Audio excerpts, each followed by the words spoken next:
Chapter 338 Hunted. Chapter 338 Hunted. After easily snapping the chains that bound it, the mechanical slayer swung down its serrated greatsword. Unlike the downward slash it had used at the very beginning of the raid, this swing had sliced apart the air, the greatsword meeting no resistance whatsoever. The air blades that the slash produced had also become much finer, sharper, and quicker. Its improvement rate is too fast. Feng had not imagined that the abyssal bind, which could restrain even the High Lord-ranked Nebula Tiger, would not affect the mechanical slayer. However, the mechanical slayer's improvement was far more frightening. It seems that I can only fool around here. Feng watched the air blades that filled the hull. There was simply nowhere to take cover. He had also used up all of his life-saving skills to deal with the 8 mechanical watchers. However, even if he had his life-saving skills, he still couldn't defend against the mechanical slayer's attack. Not delaying any further, Feng switched out the 7 luminaries' rings' aura of wind to the aura of space. Suddenly, a spatial crack formed in front of Feng. Through this crack, one could see a completely different view from that of the Blood Hand Association stronghold. In the blink of an eye, the spatial crack widened large enough to allow a single person to pass through. Feng jumped through the spatial crack without hesitation. Soon after, the air blades entered the spatial crack as well, following their target. However, the moment these blades of air entered the spatial crack, they immediately disappeared without a trace, like a rock sinking into a bottomless ocean. This spatial crack was formed by none other than the aura of space's activatable skill, space movement. Although the skill was not as convenient as an elementalist's instantaneous movement, the distance one could cross using space movement far surpassed that of instantaneous movement. Mutants were different from other monsters. If a monster or NPC killed a player, they would only suffer the standard system penalty. However, if a mutant killed a player, not only would the penalty for death double, but players would also need to wait 1 natural day before they could revive in the game. Healers' resurrection skills would also not work on players mutants had killed. Hence, players were required to wait 1 natural day before they could resume playing God's Domain. Moreover, after reviving, players would enter a weakened state, having all their attributes reduced by 30% and EXP received by 50% for 2 natural days. In God's Domain, time was money. A guild would suffer tremendous losses if its members became useless for 3 days. Even first-rate guilds could not afford to suffer such a loss. When the mechanical slayer saw Feng disappear into the spatial crack, a hint of suspicion appeared on its icy face. The mechanical slayer had only recently gained its own consciousness, and there were simply too many things in this world that it did not know. Feng was but an ant in its eyes, something that it could easily crush. However, not only had this ant damaged it, freezing it for a long time, but this ant also managed to escape right before its eyes. Moreover, the method this ant used to escape was something it had never encountered before. "Damned ant, do you think you can escape me?" The mechanical slayer laughed coldly, almost human-like. "No matter how far you run, you won't escape my grasp." Following which, the mechanical slayer swung its great sword upwards, piercing a large hole through the ceiling and creating a path out of the Blood Hand Association stronghold. Focusing its strength in its legs, the mechanical slayer jumped out of the stronghold. "So, this is how flying works," the mechanical slayer chuckled as it hovered in midair. If Feng could hear the mechanical slayer's words or witness the flying ability it displayed, cold sweat would drench his back. Not only did the intelligence of this mechanical slayer undergo a tremendous transformation, but its learning capability also reached frightening levels. The mechanical slayer had only seen Feng use Wind Rider once, yet it actually learned the skill so quickly. I see that you've managed to run quite far away. hovering above the Blood Hand Association stronghold. The mechanical slayer's lips curled up with a trace of playfulness as it looked towards the northwest. Immediately, it flew in that direction, hunting its prey. At this moment, Aqua Rose, Fire Dance, and everyone else from Zero Wing had just left the Blood Hand Association stronghold, confusion still occupying their minds. Before anyone could react, the roof of the Blood Hand Association's stronghold suddenly collapsed, creating a hole that led towards the stronghold's underground space. In the next moment, the mechanical slayer appeared from the hole and hovered above the stronghold. Soon after, the mechanical slayer transformed into a streak of light and departed from Creek Town. After a period of silence, Snow Goose rubbed her eyes, asking uncertainly, "Big Sis Aqua, my eyes aren't playing tricks on me, right? That thing that flew away just now was the mechanical slayer, right?" Yes." Aqua Rose nodded her head blankly. The mechanical slayer looked like a flying fortress as it soared through the sky.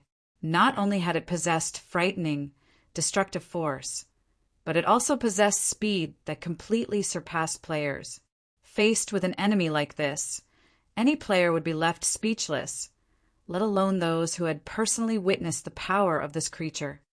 Although the mechanical slayer had already departed from Creek Town, fear lingered in everyone's hearts. Was it really possible for players to contend with such a monster? This question echoed in everyone's minds. Crap, since the mechanical slayer has left, doesn't that mean the guild leader died inside the hidden warehouse? Fire Dance suddenly realized, her expression undergoing an abrupt change. Filled with worry, Fire Dance immediately activated wind steps and rushed back into the stronghold, charging towards the collapsed warehouse. In God's domain, there were only two possibilities for a monster to leave battle. The first was when players had run beyond the monster's range predetermined by the system. The other scenario was when the monster successfully killed its target. Now that the mechanical slayer had departed from Creek Town, it was obvious that the second scenario had occurred. "I'll go with you." Violet Cloud also reacted quickly and chased after Fire Dance. Following which, everyone finally understood the situation. Shame overcame them as they followed the two girls. They were the elite members of Zero Wing, yet they had allowed their guild leader to sacrifice himself to protect them. What kind of elite members were they? However, as everyone arrived before the hidden warehouse, they were all dumbfounded by what they saw. Unbelievably, the corpses of the 8 mechanical watchers were embedded into the steel walls of the hidden warehouse. In addition, items littered the floor around the dead watchers. However, to everyone's surprise, Shurfeng's body was nowhere to be found. Just what was going on here? They were left with even more questions now. Fire Dance immediately checked the team member list, discovering that Shurfeng's name was still illuminated. The fact that Shurfeng's name had not turned gray showed that Shurfeng was still alive. Just what is happening? Fire Dance sighed in relief. Though she was visibly more at ease now, the questions plaguing her had only increased. Just as everyone was at a loss, Shurfeng suddenly spoke through the team chat, asking, "What's the situation in Creek Town? Is the mechanical slayer still there? Guild leader, where did you run off to? We thought that the slayer had done away with you." Snow Goose giggled. She then added, "Big Sis Fire Dance even went into a flurry and wanted to take revenge. We couldn't stop her, even working together." Hearing these words, Fire Dance shot Snow Goose a glare, a faint blush appearing on her delicate white cheeks. Snow Goose stuck her little tongue out playfully at Fire Dance. She then hid behind Aqua Rose, only revealing her head to glance at Fire Dance with her hands on her hips. Snow Goose stopped being naughty. "We need to get down to business."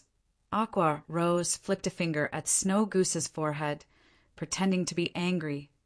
"Big Sis Aqua, I was wrong. However, you shouldn't always flick my forehead. I'll get brain damage at this rate."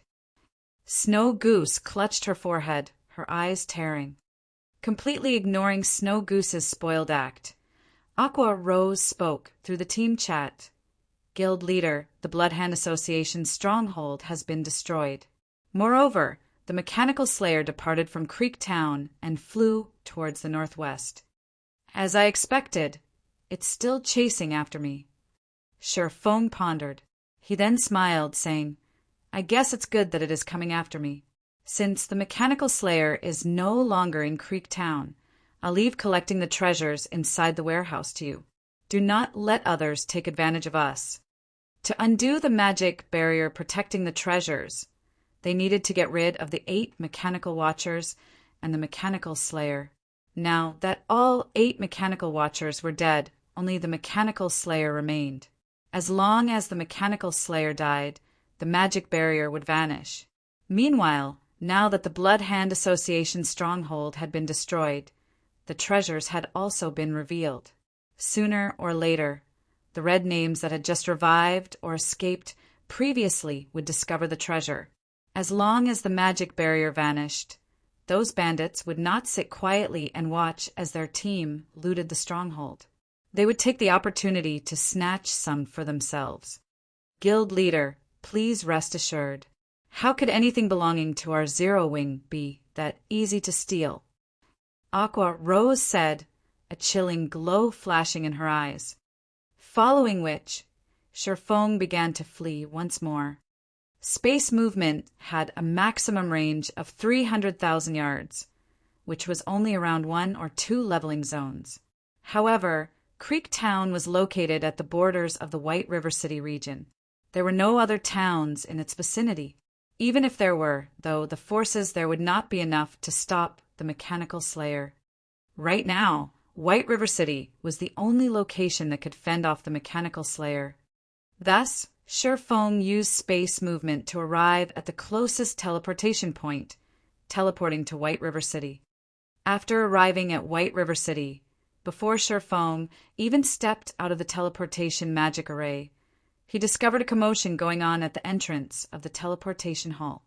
At this moment, there were many guild players surrounding the entrance of the teleportation hall, and every one of them acted overbearingly. Chapter 339, Making an Enemy Out of Everyone.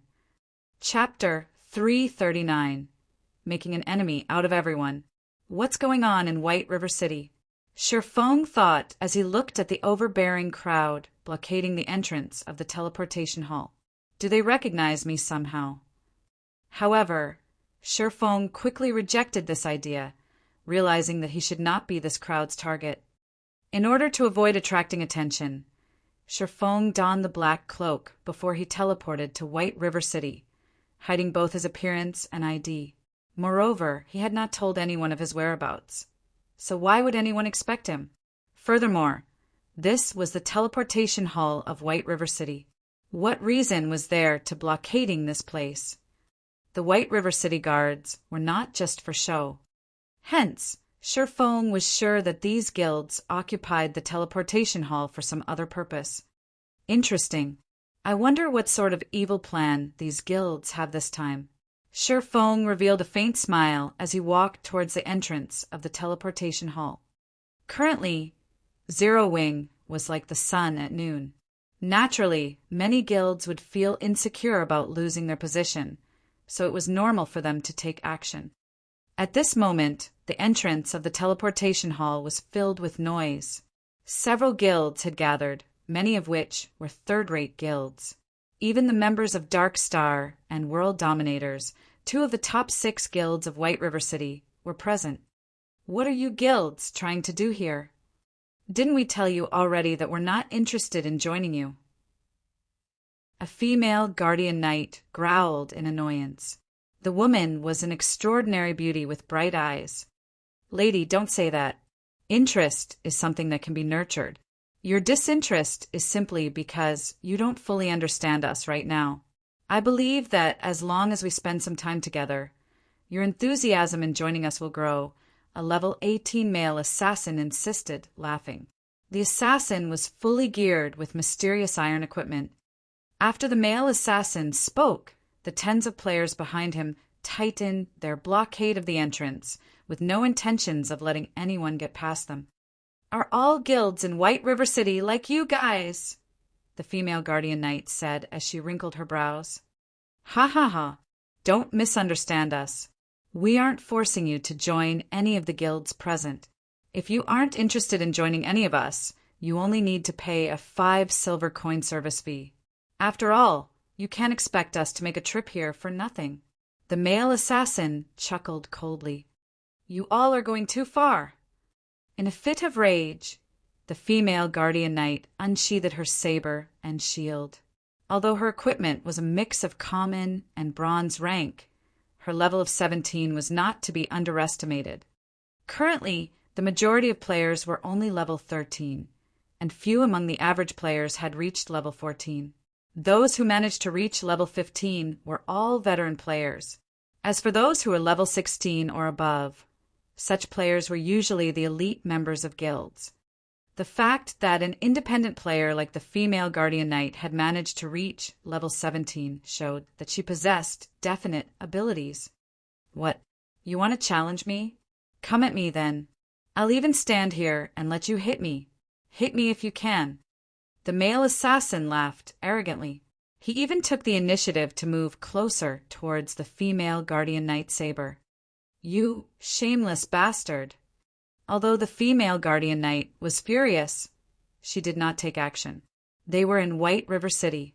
If she attacked first, the guards would capture or kill her. Yet, with so many people blocking the entrance, there was simply no way to leave the building. However, she was also unwilling to pay these bastards. To teleport to White River City, they had spent a lot of money. Now, these guilds wanted to charge them a passage fee of 5 silver coins per person. That was practically everything an average player would have. "Turtle Dove, don't let them get to you," a tall and sturdy male berserker said, pulling back the female guardian knight. "Big Brother Shadow Sword, they are simply too much. I need to teach them a lesson. At worst, the guards will just lock me up," the female guardian knight named Turtle Dove persisted, the expression on her face showing that she was not afraid of death. "Even if you take action, you might not necessarily be able to deal with the problem at hand. We've just arrived at White River City, and we don't have any reputation here. However, they are different. They have already accumulated a certain amount of reputation in White River City. Even if they aren't nobles, they will still be citizens of White River City. If we attack them, they can retaliate without suffering any consequences," the berserker named Shadow Sword warned. "Oh, it seems that you still possess some insight," the male assassin sneered. "That's right. We have earned enough reputation to become White River City citizens. Some of us here are even first-class citizens, which is only a rank behind nobles. I believe you should know what a first-class citizen signifies, right? In God's domain, citizens of any particular city would receive a special treatment. When a confrontation occurred between players inside a city, as long as no damage occurred, the guards of the city would not pay any attention. Meanwhile, when attacking a first-class citizen inside a city, if one were not a citizen of that particular city, then the punishment they received would double. If Turtle Dove dared to attack a first-class citizen of White River City, a very severe punishment would await her. Even if said first-class citizen killed her, she would still be arrested and jailed once she respawned. She would also have to pay a fine. If she did not possess sufficient funds to pay the fine, she would have to pawn the items she had on her to make up for it. At this moment, Turtle Dove came to a realization. She was inwardly relieved that she had not acted rashly just now. Otherwise, she would have truly played into those bastards' hands. "Did you think that you could leave just because you didn't make a move?" The male assassin laughed, glaring at Turtle Dove contemptuously. "If first-class citizens strike, I wonder how you will respond." "You shameless bastards." Turtle Dove understood what these guild players were trying to do. Suddenly, she said in a frosty tone, "We have come to White River City to join Zero Wing. Are you guys not afraid that Zero Wing will retaliate because of this despicable display?" "Ha ha ha. Zero Wing. So what? This daddy here is a member of Dark Star. Even if Zero Wing has great potential, it is still not a match for Dark Star right now. Those bastards from Zero Wing don't even dare to fight us out in the open," the male assassins said in disdain. "Moreover, haven't you noticed that there are other guilds present here as well? You guys are really foolish. You actually fell for the crap that some newly established guild like Zero Wing spews. Did you guys really think that White River City belongs entirely to Zero Wing? Just Dark Star alone is enough to send Zero Wing trembling in fear. Right now, there are 7 third-rate guilds and more than 10 unrated guilds with over 3,000 members present. Even if Zero Wing grew a spine, do you think they would dare to provoke all of us? Do you really think Zero Wing is willing to make an enemy out of everyone present?" Turtle Dove's composure wavered at the male assassin's words. Zero Wing was indeed a newly established guild. Moreover, although there were over 1 million guild players in White River City, only a fraction belonged to the top 6 guilds of White River City, whereas the majority belonged to normal, unrated guilds. Although these unrated guilds only possessed 3,000 to 5,000 members on average, there was a large number of unrated guilds in White River City. If their numbers combined, the total members that these unrated guilds possessed far surpassed the top 6 guilds of White River City. If these unrated guilds allied with each other, not even the top 6 guilds of White River City would be a match for them. With so many guilds working together, how could Zero Wing possibly oppose them? Thinking up to this point, Turtle Dove started growing anxious. "Turtle Dove, my inconsideration has implicated you in this matter. In a moment, I'll hold them off while you take the chance to escape. As long as you leave the teleportation hall, none of these guilds can do anything to you," Shadow Sword whispered to Turtle Dove. "No, at worst, we'll die together. Isn't it just losing some levels and equipment? It's not my first time suffering such a setback." Turtle Dove shook her head, tightening her grip on her saber. "I applaud you for your bravery. Unfortunately, you guys came at the wrong time. Brothers, go. Show these folks our passion." The male assassin's lips curled up into a mocking sneer. He then motioned with his hand. Immediately, 3 players possessing the status of first-class citizens moved. However, before the 3 first-class citizen players arrived in front of Shadow Sword and Turtle Dove, a black figure suddenly appeared, blocking them. This person hidden under a black cloak was none other than Sherfong, making an enemy of everyone. Such a bold claim. Is Dark Star not afraid of biting its own tongue? Do you really think Dark Star is the overlord of White River City? Chapter 340, Major Noble. Chapter 340, Major Noble. Sherfang's appearance stunned the guild players blocking the entrance. To think there was actually someone so foolish. "Brat, you must be a newcomer, right? In White River City, we are the sky. Even Zero Wing, which is in its heyday right now, has to bow before us.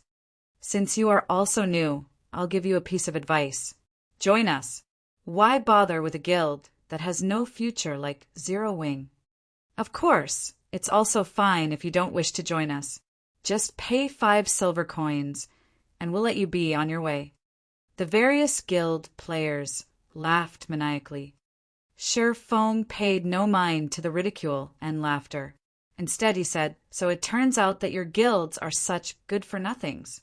Instead of growing the courage to confront Zero Wing, you came here to target the players intending to join them. Don't you think you're ridiculous? Brat, you trying to challenge us?" The male assassin from Dark Star sneered disdainfully. As the male assassin spoke, the other guilds sent forward a few of their own first-class citizens. As first-class citizens, as long as they did not damage any players without reputation, even if they manhandled the other party, they would not face any consequences. Hence, they could simply drag Sherfong and the other 2 newcomers out of White River City. Kill them? Cut them? They could do whatever they wanted. It would be even better if the newcomers retaliated. As long as the newcomers retaliated, they could kill them. In other words, Regardless of whether Shifeng and the other two retaliated or not, they would not have a happy ending. At this moment, Shadow Sword whispered to Shifeng, saying, "Fellow brother, thank you for standing up for us. In a moment, I'll charge ahead, so take the chance to escape. As long as you leave the teleportation hall, you should be able to avoid them. If you hide in the high-class area of the city, they can't use force against you." There were differences between the areas in the city. In the common areas of the city, as long as no actual damage occurred, the NPC guards would not pay any attention to the friction between players. However, it was a different story if such a situation occurred in the high-class areas or trade area. The same applied to the restaurants and shops inside the city. Even first-class citizens would be arrested and jailed if they tried to create trouble in these areas. Shifeng smiled in reply to Shadow Sword's words. However, he did not take them to heart as he continued advancing, walking step by step towards Drunken Maniac, the male assassin from Dark Star. What's wrong with this person? Originally, Turtle Dove had some goodwill toward Shifeng. However, seeing that Shifeng ignored Shadow Sword's words, her impression of him worsened slightly. "Turtle Dove," Shadow Sword chided in a low tone. "Humph, I want to see what he's going to do next." Turtle Dove snorted as she frowned Shifeng's frail back. Shadow Sword remained silent, quietly watching Shifeng. Shadow Sword felt that Shifeng was not as simple as he appeared. Although the black cloak that Shifeng wore hid his appearance, level, and name, it could not hide the air of an expert his body exuded. Moreover, looking at Shifeng's unperturbed appearance, Shadow Sword's certainty that Shifeng was a powerful expert grew. Hence, he hindered Turtle Dove's actions. However, Shadow Sword had not expected anything to actually happen. After all, they were still within White River City. Even experts were not allowed to take action here. "Oh, since you want to die, we'll play with you." 6 players with statuses of first-class citizens immediately surrounded and grabbed at Shifeng, intending to drag him away and out of the city. "Huh, what's going on?" One of the 6 first-class citizen players asked, astonished. Despite the 6 of them working together, no matter how much strength they used, Shifeng did not even budge a single inch. "What happened to you all? Isn't he just a newcomer? Why haven't you dragged him away yet?" Drunken Maniac demanded, his brows wrinkling. Lone Tyrant had sent him to deal with players that came from other cities to join Zero Wing. Due to Zero Wing's growing popularity, many players on the forums had expressed their intentions to migrate to White River City to join the up-and-coming guild. Faced with such a situation, the various guilds in White River City were unable to sit still. It was especially true for Dark Star and World Dominators. Currently, Zero Wing was a huge headache for them. If they allowed experts from other cities to bolster Zero Wing's ranks, the guild would soon grow to become an unstoppable force in White River City. Hence, many guilds decided to cooperate with each other and sent a few of their members with high reputation to occupy the teleportation hall. With so many guilds working together, even Zero Wing would not dare create conflict casually. By doing so, not only could they reduce the numbers joining Zero Wing, but they could also reduce some of Zero Wing's prestige, killing 2 birds with 1 stone. However, the only reply Drunken Maniac received was the flash of a sword. Earth Splitter. The players surrounding Shifeng were only level 16. Their HP was only slightly over 2,000. They could not endure Shifeng's sword at all. With a single attack, all 6 players surrounding Shifeng fell like puppets who had their strings cut. You actually attacked us." Drunken Maniac gaped Shifeng in disbelief. He could not understand why Shifeng dared to attack them. They were still inside White River City. They also had so many players on their side. So, shouldn't Shifeng be on his knees, begging for mercy and allowing them to trample him? Meanwhile, Turtle Dove, who stood behind Shifeng, had her mouth open wide in shock. With her eyes fixed on Shifeng's back, She couldn't help but mutter in a low tone, Just who is he? At this moment, Shadow Sword's expression turned solemn. He was not surprised by the fact that Shifeng had made a move. However, being able to kill 6 elite guild members with a single hit was simply unbelievable. Shifeng's attack power was practically on the same level as a boss monster. After killing the 6 players who had surrounded him, Shifeng turned to Drunken Maniac. With a faint smile, he asked, "So what if I attacked you?" Shifeng was a viscount of White River City. He was a bona fide major noble. Yet, these players had dared to flaunt their sleight skill before him. These players simply did not know their own place. First-class citizen was just a nice-sounding title. In reality, they were commoners in White River City. Meanwhile, a commoner that dared to make a move against a major noble was a commoner that did not know the meaning of the word death. Drunken Maniac felt a chill crawl down his body when Shifeng had glanced at him. It was as if Shifeng were a towering giant that could easily stomp him to death. Involuntarily, Drunken Maniac retreated a few steps.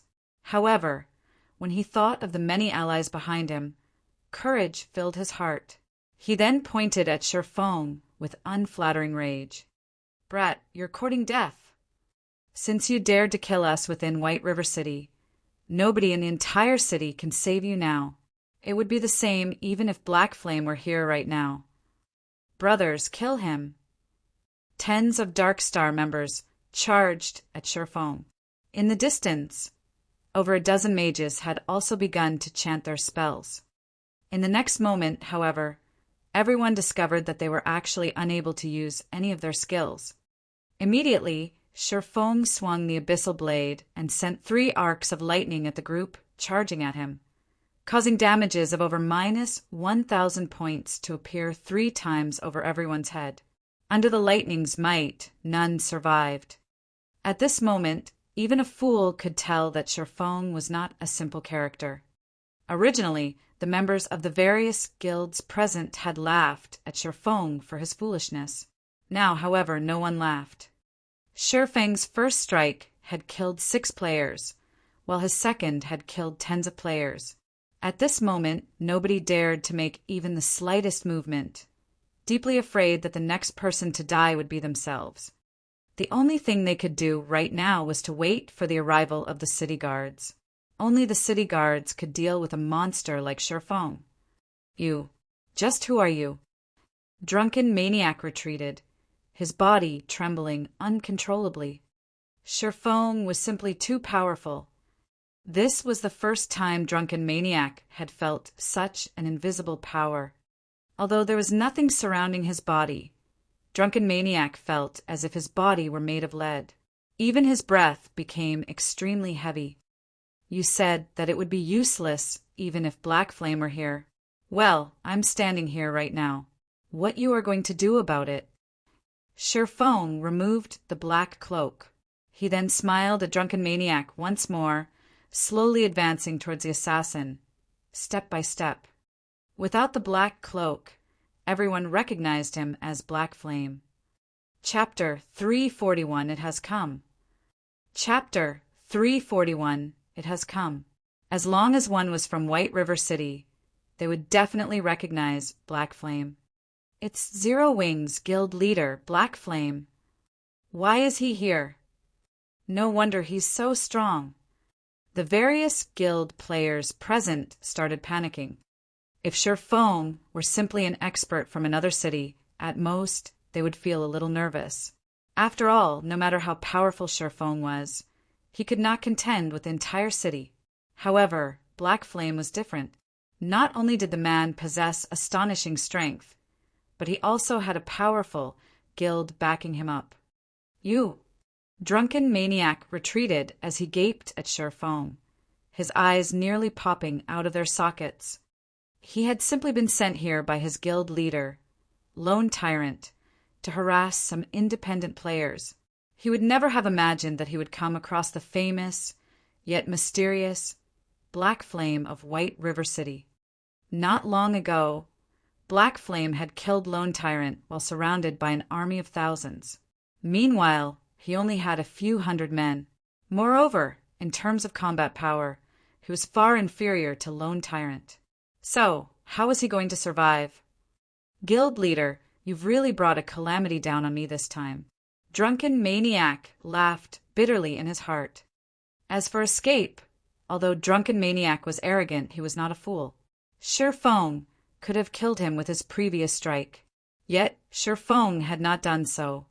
Why? It was because to Sure Feng, taking his life would be as easy as shooting fish in a barrel. I really did not expect Guild Leader Black Flame to pay us a visit, although I know that I am certainly not strong enough to challenge you. If Guild Leader Black Flame wishes to kill me, I will not resist. However, I stand here today as not just the representative of Dark Star, but also the many guilds in White River City. Guild Leader Black Flame, you should know that by killing me, Zero Wing will show its opposition to the many guilds present today. Drunken Maniac did not wish to die. Moreover, the support of so many guilds standing by him emboldened and strengthened the assassin. However, although Drunken Maniac's words sounded awe-inspiring and many guilds stood by as backup, Shurfeng's footsteps did not stop.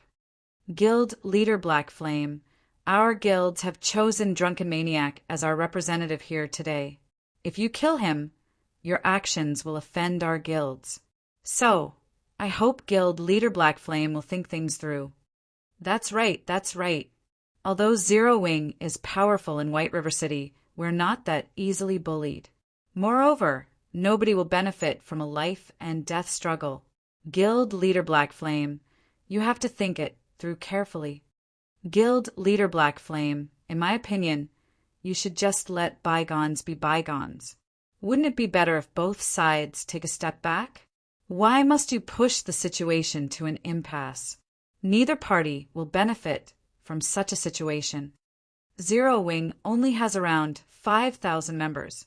However, our guild's combined numbers exceed 100,000. Even if experts are aplenty in Zero Wing, could each of these experts take on 20 people by themselves? After one person stood up Sure Feng, the other guilds also started to voice their opinions. Although these guild players' persuasion attempts seemed gentle, in reality, they were using another method to strike at Zero Wing. If Sure Feng did not retaliate today, it would mean that Zero Wing's invincible momentum had finally broken. To outsiders, it would look as if Black Flame had admitted defeat. At that time, even without their guilds hindering players from other cities from joining Zero Wing, those players might give up on Zero Wing due to their disappointment in the guild. At this moment, Turtle Dove and Shadow Sword, who stood behind Sure Feng, still wore shocked expressions. They never thought that the stranger who willingly lent them a hand when they were in trouble would actually be the guild leader of Zero Wing. Meeting the mysterious guild leader of Zero Wing was more difficult than winning the lottery in reality. After all, there was simply too many players in White River City. Yet they had actually encountered him. However, resentment began to fill their hearts as they listened to the many guilds. These people are just a bunch of trash. Turtle Dove did not originally have a positive opinion of these guilds. Now, that opinion had only grown worse. Shadow Sword nodded his head in agreement. This was why he did not wish to join these guilds. These guilds only knew how to use underhanded tactics to reap the greatest benefits. To these guilds, today's enemies may be tomorrow's friends. In Shadow Sword's eyes, these guilds were simply despicable. Although they were outsiders, they could easily tell what these guilds were trying to do. These guilds were clearly in the wrong. Hindering players from joining Zero Wing was already an affront to Zero Wing's reputation. Now, they shamelessly accused Sure Feng of bullying. However, Shadow Sword could not help but admit that the current Zero Wing was not so powerful that could afford to ignore the alliance of all these guilds. What will he do? Shadow Sword paid closer attention to Sure Feng's every move. If Sure Feng allowed this situation, although Zero Wing would retain its current strength, it would become a laughingstock. Yet, if Shifeng acted recklessly, he would have played directly into Dark Star's hands and become these guilds' enemy. However, Shifeng's next action completely surprised Shadow Sword. Without saying a word, Shifeng arrived before Drunken Maniac, a calm smile on his face. Guild leader Black Flame is as wise as expected. Drunken Maniac sighed in relief when he saw Shifeng smile. At least he would not die today. In the next second, however, Drunken Maniac saw a silver shimmer flash before his eyes. Suddenly, Drunken Maniac's vision turned gray, his legs turning limp and his body falling to the ground. Why? Drunken Maniac failed to understand. Everyone else was similarly puzzled. Why had Shifeng dared to take action? Did he not understand how serious the consequences were? It seems that you still don't understand Zero Wing, Shifeng chuckled. Although our guild isn't very impressive, it also isn't a guild that stands by in silence while others are bullied. An eye for an eye, a tooth for a tooth. Since you struck first, what's there to fuss about now that I'm striking back? Did you really think I would be so naive as to let you off? Although Shifeng's voice was soft, everyone present could hear his words as clear as day. Every word was like a sledgehammer banging at their hearts. Wow! Turtle Dove was momentarily overwhelmed by the man before her. This was her ideal guild, a guild that would not falter even when surrounded by enemies. My trip was not wasted. Now that I see him in person, I am even more certain that I must join Zero Wing. Shadow Sword struggled to contain his excitement. Although Shifeng's actions had delighted Shadow Sword and Turtle Dove, the various guilds blockading the teleportation hall were not pleased in the least. Lunatic. He's simply a lunatic. He actually dared to kill Drunken Maniac right in front of us. I hear that his entire body is filled with treasure. Now that he's a red name, we'll be rich if we can kill him. Even if his strength is absolute, with so many people on our side, he will not survive. At that time, we'll gain double the profits. Although Shifeng's words had left the various guild players shaken, now that he had dropped all pretense, they would not let him go. After all, the fame and fortune they could gain by killing Shifeng were extremely abundant. Not good. These bastards intend to slaughter him. Watching the guild players slowly advance, Turtle Dove grew worried for Shifeng. Although Shifeng had managed to kill Lone Tyrant within an army of thousands the last time, that did not mean Shifeng was capable of exterminating an army of thousands. Moreover, there was no place for Shifeng to run since this place was so crowded. If Shifeng had to face several hundred players all at the same time, the result was obvious. Only death would await him. Considering the circumstances, Shadow Sword and Turtle Dove immediately stepped up to Shifeng's sides. They were both prepared to enter battle with Shifeng. Just as the battle was about to start, the sound of an explosion came from the outside of the teleportation hall, the massive boom echoing throughout the entire building. Before anybody realized what had happened, another series of explosions resounded. Moreover, the sounds are getting louder and louder, so much so that everyone in the teleportation hall could feel the ground tremble. It certainly arrived quickly. Shifeng's lips slightly curled up as he watched the clouds of dust rise from the streets. Standing beside Shifeng, both Shadow Sword and Turtle Dove grew curious as they looked at Shifeng's calm demeanor. It was as if Shifeng knew the cause of the explosions. However, compared to the turmoil happening outside, they now faced with hundreds of players. How could Shifeng possibly smile at a moment like this? Chapter 342 Monster Attacking the City. Chapter 342 Monster Attacking the City. Although the explosions from outside the teleportation hall grew increasingly louder, they had not dissuaded any of the various guild players from their opportunity for fame and fortune. Currently, the guild leader of Zero Wing stood before them. As long as they could kill Black Flame, they would become famous overnight. Whether it was for themselves or their guild, they would benefit greatly from killing Black Flame. Black Flame's reputation was simply too powerful. The prestige Zero Wing enjoyed today was largely due to Black Flame. Now that such a fortuitous opportunity lay before them, they simply could not pass it up. Black Flame had already taken the initiative to kill so many players inside the city, violating White River City's laws. Now he was no longer protected by the city. In a moment, the guards would arrive to kill Black Flame, which was to say, even if they killed Black Flame, the guards of White River City would do nothing to them. Currently, they had the teleportation hall's only exit blocked off. They might never encounter such a godsend opportunity in the future. Ignore what's happening outside for now. Let's get rid of Black Flame first, then talk. If the guards arrive, we won't have the chance to kill him anymore. That's right. We can't let him get away. Black Flame, don't think that you are amazing just because you are an expert. Today you will die. So what if you're an expert? Do you know what strength in numbers means?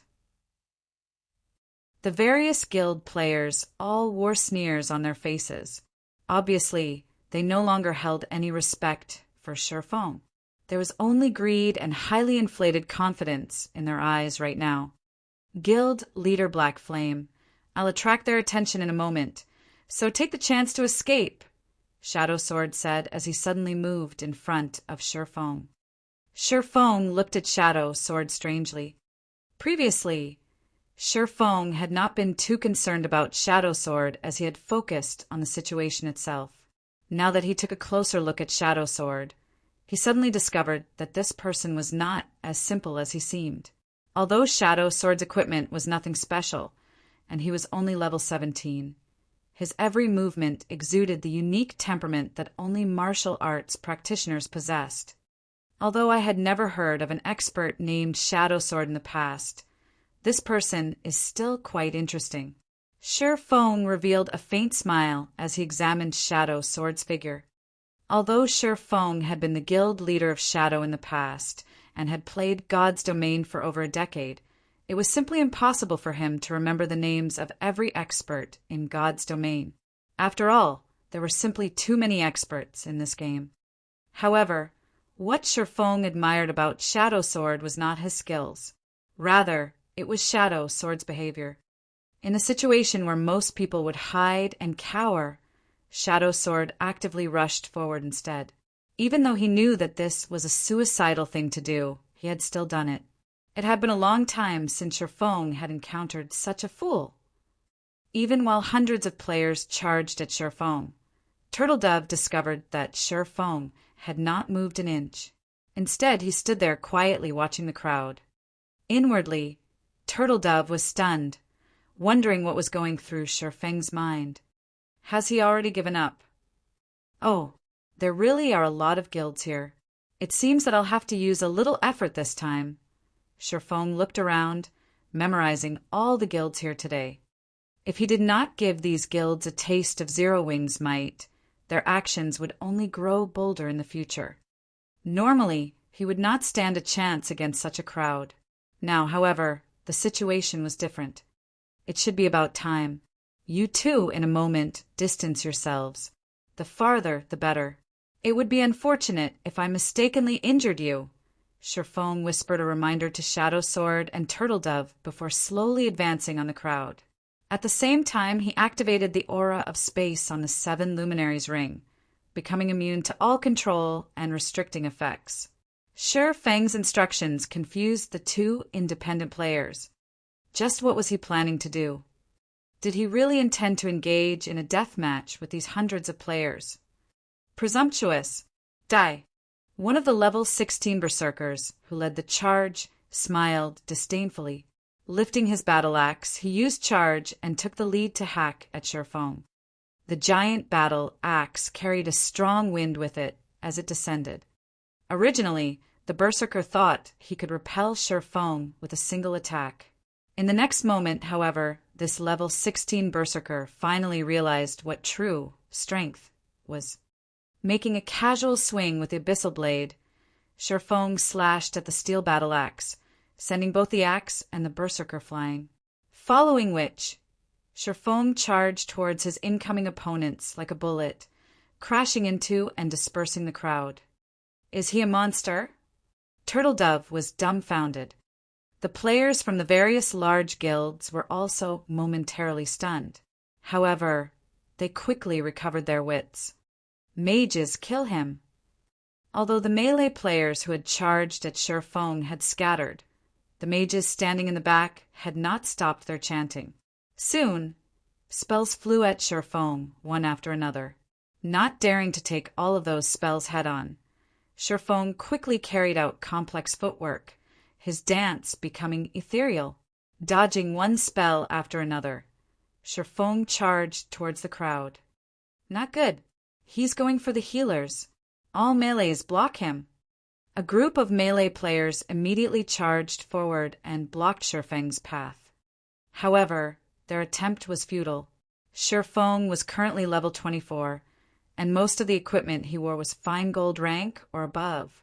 All of his attributes far surpassed these level 16 and level 17 melee players. With ease, Sherfong plowed through all obstacles before him. Sword flashes enveloped these players. Even though these players had skills that could block attacks, their bodies could not keep up and react appropriately. Hence, Sherfong eliminated them easily. Moreover, as Sherfong weaved his way through the crowd, the ranged mages were unable to hit the swordsman. There was always someone Sherfong could use as a shield, taking the hits for him. Even if some players used targeted control skills on him, Sherfong possessed the aura of Space's effect that made him immune to all control effects. You melees are too stupid. Don't you know how to get out of the way? Crap, you mages are the idiots. Why can't you aim properly? Fresh blood splashed through the air. After the death of over a dozen people, the various guild players grew fretful, and they began to bicker amongst themselves. Why are you so anxious? Can't you all see that Black Flame's HP has fallen by quite a bit? He doesn't have a healer. He won't last long. At this time, a sturdy and robust-looking Guardian Knight stepped out from within the teleportation hall. Several hundred guild players followed him as well. Guild leader Lone Tyrant, why are you here? Everyone present immediately recognized the Guardian Knight. At this moment, Lone Tyrant no longer possessed his previous calm. Now, as if possessed by a devil, both of his eyes glowed with a crimson light. When Lone Tyrant discovered Sherfong's appearance in the teleportation hall, he immediately used a return scroll and rushed back to White River City. His previous death at Sherfang's hands had been an utter disgrace. Afterward, he had been forced out of the ranking list.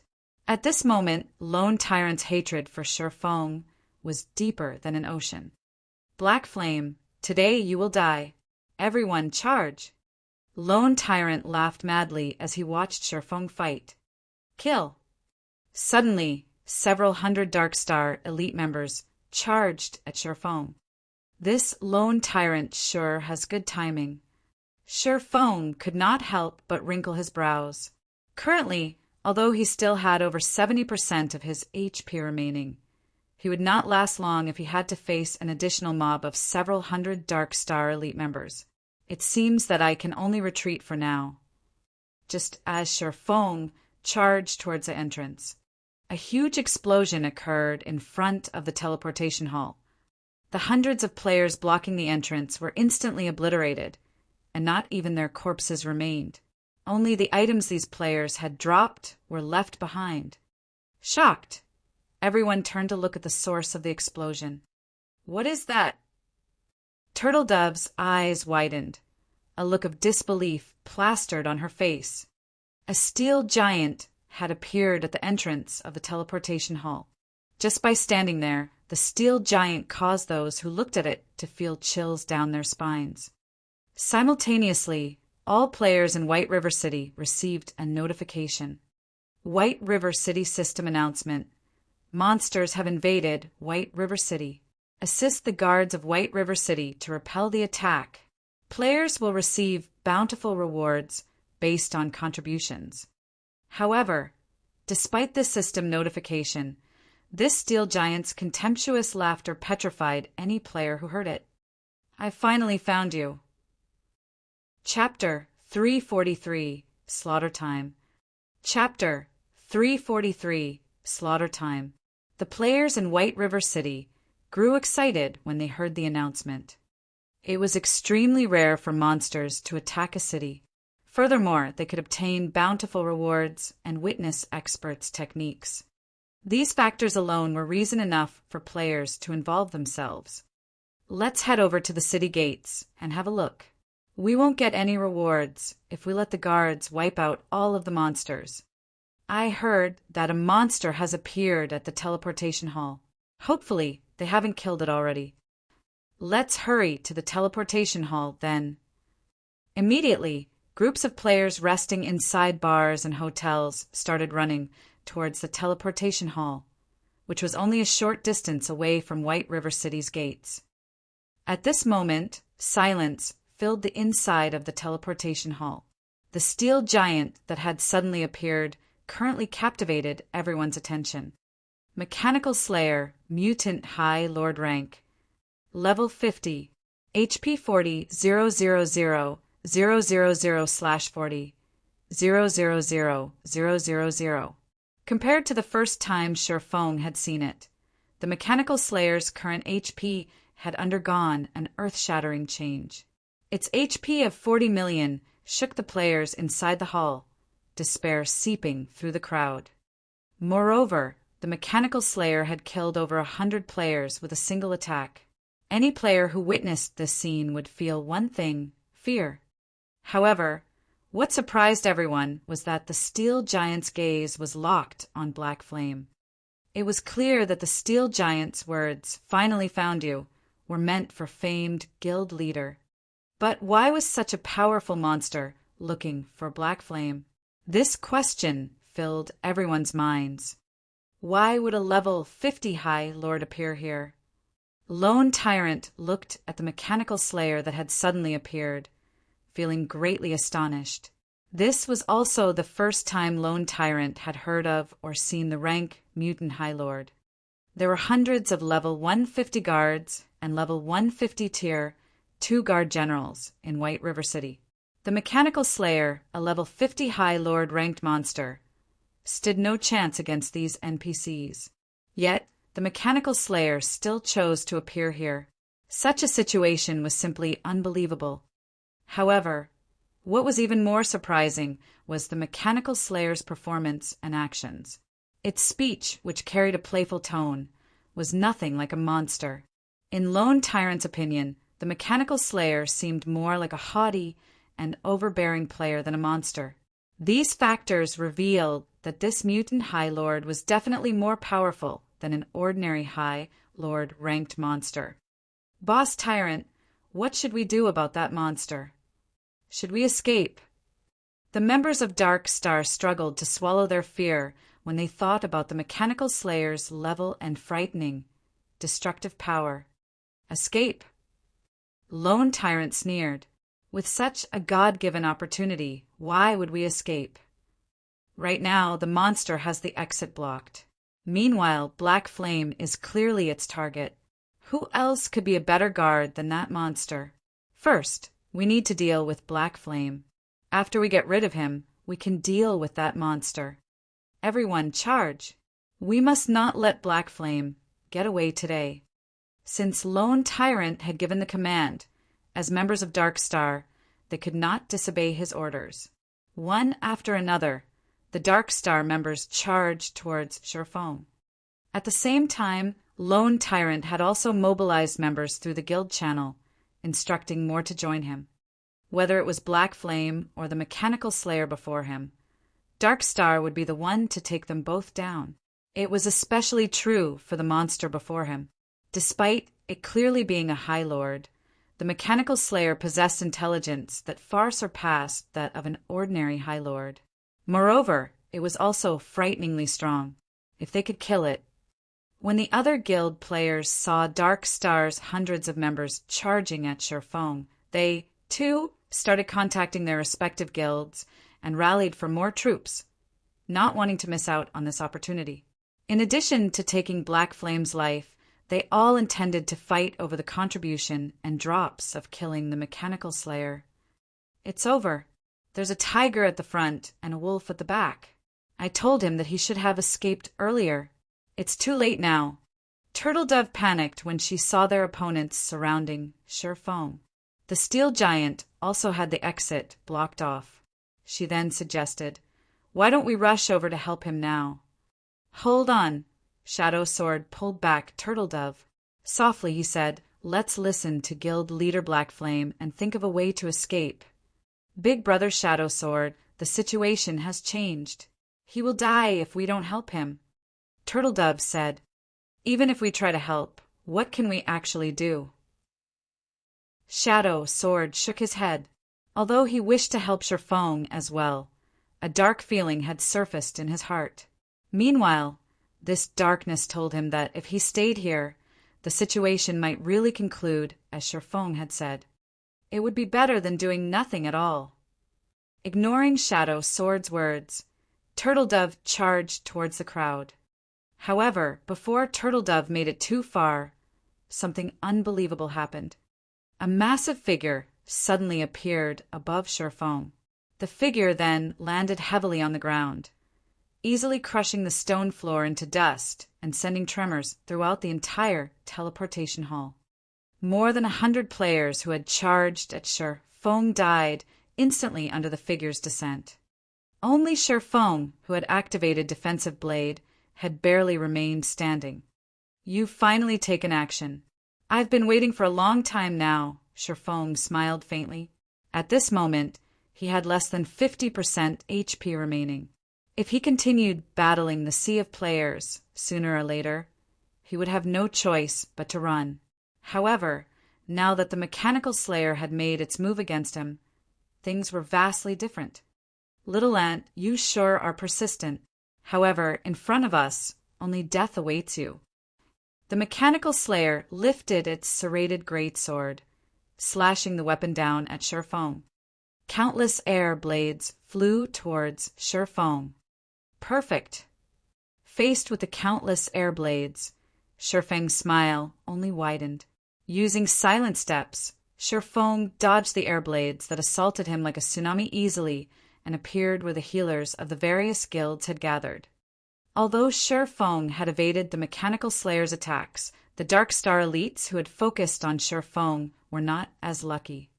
Under the assault of the countless air blades, these elite players were as weak as tofu, crumbling with just a touch. In an instant, over 100 elite players died. However, the battle was not over yet. Seeing that its attack had missed, the mechanical slayer sent another slash at Sherfong. Sherfong hurriedly activated the aura of wind in conjunction with Windwalk, his speed soaring.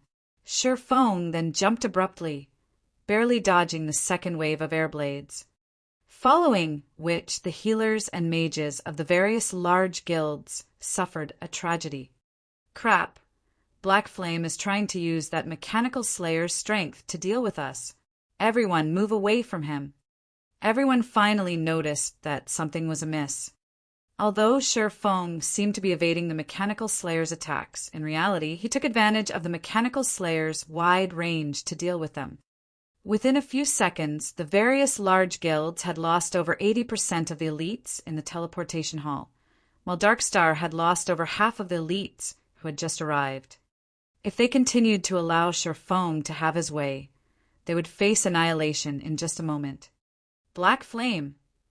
Looking at his subordinates that had died, Lone Tyrant clenched his jaw, close to the point of shattering his teeth. Change of tactics.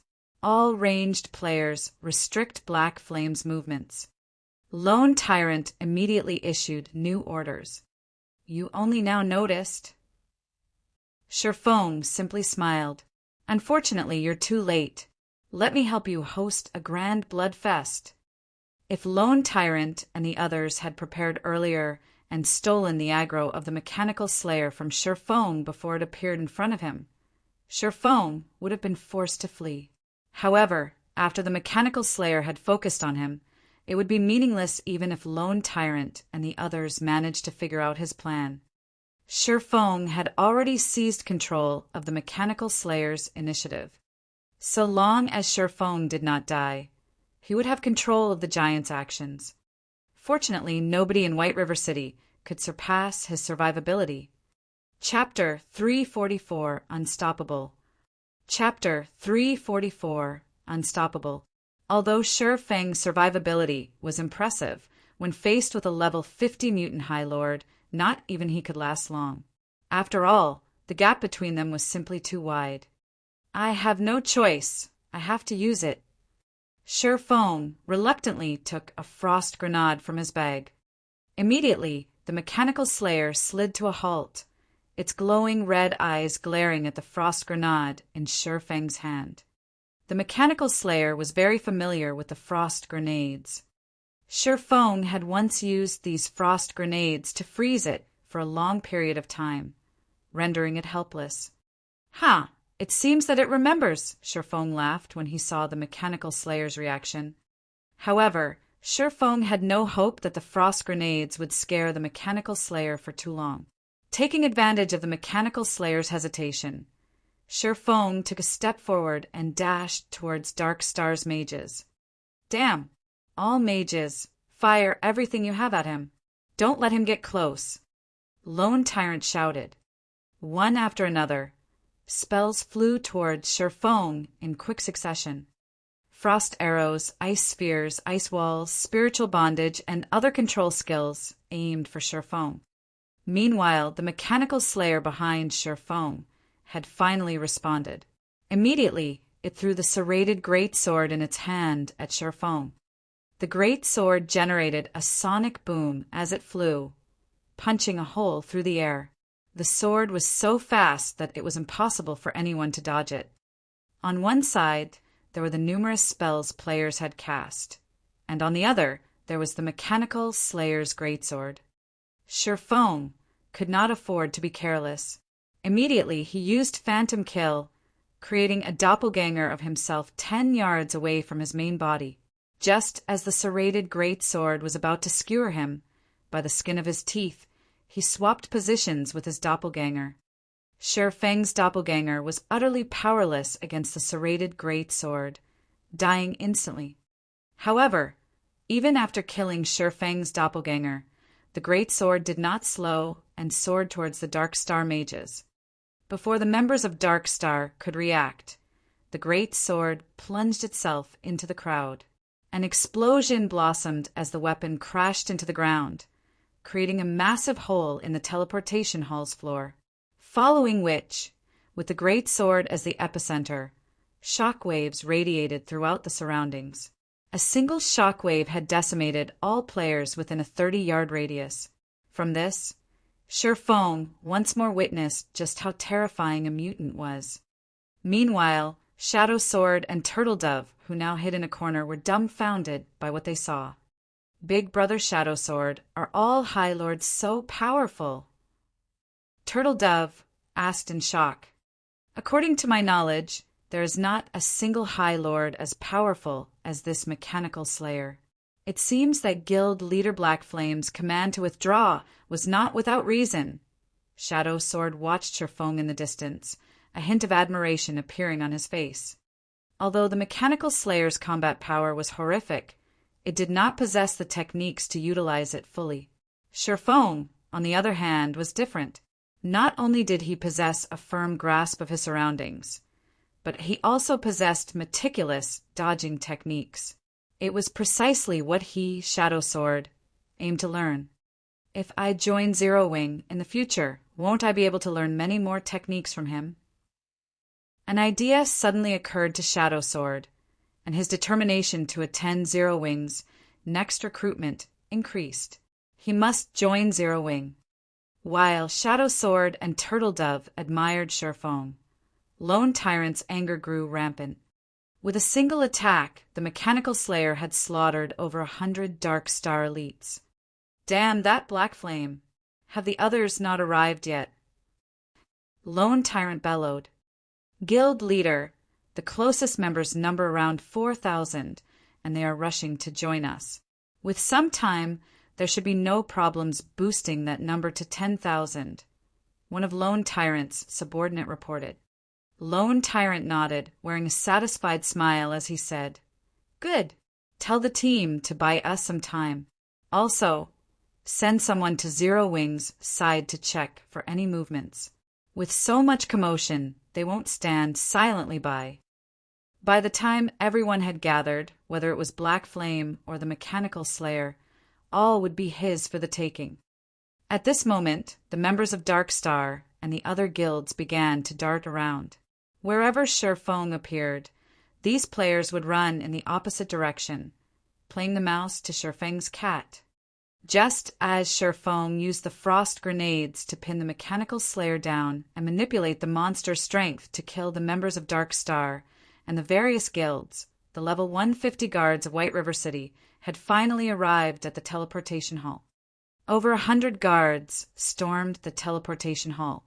Among them, there was a level 150 Tier 2 guard general, as well as plenty of Tier 1 guard captains. These NPCs stood neatly in order, surrounding the teleportation hall. "The guards are here. We're saved." The players present released a sigh of relief at the guards' arrival. Borrowing the Mechanical Slayer's strength, Sherfong had killed countless of their allies. If they had not continuously avoided him, they would have long since died under Sherfeng's demonic claws. Good. Now that the guards are here, when they pin down this monster, they will attract its aggro. We'll see how arrogant you are then. When my men arrive, we'll introduce you to death. Lone Tyrant laughed coldly as he watched Sherfong dodge the Mechanical Slayer's attacks. At this moment, however, Sherfong also revealed a smile. Immediately, he dashed out of the teleportation hall, holding nothing back while doing so. Meanwhile, under the Tier 2 Guard General's command, the guards started their assault on the Mechanical Slayer. The NPCs were uniformly level 150. The ordinary guards possessed 800,000 HP. The Tier 1 guard captains possessed 1,600,000 HP, and the Tier 2 guard general possessed 2,400,000 HP. To players, these guards were invincible. These guards only needed a single strike to kill a level 50 player instantly. Hence, in everyone's eyes, a level 50 monster stood no chance against these NPCs. The same went for the Mutant High Lord with 40 million HP. Unfortunately, mutants were different. When the level 150 ordinary guards attacked the Mechanical Slayer, the highest damage they had dealt was only around minus 1,000 points. Even the level 150 Tier 1 guard captains only managed to deal around minus 3,000 damage to the Mechanical Slayer. As for the most powerful level 150 Tier 2 guard general, he could only deal around minus 10,000 damage. Such damages were barely a scratch to the Mechanical Slayer's 40 million HP. Indeed, just like Lone Tyrant had predicted, the Mechanical Slayer's attention immediately switched towards the Tier 2 Guard General, following which the Mechanical Slayer swung its serrated great sword at the Guard General, while the Guard General responded quickly by raising his spear to defend against the attack. Boom! The attack threw the level 150 Guard General into a wall. The Mechanical Slayer then brandished its great sword repeatedly, creating a storm that engulfed the entire teleportation hall. In retaliation, the other guards began a frenzied assault on the Mechanical Slayer. After a short moment, the entire teleportation hall had changed beyond recognition. Under the barrage of the countless sword auras, none of the level 150 guards survived. Even the 10 Tier 1 guard captains and the Tier 2 guard general died under the Mechanical Slayer's sword. Meanwhile, the Mechanical Slayer still had 91% of its HP remaining. Just what kind of monster is this? Lone Tyrant could not believe his own eyes. Before today, players had believed that these NPC guards were invulnerable, yet they had all been annihilated, while the Mechanical Slayer remained healthy. There had been over 100 level 150 guards. A Tier 2 NPC had even led the attack, but in the end they all died. At this point, Lone Tyrant began to wonder if anyone could defeat the mechanical slayer. Seated on top of a roof, Sherfong enjoyed a few refreshments while resting. Previously, to dodge the mechanical slayer's attacks, Sherfong had exhausted himself, both mentally and physically. Meanwhile, the arrival of the guards had been the perfect chance to break away from the battle and rest. Only he had not imagined that his break would be so short-lived. A mutant mutated from a High Lord is scary indeed. With this, I can safely proceed with the next part of the plan. Sherfong smiled, shifting his gaze towards the tens of thousands of players in a distance who currently rushed towards the battle. Chapter 345, Storm Domain. Chapter 345, Storm Domain. Look, there's a monster over there. It's massive. Wait, why does a level 50 High Lord possess 40 million HP? This is the most powerful High Lord I've ever seen. I wonder what items it will drop after it dies. At the very least, it should drop some fine gold items, right? Are all of you blind? That mutant High Lord is clearly stronger than ordinary High Lords. If a High Lord already drops fine gold items, then a mutant High Lord, which is a higher rank, should drop dark gold items. Dark gold items. There should only be a few items of such rank in Starmoon Kingdom, right? At this moment, the many players in White River City had started to gather at the teleportation hall. A sea of players covered the nearby streets, all of them watching the mechanical slayer with hungry gazes. These players considered the mechanical slayer to be a field boss that could be easily killed. Meanwhile, among this sea of players, there was actually not a single Zero Wing member to be found. Sherfong had long since informed his guild that they were not allowed to participate in this battle. Sherfang's reason was not due to lack of interest in the loot of the mechanical slayer. Instead, he understood that they would only throw away their lives by joining this battle. Guild Leader Tyrant, our men have arrived. Good. The mechanical slayer belongs to us. Tell everyone to spread out and take positions. None of the melees are allowed to approach the mechanical slayer. Ranged players should distance themselves from the mechanical slayer and attack from maximum range. Let the other players draw the aggro and die for us. As for the melee players, have them aim for Black Flame. We must not let him escape. Although Lone Tyrant was shocked by how powerful the mechanical slayer was, such a powerful monster also represented a ridiculous amount of valuable loot. Despite the fact that Dark Star only had several thousand members present, its main army was on its way. In addition to the other guilds and independent players of White River City, the final number of players they could gather would exceed 200,000.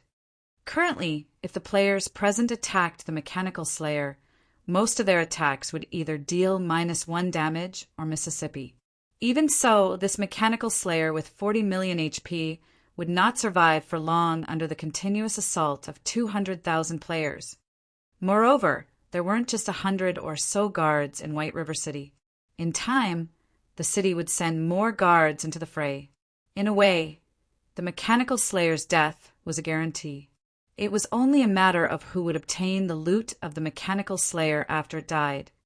At the same time Dark Star took action, the other guilds also initiated their assault. After witnessing the power of the mechanical slayer, only ranged players dared to attack it. As for those remaining, they all swarmed after Sherfong. Only those who had just arrived and were unclear of the situation dared approach the frightening mechanical slayer.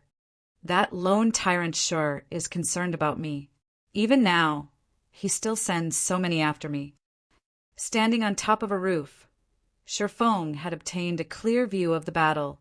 Since they wish to come, let's increase the violence. Immediately, Sherfong dashed towards Dark Star's army.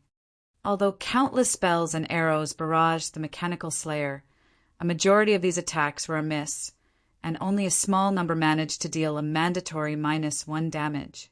Hence, Sherfong was still the slayer's main target. Due to the large number of players standing in between it and Sherfong, the mechanical slayer wielded its sword, massacring everything in its path. Every time the mechanical slayer swung its serrated greatsword, swaths of players died. This scene caused the witnessing players to shiver in fear. However, it was precisely because of these players that the mechanical slayer's speed was greatly reduced, allowing Sherfong to have an easier time dodging.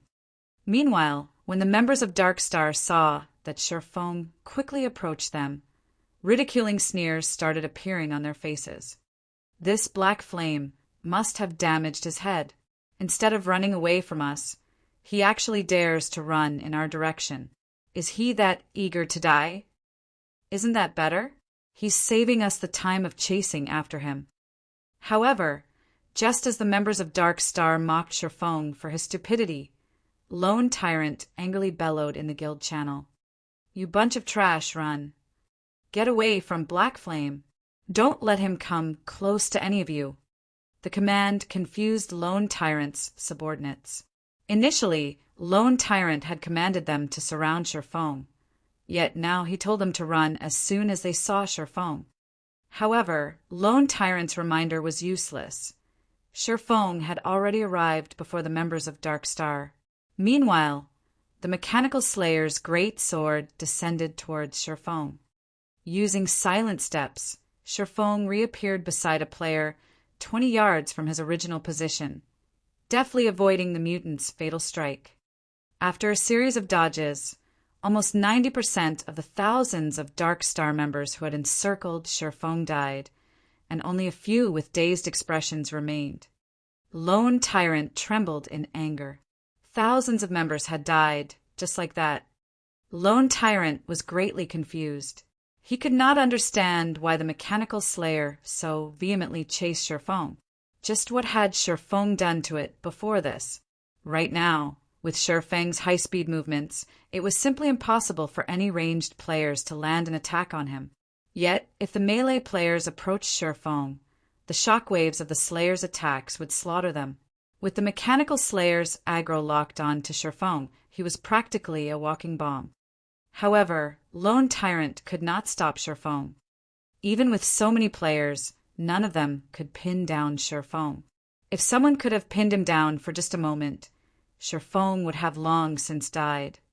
At this moment, Lone Tyrant finally realized the great importance of top-tier experts to a guild.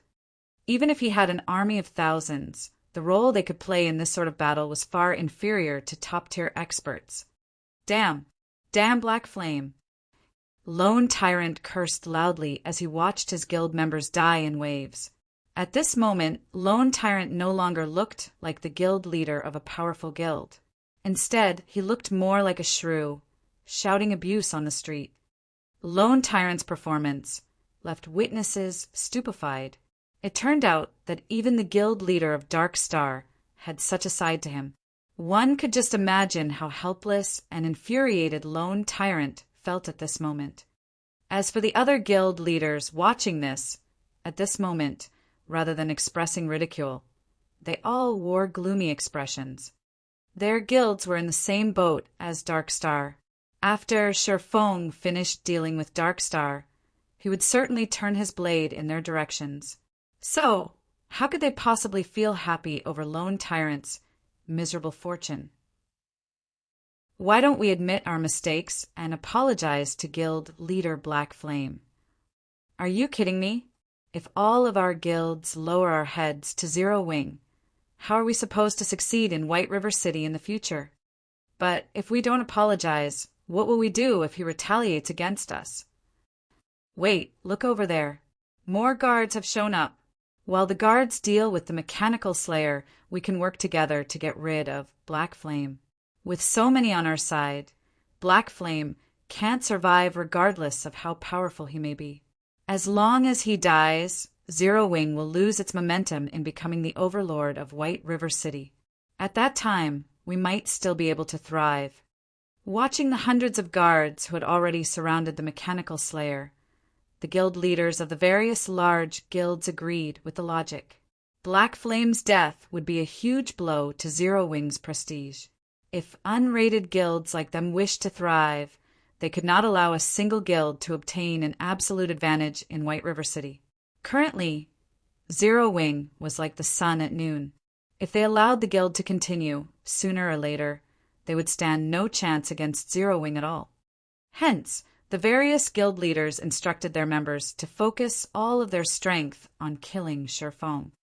Shifeng wrinkled his sharp brows when he saw the NPC guards charge at the Mechanical Slayer and the various guilds who took action. Knowing that his situation had become unstable, Shifeng spun around and started running towards the Mechanical Slayer, no longer charging towards the members of the various guilds. Within a moment, everyone from the various guilds had surrounded both Shifeng and the Mechanical Slayer. However, these guild players had finally wisened up. Instead of recklessly rushing forward to attack Shifeng, they allowed the ranged players to attack him as they slowly tightened their circle around him, forcing Shifeng into a constant retreat. Just as Shifeng was about to enter the Mechanical Slayer's attack range of 30 yards, the Mechanical Slayer's HP fell to 80%. Suddenly, its eyes shone a bright red, and clasping its great sword with both hands, the mutant slammed the weapon into the ground.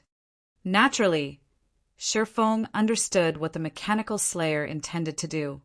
This was none other than the Mechanical Slayer's ultimate move, Storm Domain. The skill had a radius of over 100 yards, and even his level 50 Tier 1 guards had died from a single hit. Back then, if Shifeng had not used Windrider, his speed skyrocketing, the consequences would have been unimaginable. At this moment, Shifeng immediately switched to the 7 Luminaries Ring's Aura of Illusion, activating Fantasy World. Chapter 346, Great Wizard. Chapter 346, Great Wizard. As Shifeng activated Fantasy World, a faint barrier of light formed around his body. Fantasy World. Immunity to all magic damage, and 10% of magic damage received will be converted to healing to recover players' HP for 10 seconds. Cooldown, 3 minutes. At this moment, the players surrounding Shifeng had not yet noticed the Mechanical Slayer preparing its attack. They still foolishly charged at Shifeng. Before anyone could react, cracks started appearing on the stone-paved road as the land trembled. In the next moment, countless blades of air shot up from the cracks. Regardless of whether it was a player or an NPC, all those struck by the air blades died. After the turbulent storm ended, the street outside the teleportation hall was beyond recognition. At this moment, this small section of the city had become a ruin. The players, observing the battle from a distance, fell silent. This was the first time they had ever seen such frightening, destructive power. With a single attack, the Mechanical Slayer killed thousands of players. A large, empty patch suddenly appeared on the previously crowded street. Even the level 150 guards had not survived the attack. How were they, players, supposed to deal with such a monster? Powerlessness bloomed in the hearts of the players, who were originally intent on killing the Slayer. No. At this moment, the guild leaders of the various guilds who had ordered their members to encircle Shifeng no longer possessed the calm they had before. Only regret and anger filled them right now. The Mechanical Slayer's Storm Domain had instantly obliterated thousands of their members. Moreover, a majority of these members were elite players. As unrated guilds, they did not possess many elites. At most, each guild would have 600 to 700 elite players. Hence, even the death of a few dozen elite players was a huge blow. Now, however, each of these unrated guilds had lost over 100 elites. That single attack had dealt a fatal blow. Guild leader Black Flame's tactic was awesome. Turtle Dove giggled as she observed the carnage from afar. Let's see if those guilds dare to bully others in the future. Standing beside Turtle Dove, Shadow Sword nodded in agreement. Although this matter appeared simple, in reality, it was extremely difficult to carry out such a feat. While directing the Mechanical Slayer's attacks, Shifeng also had to dodge the attacks from other players constantly. Shifeng also had to know where he could and could not run. If Shifeng did not have a perfect grasp of his surroundings, even the slightest mistake would result in his death. Following the disappearance of the storm domain, the momentary calm also shattered. When the mechanical slayer discovered that some people were still alive, especially Shifeng, it was humiliated. Suddenly, the mechanical slayer jerked its serrated great sword from the ground. The mechanical slayer then started spinning, transforming into a bladed tornado. This was one of the mechanical slayer's skills, Blade Storm. The tornado possessed a powerful suction, easily pulling players into its attack. Moreover, the tornado's movement speed was very fast. It can affect my movement even when I'm 30 yards away. If I stand closer, even I might get sucked in. Shifeng hurriedly took out a speed scroll from his bag and used it. He then charged towards the gathering of the various guilds. Meanwhile, a level 150 tier 2 guard general standing only half a dozen yards away from the tornado was immediately yanked into it, a series of damages over minus 10,000 points appearing above the guard general's head. In only a moment, the guard general died under the mechanical slayer's blade storm. The frightening damage caused everyone to break out in cold sweat.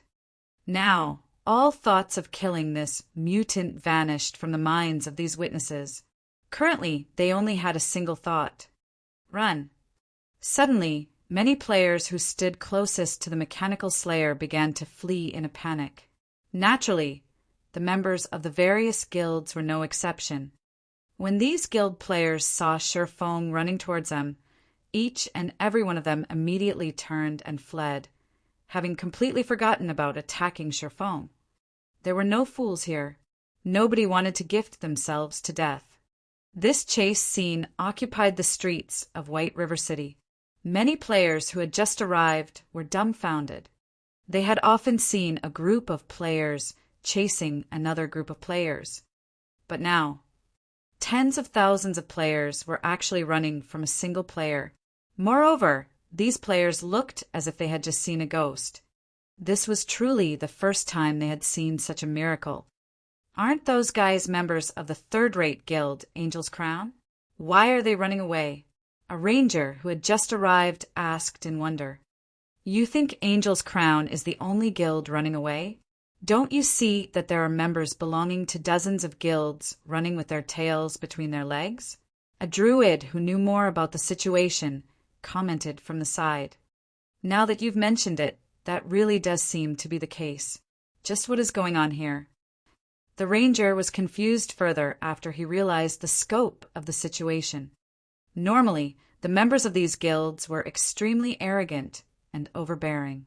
These guilds dominated the densely populated monster areas, and if independent players like them had an opinion about it, these guild players would kill them without hesitation. For a time now, many independent players harbored a great hatred for these guild players, though none of them had actually dared to voice that hatred. Now a miracle had actually occurred. It turned out that even the mighty and arrogant guild players had times where they were afraid. In particular, the members of Dark Star could also be seen among the crowd of fleeing players. Dark Star was one of the top 6 guilds of White River City. Why were its members running away as well? Don't you recognize the player chasing them? The druid pointed toward Shifeng, who was at the far end of the sea of fleeing players. That person looks somewhat familiar. Wait, isn't that Black Flame, the guild leader of Zero Wing? That's right. Black Flame is the one chasing these guilds. I heard that Dark Star allied itself with many other guilds and sent their members to blockade the teleportation hall in an attempt to prevent players of other cities from joining Zero Wing. After Black Flame discovered their plot, well, this is the result. Listening to the druid's explanation, shock filled the ranger's heart. A single player was actually capable of facing dozens of guilds. Was Black Flame even still considered a player? The other players standing near the druid and ranger pair who had been clueless about the situation were also stupefied by this revelation. Although they had long since knew that Black Flame was strong, they had not known exactly how strong. He was actually capable of forcing tens of thousands of players to run for their lives frantically. Were they even playing the same VR game? Guild Leader Black Flame, why don't we talk out our differences peacefully? Dark Star forced us to join their scheme. We really have no intentions of becoming enemies with Zero Wing. That's right, Guild Leader Black Flame. We have our own difficulties as well. If you stop chasing us, we are willing to offer you an apology and compensate you for all your losses. Please forgive us. We won't cause Zero Wing trouble ever again. The fleeing guild leaders started yelling their offers of reconciliation. At this moment, they were truly afraid. In order to deal with the mechanical slayer, they had ordered most of their guild members to rush to the battle. If they all died here, the damage it would cause their guilds would be unimaginable. It was highly possible that they would never recover from this loss and would be forced to dissolve their guilds. Since you all have spoken, I'll forgive you, Shifeng smiled. However, all of you need to die once first. Black Flame, we are sincerely trying to apologize. Judgment Hand, the guild leader of Angel's Crown, bellowed. Guild leader Judgment Hand must be joking. I, too, am sincere. I want you to die once. Shifeng smiled faintly as he increased his speed once more. Shifeng's speed was much faster than the elite members of the various guilds. In just a moment, he had caught up with the fleeing crowd. As Shifeng dove into the crowd, the mechanical slayer was like a meat grinder as it pulled one player after another with its powerful suction force, instantly turning these players into scattered light particles. In a short moment, the various guilds had already lost over 1,000 players. With the passage of time, the number of deaths soared. Even though there was a constant stream of NPC guards arriving at the scene of the battle, none of them could hinder the mechanical slayer. Instead, they all became a delicious meal for the mutant.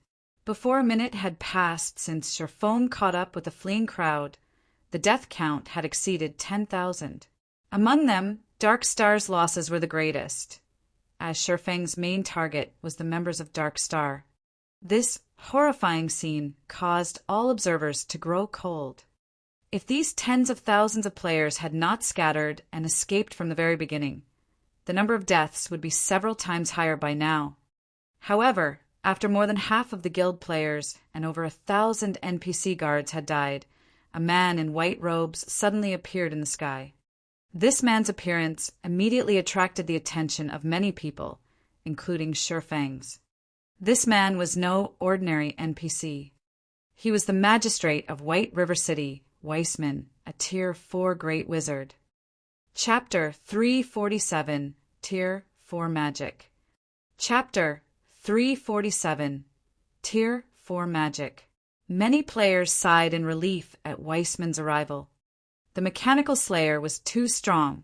Even though so many guards had attempted to slow its assault, over 50,000 players had died.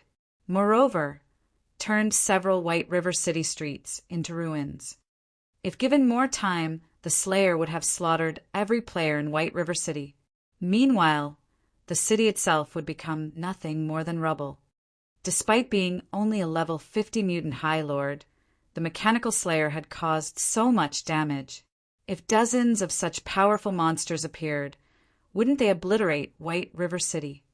However, among all of the players present, only Shifeng understood how powerful a mutant was. An ordinary High Lord could never be so strong. Mutants were considered natural disasters. I wonder which is stronger, a great wizard or a mutant. At this moment, Shifeng stood far from the commotion, quietly observing Weissman and the Slayer's every action. Great Wizard was a Tier 4 class. Even in Starmoon Kingdom, Weissman was one of the heavyweights. Such a powerhouse would only offer protection to a major city like White River City. Smaller cities would only be guarded by Tier 3 NPCs at best. Meanwhile, the Mechanical Slayer was also unique. It was a mutant that had transformed from a High Lord. If classified as a tier, Shifeng's initial judgment placed the Mechanical Slayer at Tier 3 uprank. Otherwise, It could not have defeated a Tier 2 guard general so effortlessly. At this moment, the level 200 Weissman and the level 50 Mechanical Slayer were only 30 yards apart, staring each other down. The level gap between the two was very wide. No matter how one looked at it, they were not equals. Yet, when Weissman and the Slayer stood together, nobody felt any sense of disharmony from looking at them. A mutant? No wonder the guards could not defeat it. Weissman did not rush to attack the Mechanical Slayer. Instead, he carefully observed the mutant. He then shifted his gaze towards his surroundings. The spacious streets around him no longer possessed the splendor they had in the past. There were collapsed buildings everywhere, and this caused Weissman's gentle gaze to chill with anger. Suddenly, Weissman's body exuded an intimidating authority. Even while standing hundreds of yards away, everyone could feel their bodies grow heavy, their breath quickening. As this authority grew increasingly powerful, some ordinary players who had withstood the pressure suddenly crouched, their faces filled with fear while their bodies trembled. Authority was intangible, and it could not physically influence substantial change. This was closer to spiritual pressure. It was an instinctual warning for when living creatures faced an enemy that was far superior, altering them to the danger. Humans had long since detached themselves from the various threats of Mother Nature, so their instincts were extremely weak. However, due to God's domain, players began to recover these instincts gradually. Although players had recovered these senses, they still sorely lacked spiritual training. As a result, many were unable to withstand Weissman's authority and had crouched in fear. Aside from exuding his frightening authority, Weissman had also enveloped an area 100 yards around him as his magic domain. As long as one were within this domain, the magic would suppress their strength unless they possessed equal or stronger magic. Simultaneously, this magic domain also strengthened Weissman. This was a frightening aspect of Tier 4 classes. As soon as a Tier 4 class used their domain, Tier 3 classes and below would be sheep for the slaughter. At this time, the Mechanical Slayer also began to move. Raising its serrated greatsword, it sent a powerful slash at Weissman. Just as countless air blades swept across the expanse, Weissman suddenly vanished. In the blink of an eye, he appeared on the other side of the Mechanical Slayer. Responding quickly, the Slayer swung its great sword towards Weissman's new location. However, the result was the same.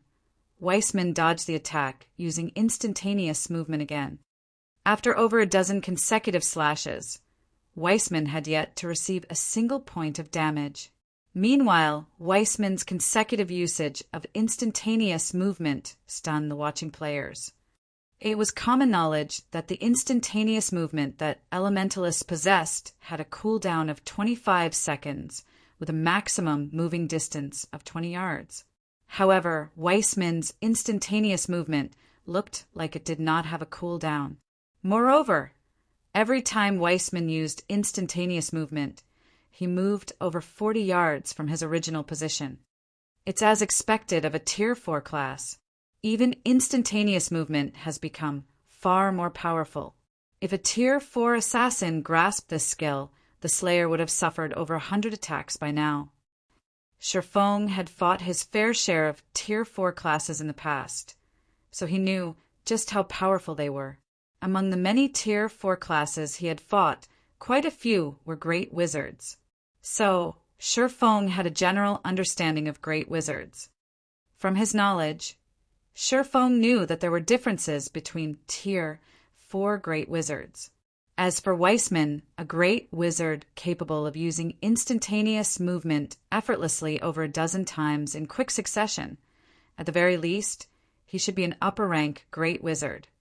After a frenzied assault, scars around 4 meters deep and 40 meters long were visible throughout the street. However, no matter how the Mechanical Slayer attacked, it could not land a single hit on Weissman. The Slayer had also started to panic. Gripping its serrated great sword with both hands tightly, it stabbed its weapon into the ground. It was obvious that the mechanical slayer intended to use Storm Domain once more.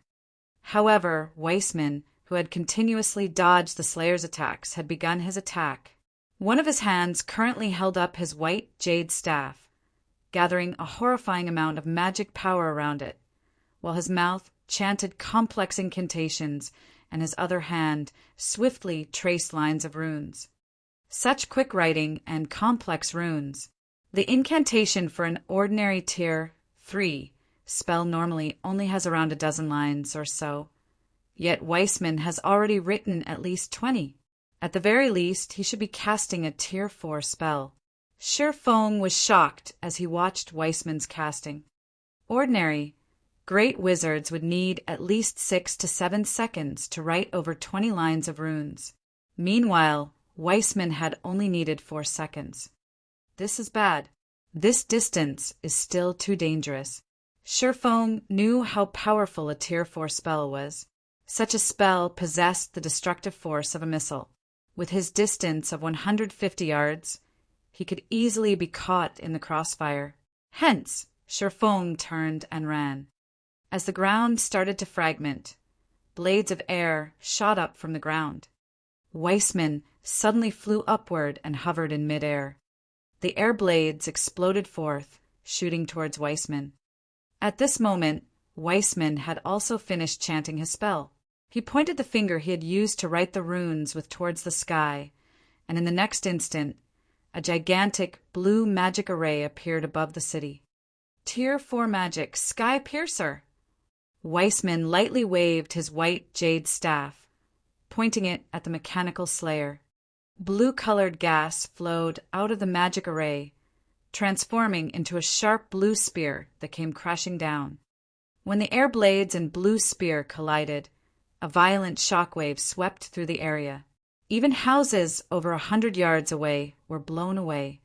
Players who stood within a 200-yard radius died instantly, while players who stood 200 yards to 300 yards away suffered varying degrees of damage. After the brief collision between the two skills, Blue Spear pierced through the air blades and struck the mechanical slayer's body. The spear was like a meteorite crashing into the ground. In the wake of the impact, strong winds blew and dust rolled.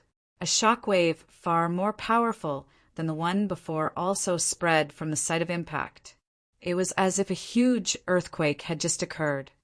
After the dust settled, everyone's gazes shifted towards where the Sky Piercer had fallen.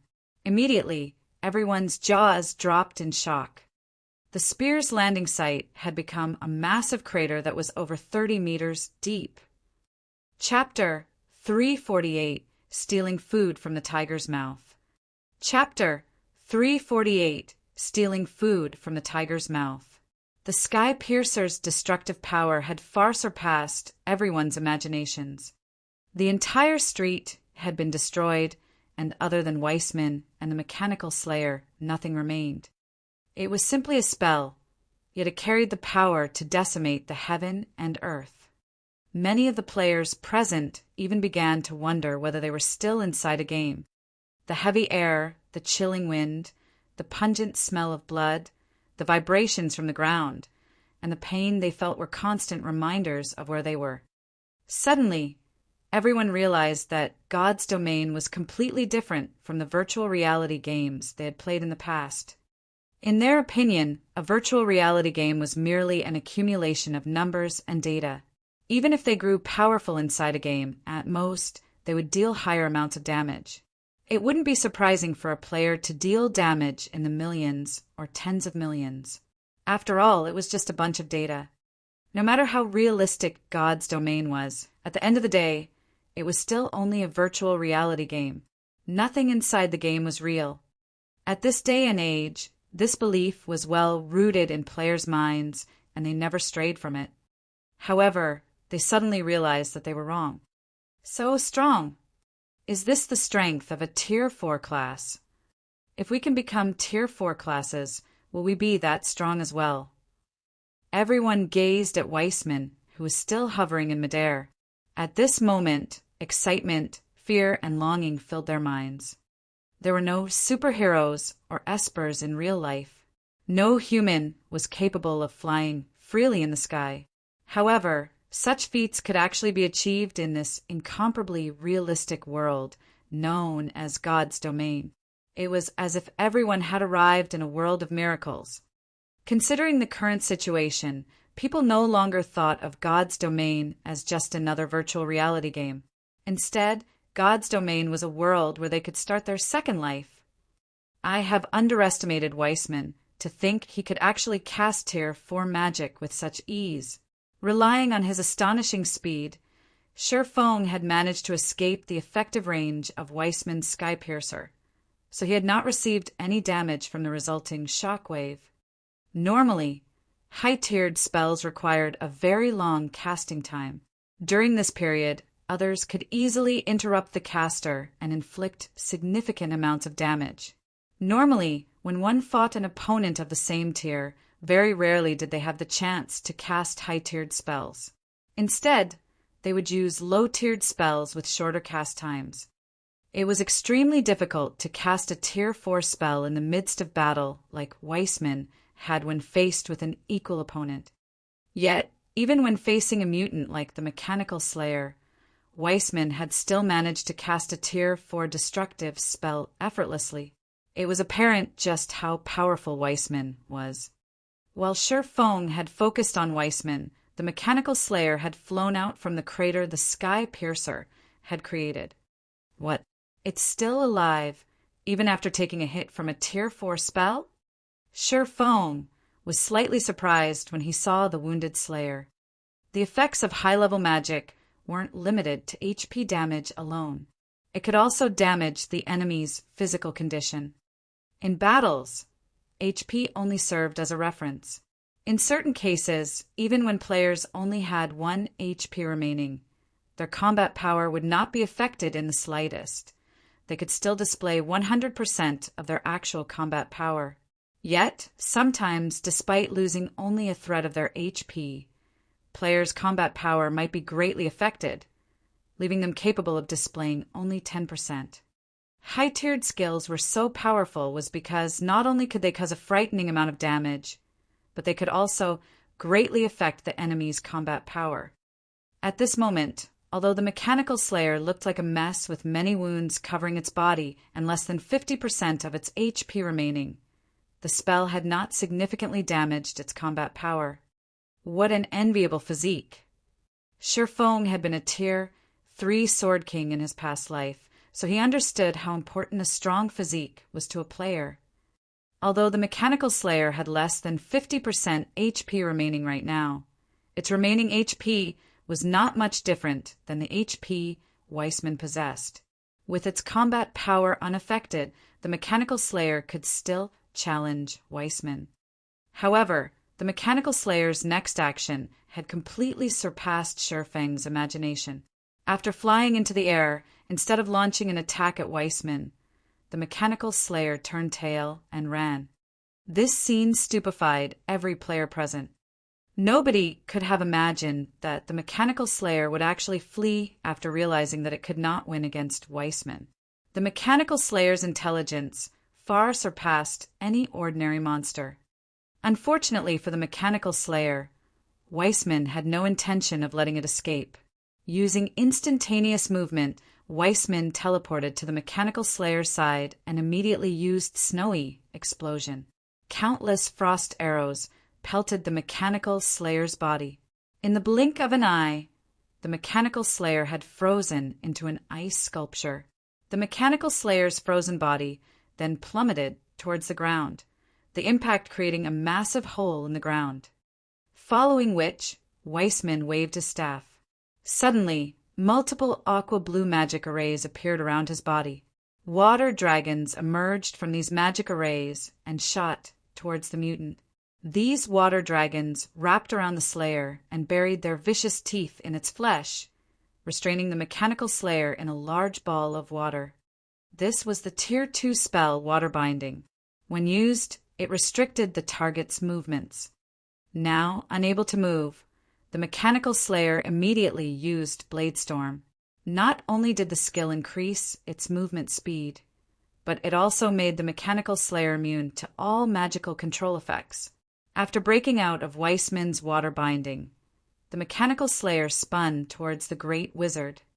Reacting quickly, Weissman immediately started chanting the incantation of another spell, his hand having already written 3 lines of runes.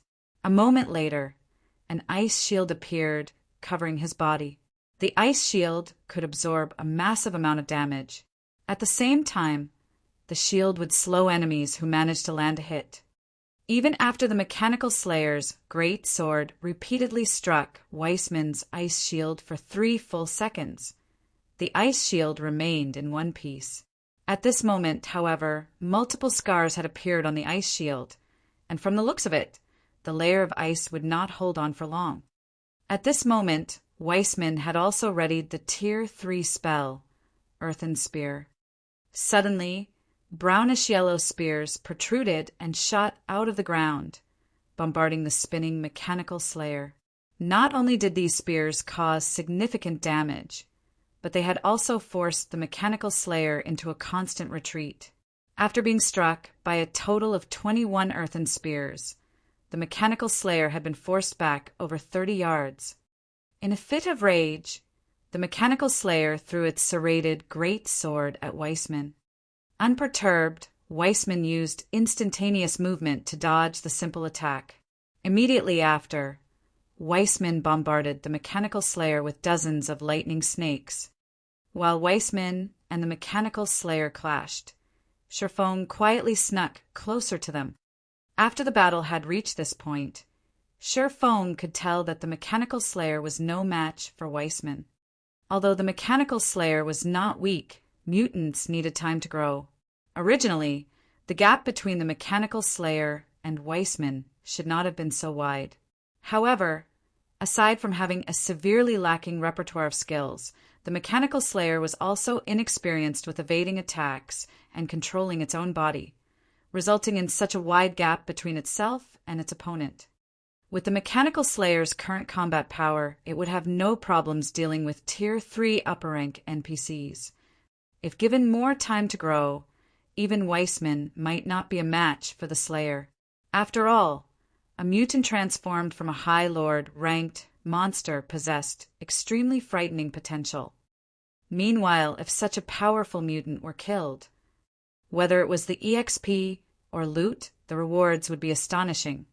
Now that everyone had witnessed how powerful both the Mechanical Slayer and Weissman were, unless they wished to die, nobody would be so stupid as to move closer as these powerhouses faced off. So, the players present quietly observed the battle from a distance. The moment Weissman killed the Mechanical Slayer, they would rush forward to fight for the mutant's loot. Hence, Sherfong intended to make his move first. If he waited until after the battle ended to make his move, he would not stand a chance against tens of thousands of players. Moreover, Sherfong was not interested in the Mechanical Slayer's loot alone. He also desired the EXP the Mechanical Slayer would provide. Both the 7 Luminaries ring and the Skill Flame burst were of great use to Sherfong. However, if he wanted to upgrade and increase their might, he needed a large amount of EXP. If he could steal the last hit of the Mechanical Slayer, he could obtain 60% of the Slayer's EXP for himself. This would not be a small number. Chapter 349, Skyrocketing Experience. Chapter 349, Skyrocketing Experience. While Sherfong slowly approached the battlefield, the other players stared intently at the Mechanical Slayer's HP. As the battle grew more intense, the Mechanical Slayer's HP fell at an increasing rate. If they were a step ahead of others, they would have a higher chance of obtaining some of the Slayer's loot for themselves. Naturally, they all watched the mutant's HP intently, prepared to dash forward when it dropped to 0. At the same time, various guild leaders began issuing commands to surround the battlefield. Although Sherfong had killed many of their members with the aid of the Mechanical Slayer, many were still alive. At this time, these guilds no longer paid attention to Sherfong, including Lone Tyrant, who hated Sherfong down to the bone. They all focused on the Mechanical Slayer. Guild Leader Tyrant, we have people stationed as close to the mechanical slayer as possible. Our men will charge forward as soon as the slayer dies. An assassin standing beside Lone Tyrant reported. Good. If someone steals the loot, kill them, Lone Tyrant ordered. According to his estimation, the loot of such a powerful monster like the mechanical slayer, at the very least, would be dark gold items. It might even drop epic items. As long as they could obtain these items, they could make up for some of the losses they had previously suffered. Right? Have there been any movements from Zero Wing and Ouroboros? Lone Tyrant asked. None at the moment. I don't know what happened with Zero Wing, but none of their members have arrived. It seems they're not interested in this situation. As for Ouroboros, they're still focused on raiding the 3 great dungeons. They only sent a small contingent. On the other hand, Emperor's Light and Assassin's Alliance have sent quite a few members, the assassin reported. He then added, if we had not lost so many members because of Black Flame, we could have contended with these guilds evenly. Ha ha ha. Gentle Snow, in your eagerness to conquer the 3 great dungeons, you have missed out on the chance to conquer the 3 great dungeons. Pass down my command. Have everyone focus on grabbing the most valuable items. Don't let any dark gold items or epic items fall into other guilds' hands. Lone Tyrant's excitement grew as he thought about the bountiful loot of the mechanical slayer. Before, Darkstar had lost many of their members and suffered massive losses due to Black Flame. It would take a long time for the guild to recover. Lone Tyrant swore that he would personally avenge his guild sooner or later. However, if they could obtain some dark gold and possibly epic items, it would massively assist the guild's recovery. It was especially true for dungeon raiding. If they could use dark gold and epic ranked weapons and equipment to fight the bosses in the 3 great dungeons, they would have a much easier time conquering these dungeons. By the time they obtained the first clear of the 3 great dungeons, Darkstar would take its place in the public eye once more, restoring its past glory. Time passed gradually. While everyone focused on the mechanical slayer's HP, the number of players in White River City who had gathered continuously increased. After all, it was the first time a monster attack had occurred in Starmoon Kingdom. Shortly after the White River City System announcement appeared, a report appeared on the God's Domain official forums. Even players from other cities rushed over to experience this rare event. However, the teleportation fee between cities was very expensive, so there weren't a lot of players from other cities. Meanwhile, the players from other cities were those who were well off in God's Domain. A majority of these players were the elite members of guilds. At one point, over 500,000 players had gathered around the battlefield between Weissman and the Mechanical Slayer. That was practically a third of the total population of White River City. I'm relieved to see such a powerful monster. We have not wasted the trip. Only a few of us teleported here, and we haven't occupied any strategic locations. In a moment, if any of you manage to snatch some loot, escape immediately, understood? Don't stay behind to throw away your lives, a handsome man in black robes told the people standing around him.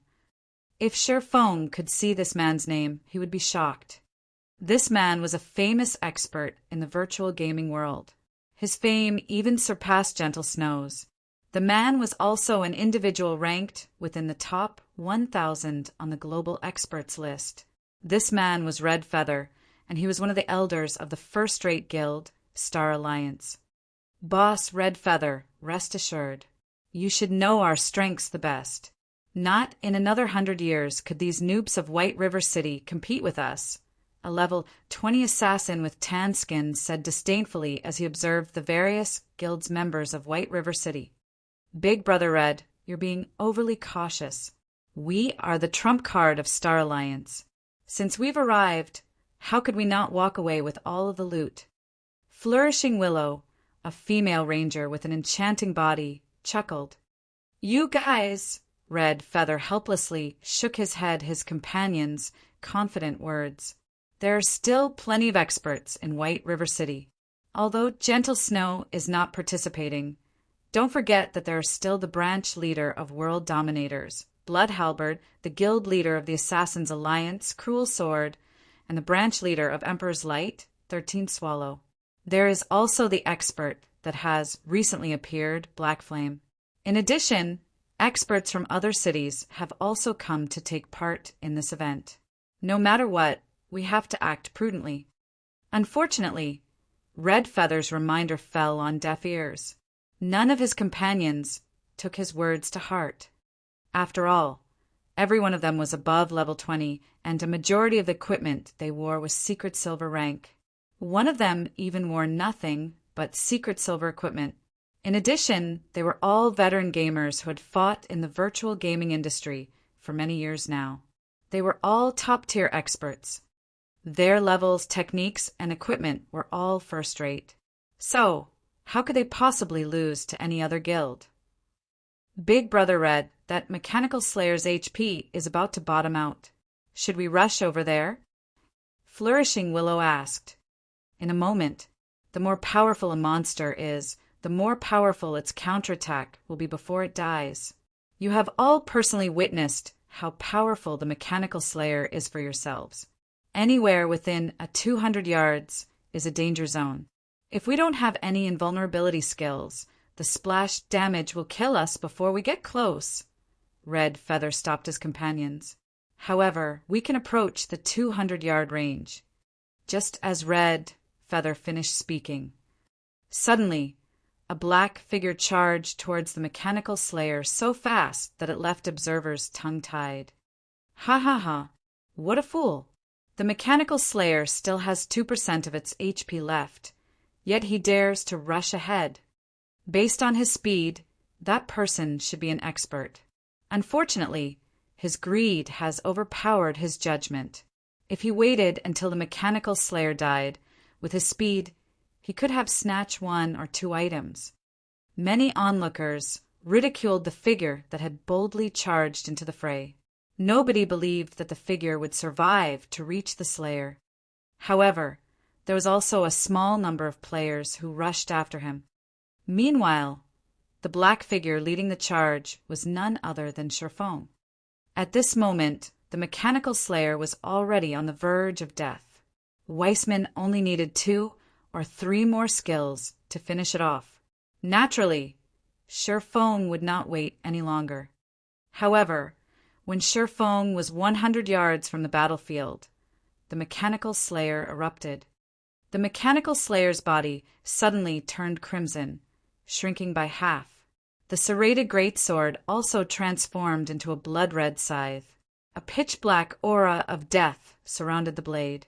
Tightly gripping the scythe with both hands, the Slayer swung it at its surroundings. Suddenly, black streaks of light shot out in all directions.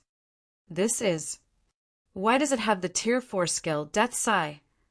Sherfong panicked at the sight of the skill. Hurriedly, he activated Fantasy World. The instant the black lights collided with the barrier of light formed by the Fantasy World.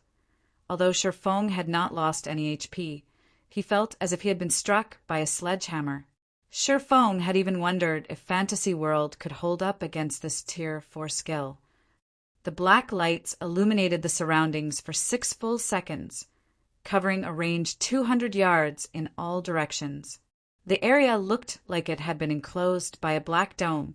Everything within this dome was pitch black, and nobody outside the dome could see anything within it. After Death's sigh ended, everything in the space was dead. Aside from Sherfong, who was safe inside his light barrier, every player who charged forward had died.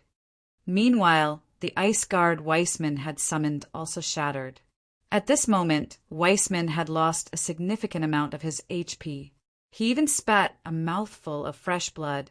Evidently, the Slayer's attack had severely injured him. However, this could not be helped. Nobody would have thought the Mechanical Slayer would use such a frightening skill as its dying counterattack.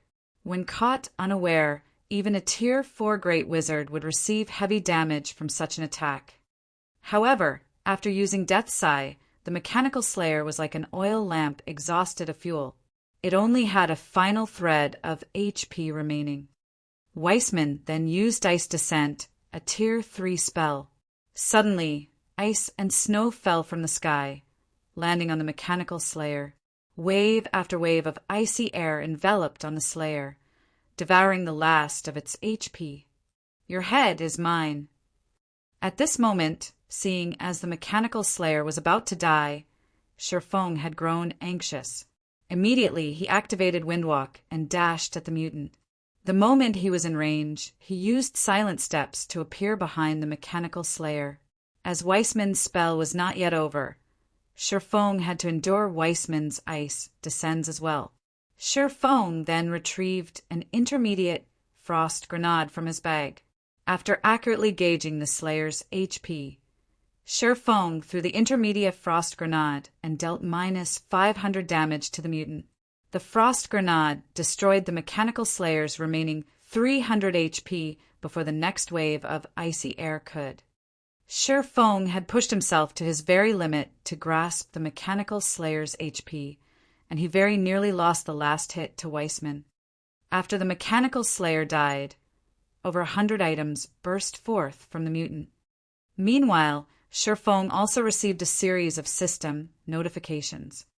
Before Sherfong could check the notifications, his experience bar started to soar. In just a moment, Sherfang's level 24 experience bar fell before breaking through to level 25. Even after reaching level 25, Sherfang's experience bar did not stop. Level 26, level 27, level 28, level 29. Golden light continuously flashed over Sherfang's body, only gradually fading after Sherfong reached level 34. In the end, Sherfong rose to 74% of level 34. Sherfong had leveled up 10 times consecutively. The EXP he had obtained had completely surpassed his imagination. Even in his previous life, never once had he managed to level up 10 times in a row. It was clear how bountiful the EXP provided by the mechanical slayer was. If he had obtained 100% of it, he would have leveled up further. Chapter 350, Sword in the Stone. Chapter 350, Sword in the Stone. Before Sherfong could celebrate his success of stealing the last hit, he felt deep-seated malice directed at him from all directions. Although Sherfong was wearing the black cloak, and nobody had yet recognized Sherfong, the system notification that appeared after the mechanical slayer died had betrayed Sherfong. Starmoon Kingdom System Announcement. Congratulations to Black Flame for being the first player to kill a mutant. Rewarding 50 reputation points in Starmoon Kingdom, 30 free mastery points, and 30 gold coins. White River City System Announcement. Player Black Flame has killed the mechanical slayer that invaded White River City. Rewarding 50 reputation points in White River City, 10,000 merit points in Starmoon Kingdom, and 20 gold coins. These two notifications popped up 3 times. After reading these notifications, even a fool could tell that the cloaked figure covered in a golden glow was none other than Zero Wings guild leader, Black Flame. Now, not only Sherfong had obtained a wealth of EXP by killing the mechanical slayer, but he also received a bountiful reward from the system. How could others not be envious? Sure enough, his reputation is well-deserved. He actually stole the last hit while Weissman and the mechanical slayer fought. After watching Sherfang's previous performance, Red Feather could not help but compare himself to Sherfong. Suddenly, Red Feather discovered that, regarding timing, he was inferior. Black Flame is quite good. However, at the end of the day, he still can't make it onto the secret pavilion's experts list. How powerful could he possibly be? On the other hand, Big Brother Red Feather is an expert ranked within the top 900 on the experts list. Flourishing Willow giggled, smiling faintly. The secret pavilion's experts list contained the names of 1,008 great experts in God's domain, and it was extremely hard to place on that list. After all, there were too many players in God's domain. Moreover, that number continued to increase. Hence, even if it were the 1008th ranked player on the experts list, that expert would be a monster-like existence. In the virtual gaming world, players took pride in ranking on the experts list. Not only was it a symbol of strength, but it was also a symbol of honor. Since Red Feather ranked in the top 900, it sufficed to say that he was very powerful. On the other hand, Black Flame's absence from the experts list showed that the secret pavilion judged him as inferior to Red Feather. However, Sherfong did not care what others thought about him. Without hesitation, he started picking up the items the Mechanical Slayer had dropped. After the Mechanical Slayer died, over 100 items had scattered around its body. Needless to say, everyone present knew that if one could take all of these items for themselves, it would massively assist Guild's development. Seeing as the Mechanical Slayer had been such a powerful monster, even the worst items it dropped should be fine gold rank. At this stage of the game, fine gold ranked weapons and equipment were extremely rare. With over 100 weapons and equipment of such quality, they could either fully arm a 20-man team, qualitative improve a 50-man team, or significantly upgrade a 100-man team. Damn! All of you go. Those drops are mine. Lone Tyrant shouted in rage. Clenching his fists, Lone Tyrant's eyes resembled a poisonous snake's as he glared at Sherfong. The Dark Star members who had been on standby all this time charged forward. Naturally, the players from other guilds did not lag behind. They all simultaneously dashed towards the dropped items. Of course, Sherfong would not let anyone have any of the drops. However, due to time constraints, he could only take a limited number before the tide of players crashed down on him. 1, 2, 5 pieces. The moment Sherfang's hands reached an item, he would immediately throw the item into his bag, not even bothering to look at what he had picked up. No, get rid of him. All mages, bombard him with AoE spells. Lone Tyrant's heart bled as he watched Sherfong claim items, one after another. This was his biggest chance to recuperate Dark Star's losses. At this moment, however, Sherfong was destroying that chance right before his very eyes. As for the others, they, too, realized that they could not leave Sherfong alone.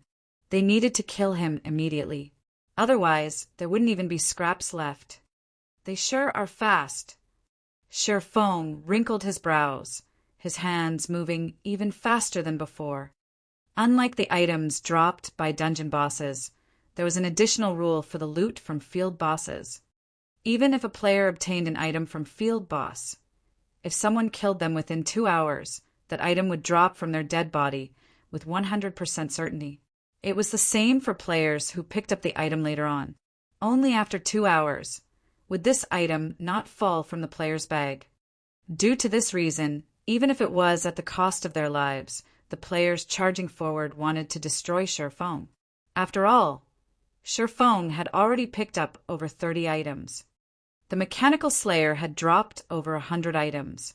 Yet, Sherfong had already claimed over a fifth of them for himself. How could anybody accept such a situation? Sherfang's anxiety grew at the sight of the approaching crowd. Suddenly, however, he noticed an inconspicuous-looking item among the many drops. To be precise, this item was a sword fully encased in a crystal.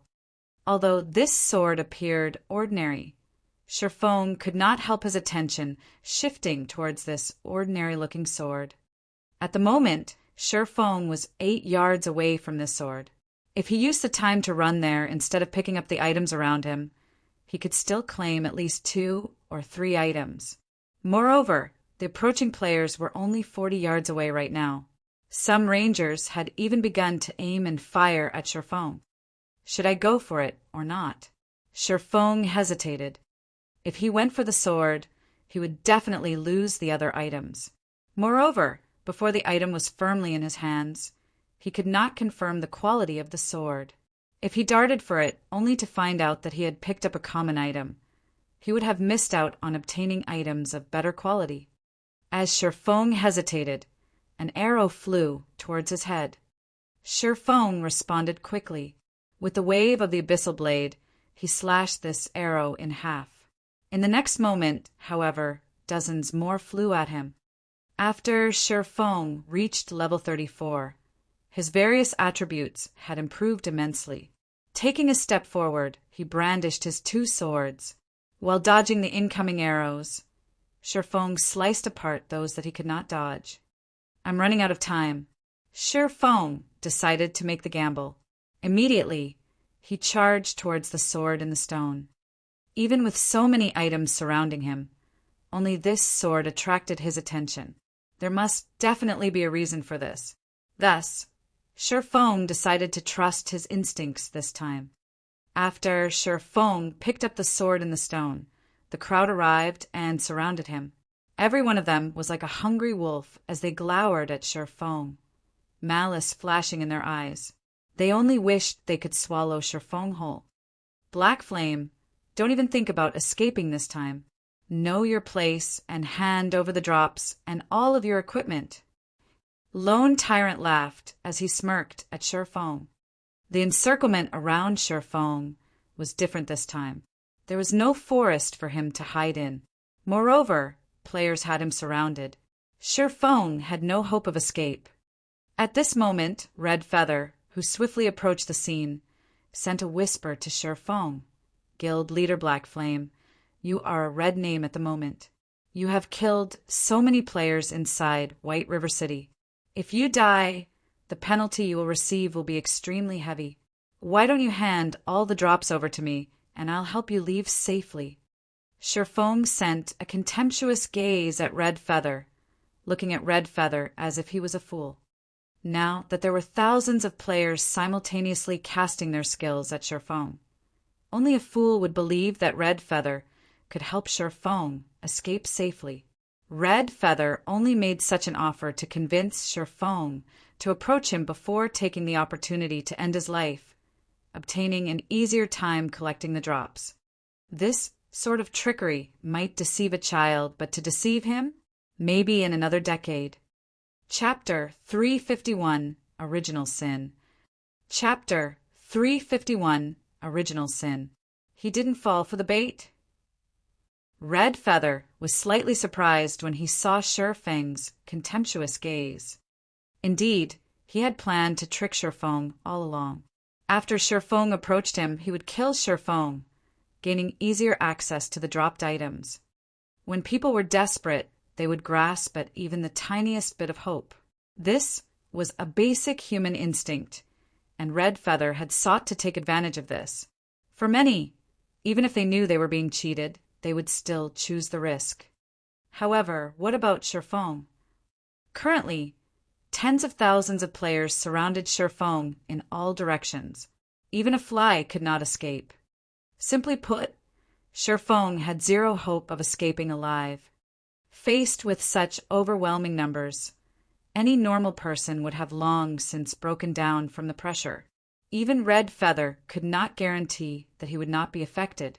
No ordinary person could endure the condemnation of thousands, not to mention the murderous gazes of tens of thousands.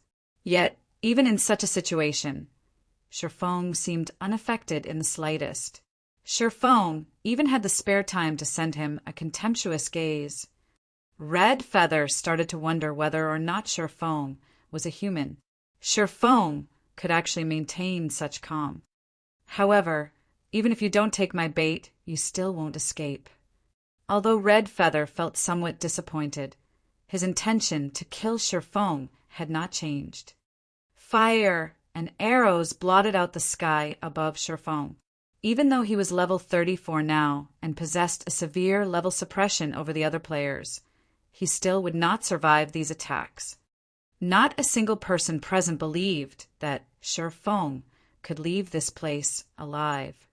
In the next moment, however, Feng confused everyone. At this crucial moment, Feng activated Defensive Blade and continued to pick up drops. One after another, he placed the items in his bag, showing that he valued money more than his own life. Many players expressed their confusion. Does Black Flame really think he can escape? Does Black Flame believe that, as long as he claims the loot, those items will not drop after he dies? However, Shifeng still smiled faintly. He paid no attention to the incoming attacks. Following which, wave after wave of spells and arrows landed within 20 yards around Shifeng, transforming the area into an ocean of ice and fire. Meanwhile, all players within this 20-yard radius turned into ash. Shifeng was no exception. Ha ha ha! Black Flame! Finally! Lone Tyrant laughed psychotically as he watched Shifeng turn into particles of light. Although Lone Tyrant had not done the deed personally, when the news of Black Flame's death spread, he would definitely become the laughingstock of God's domain. Zero Wings guild leader, Black Flame, had actually thrown his life away because of greed. What could be more ironic than this? Wait, none of the items Black Flame picked have dropped, a player with powerful eyesight suddenly shouted in surprise. Hearing this, a realization struck the crowd. Indeed, just as the player had said, although Black Flame had died, the number of items on the ground had not increased. Rather, there even seemed to be a few more pieces missing. What was happening? Did this mean that there was no 2-hour wait to claim the loot from the mechanical slayer? At this moment, Lone Tyrant was stunned as well. His eyes were glued to the location where Shifeng had died. However, no matter how hard he racked his mind, he could not figure out what had happened. Even if there really was no 2-hour waiting time for the dropped items, as a red name, Black Flame should have at least dropped a few pieces of the equipment he wore upon death. Yet, he had not dropped a single item after he died. Big Brother Red, this is bad. If the items don't drop from a player's inventory, it will be far more difficult to steal them. Flourishing Willow panicked. Since that is the case, we'll grab as many as we can. Let's go. Originally, they had prepared their path of retreat. However, he never would have expected that the drops from the mechanical slayer would play such a trick on them, destroying his plans. As for whether Shifeng had actually died or not, Red Feather had no doubts. Thousands of attacks had bombarded the area, and any stealth effects would have been useless. Moreover, even in the very end, he had not seen Shifeng activate any skills. Brothers, attack. Don't let the powerful guilds take the drops. As long as we put the drops into our bags, the items will be ours. Originally, the independent players had only intended to observe. They had no plans to compete for the loot. After all, without a guild protecting them, the moment they picked up an item would be the moment they lost their lives. At that time, not only would they lose the items they picked up, but they would also lose their own equipment and levels. Only a lunatic would try their luck. However, the situation had changed.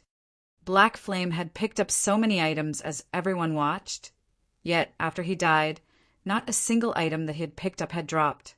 This showed that the Slayer's loot would belong to whoever picked them up. Previously, none of the independent players saw any chances or hope of obtaining an item for themselves. Now that there was a glimmer of hope of obtaining a fine gold or even dark gold item, why wouldn't they be excited? Suddenly, the tens of thousands of players went into a frenzy. They frantically launched spells and attacks towards the dropped items, barring anyone from claiming the loot. Unknowingly, the largest war in the entire Starmoon Kingdom, no, in the entire God's domain, had begun in White River City.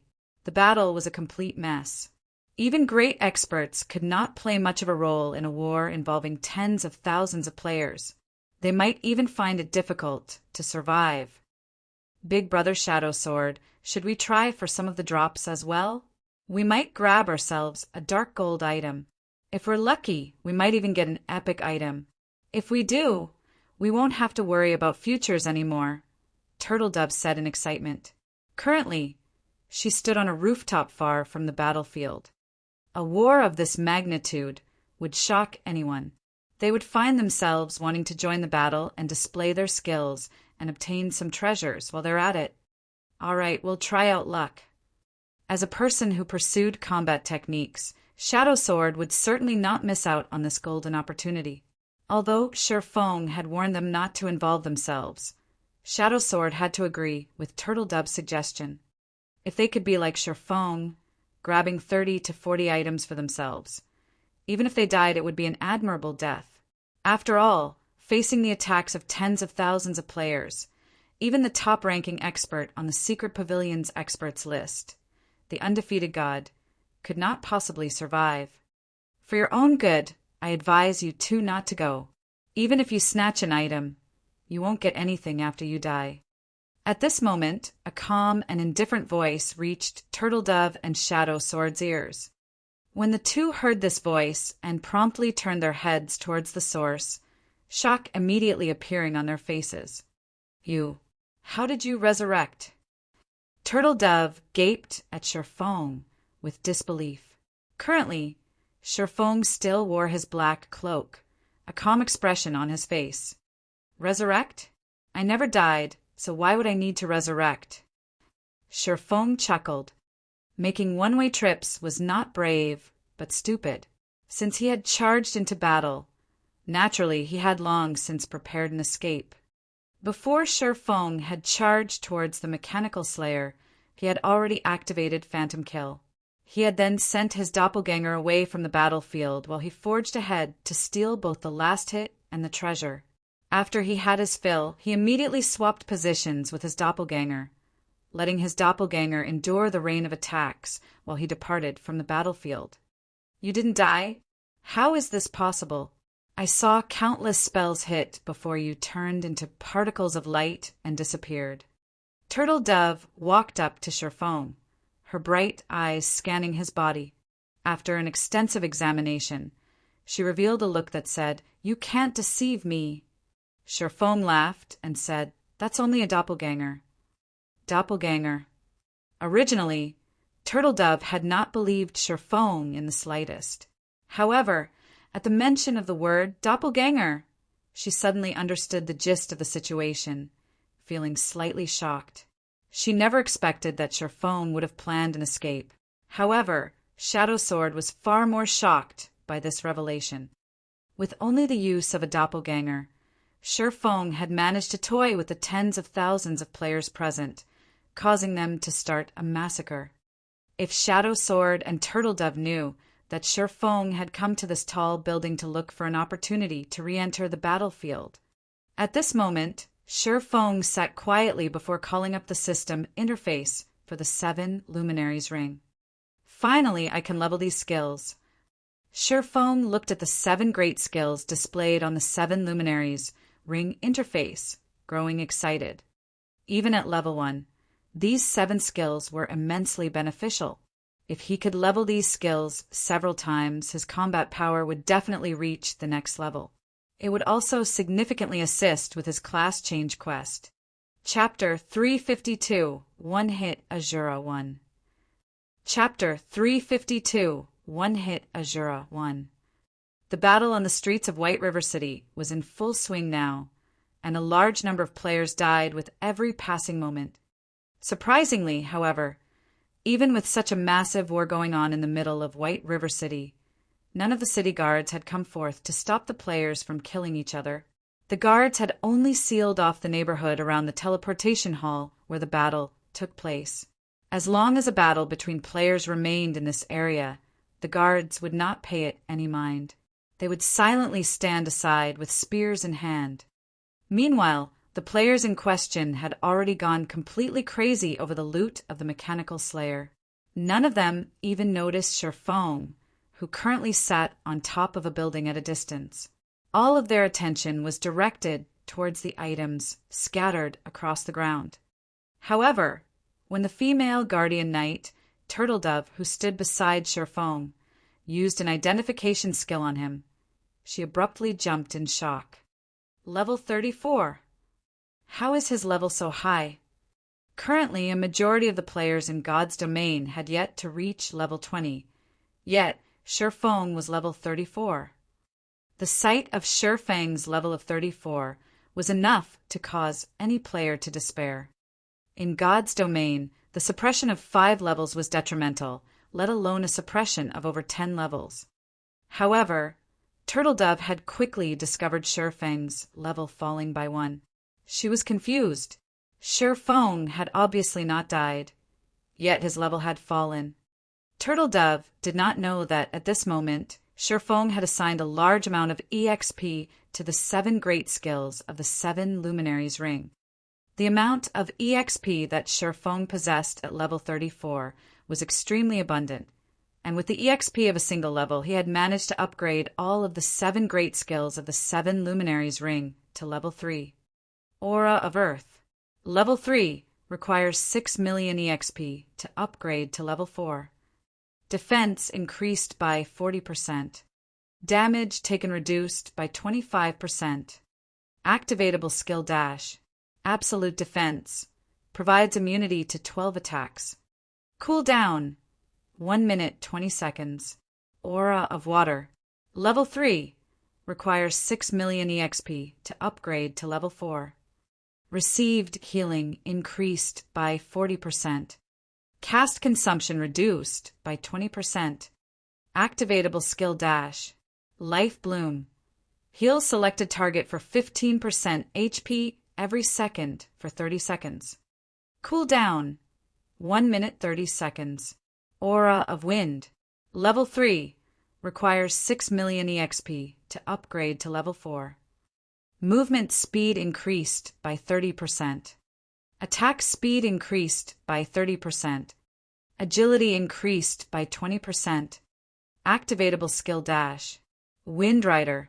Enables temporary flight and movement speed increase of 120% for 15 seconds. Cooldown 2 minutes. Aura of Fire.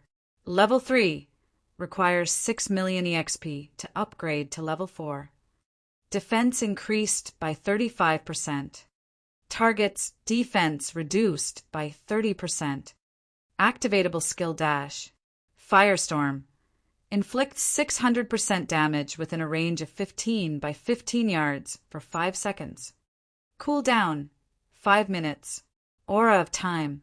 Level 3 requires 10 million EXP to upgrade to level 4. Cooldown of all skills reduced by 25%. Enemies within a 100-yard radius will have their movement speed and attack speed reduced by 25% and cooldown of skills increased by 30%. Activatable skill dash. Absolute Time. Prevents enemies within a radius of 60 yards from using any skills or tools for 20 seconds. Cooldown 2 minutes 30 seconds. Aura of Illusion. Level 3 requires 10 million EXP to upgrade to level 4. All attributes increased by 25%. Enemies within a 100-yard radius will have all their attributes reduced by 30%. Activatable skill dash. Fantasy World. Immunity to all magic damage and 15% of magic damage received will be converted to healing to recover players' HP for 15 seconds. Cooldown 3 minutes. Aura of Space. Level 3 requires 10 million EXP to upgrade to level 4. Immunity to all control and restricting effects. Activatable skill dash. Space Movement. Instantly move to any location within a radius of 360,000 yards. Cooldown 8 minutes. As expected, the EXP required becomes increasingly abundant at the further levels. However, the skills have indeed significantly improved. I wonder how far I can upgrade them to if I dump in all the EXP I have? Once again, Shurfeng started assigning EXP to the 7 Luminaries Ring. This time, Shurfeng had upgraded all of the skills to level 5, reducing his level to 26. Aura of Earth. Level 5 requires 12 million EXP to upgrade to level 6. Defense increased by 45%. Damage taken reduced by 35%. Activatable skill dash. Absolute Defense. Provides immunity to 16 attacks. Cooldown 1 minute 20 seconds. Aura of Water. Level 5 requires 12 million EXP to upgrade to level 6. Received healing increased by 60%. Cast consumption reduced by 30%. Activatable skill dash. Life bloom. Heal selected target for 20% HP every second for 40 seconds. Cool down. 1 minute 30 seconds. Aura of wind. Level 5 requires 12 million EXP to upgrade to level 6.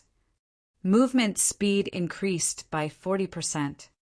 Attack speed increased by 40%.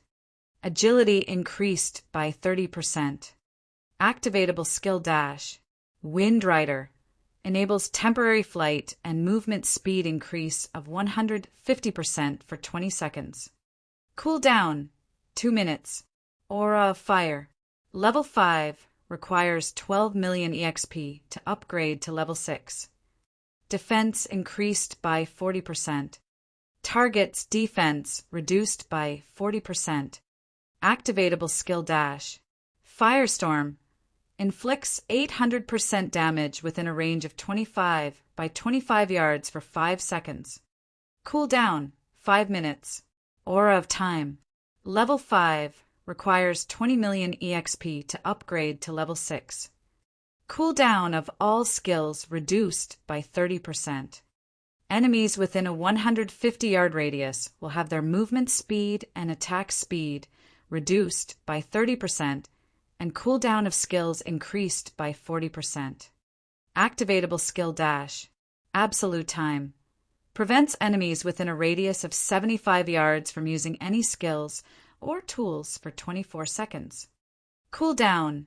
2 minutes 30 seconds. Aura of Illusion. Level 5 requires 20 million EXP to upgrade to level 6. All attributes increased by 30%. Enemies within a 150-yard radius will have all their attributes reduced by 30%. Activatable skill dash. Fantasy World. Immunity to all magic damage and 15% of magic damage received will be converted to healing to recover players' HP for 20 seconds. Cooldown. 3 minutes. Aura of Space. Level 5 requires 20 million EXP to upgrade to level 6. Immunity to all control and restricting effects. Activatable skill dash. Space Movement. Instantly move to any location within a radius of 400,000 yards. Cooldown. 6 minutes. After Shifeng examined the attributes of the level 5/7 Luminary's ring, his calm heart inadvertently grew excited. In the legends, the 7 Luminary's ring was said to be a godly relic. Even if it were just an epic, ranked replica of the item, its strength far surpassed any player's imagination. Currently, the 7 Luminary's ring replica Shifeng possessed was only level 5. Looking at the replica's current attributes, Shifeng had even wondered if this 7 Luminary's ring replica could rival the strength an actual legendary item. However, if Shifeng wanted to continue upgrading the 7 Luminary's ring, he would need a horrifying amount of EXP. In his current position, it was simply impossible to upgrade the ring to level 6. Next, I need to work on the Surekill skill, Flame Burst. Shifeng called up the skill interface and began to upgrade Flame Burst.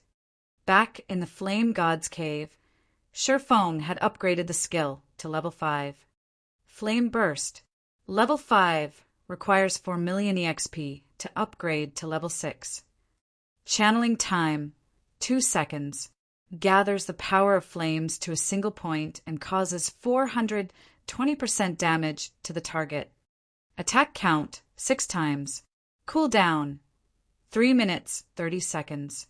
In a single breath, Shifeng upgraded Flame Burst 4 times, the skill reaching level 9.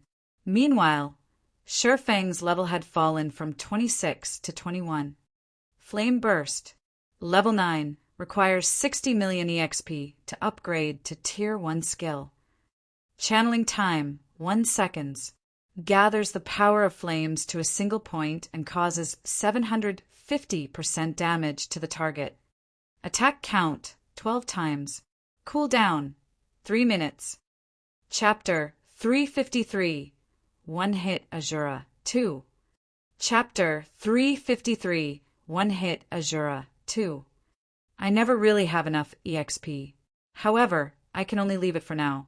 Even if I fall back to level 0, I won't have enough EXP to upgrade the skill. Sherfong laughed bitterly as he looked at his own level. Level 21. His current level was even lower than before he had returned to White River City. However, his combat power was much higher than any ordinary level 34 player. Meanwhile, Turtle Dove and Shadow Sword were completely stupefied right now. Within minutes, a level 34 player had fallen to level 21. Turtle Dove and Shadow Sword had even wondered if their eyes were playing tricks on them. How could a player's level decrease by itself? Although they both eagerly wanted to ask Sherfong about his level, they felt embarrassed to do so. After all, they had yet to join Zero Wing officially. As the leader of a guild, how could they presume to ask for Sherfeng's secrets? Although Sherfong could discern the doubts filling the minds of the two minds beside him, he did not bother to explain himself. This was his secret. If the matter of the 7 luminaries' ring were revealed, a calamity would definitely befall him in the future. At this moment, Sherfong received another system notification. System: Guild Crusade quest completed. Zero Wing's popularity increased by 30,000 points. System: Congratulations player for completing a Guild Crusade quest, rewarding 70 White River City reputation points and 5 million EXP. Suddenly, Sherfeng's level recovered to level 22. Guild leader: We've secured all of the treasure in Creek Town. Everyone's reputation had increased beyond 100 points, and we've become nobles. We won't suffer any consequences if we enter the city as red names now. Fire Dance and the others have returned to the city to accept their class change quests. Aqua Rose suddenly reported through the team chat. Good. The rest of you should return as well. While you're at it, summon all members of Zero Wing to the teleportation hall, Sherfong said, smiling faintly as he watched the current stalemate on the battlefield. Today was destined to be an extraordinary night. It was also the night when Zero Wing would fully emerge from the shadows. I understand. We'll hurry over immediately, Aqua Rose answered without hesitation before disconnecting the call. At this point, Aqua Rose no longer doubted Sherfeng's decisions. After the call ended, Sherfong remained sitting on the rooftop, quietly observing the intense battle below. After another hour had passed, the number of players still alive on the battlefield had dwindled down from the initial 500,000 to less than 100,000. The brutality of the war far exceeded everyone's imaginations. Throughout this period, other players would slaughter anyone who dared approach the loot from the mechanical slayer, regardless of who they were. Even when a guild had sent hundreds of members charging forward, the result was the same. In the end, the situation had devolved into one where it became impossible for one side to steal any of the drops without annihilating everyone else. However, along with the decrease of players, guilds' advantages began to reveal themselves. Among the tens of thousands of players remaining, a large majority of them were guild players. Meanwhile, the number of independent players decreased as some independent players had opted to give up and retreat from the battlefield. Without the interruption from independent players, the various guilds had also started to make their moves. Gradually, one guild after another charged towards the unclaimed loot. However, how could the other guilds willingly sit by and watch as other guilds obtain the drops of the mechanical slayer? Hence, the guilds present split their members into 2 groups, one to hinder the other guilds and one to seize the items. As a result, the various guilds initiated another intense battle with each other. These items all belong to Dark Star. Do you think small guilds like you are worthy of fighting us? Lone Tyrant swung his shield, slamming it into a swordsman from a small guild and sending him flying. He then bellowed, "Assassins, go for the items! Everyone else, protect them!" Immediately, dozens of assassins from Dark Star sped forward. while the other members of Dark Star opened a path for these assassins. You wish to take those items? Have you sought my permission to do so yet? Red Feather led his subordinates forward, gradually approaching the drops while hindering Dark Star. Simultaneously, Emperor's Light, the Assassins' Alliance, and World Dominators also began to fight their way forward. Although these powerful guilds were very strong, the small guilds were no fools. These powerful guilds' main target would be the highest concentration of loot. Hence, as unrated guilds, rather than competing over these locations, it would be far wiser for them to compete over locations with fewer items. That way, they would have fewer challengers. Meanwhile, seeing the various guilds picking up drops one after another, the independent players watching from the outskirts of the battlefield could not help but grow envious. At this moment, however, the guilds that had managed to secure some drops for themselves also displayed grim expressions. Originally, they had been fighting vigorously while ignoring all costs in order to secure the loot. After all, as long as they put these items into their bag, even if they died, these items would not drop. However, now that they had gotten their hands on these items, the result was completely different from what they expected. Any players holding the dropped items had to stay alive and hold said items for 2 hours.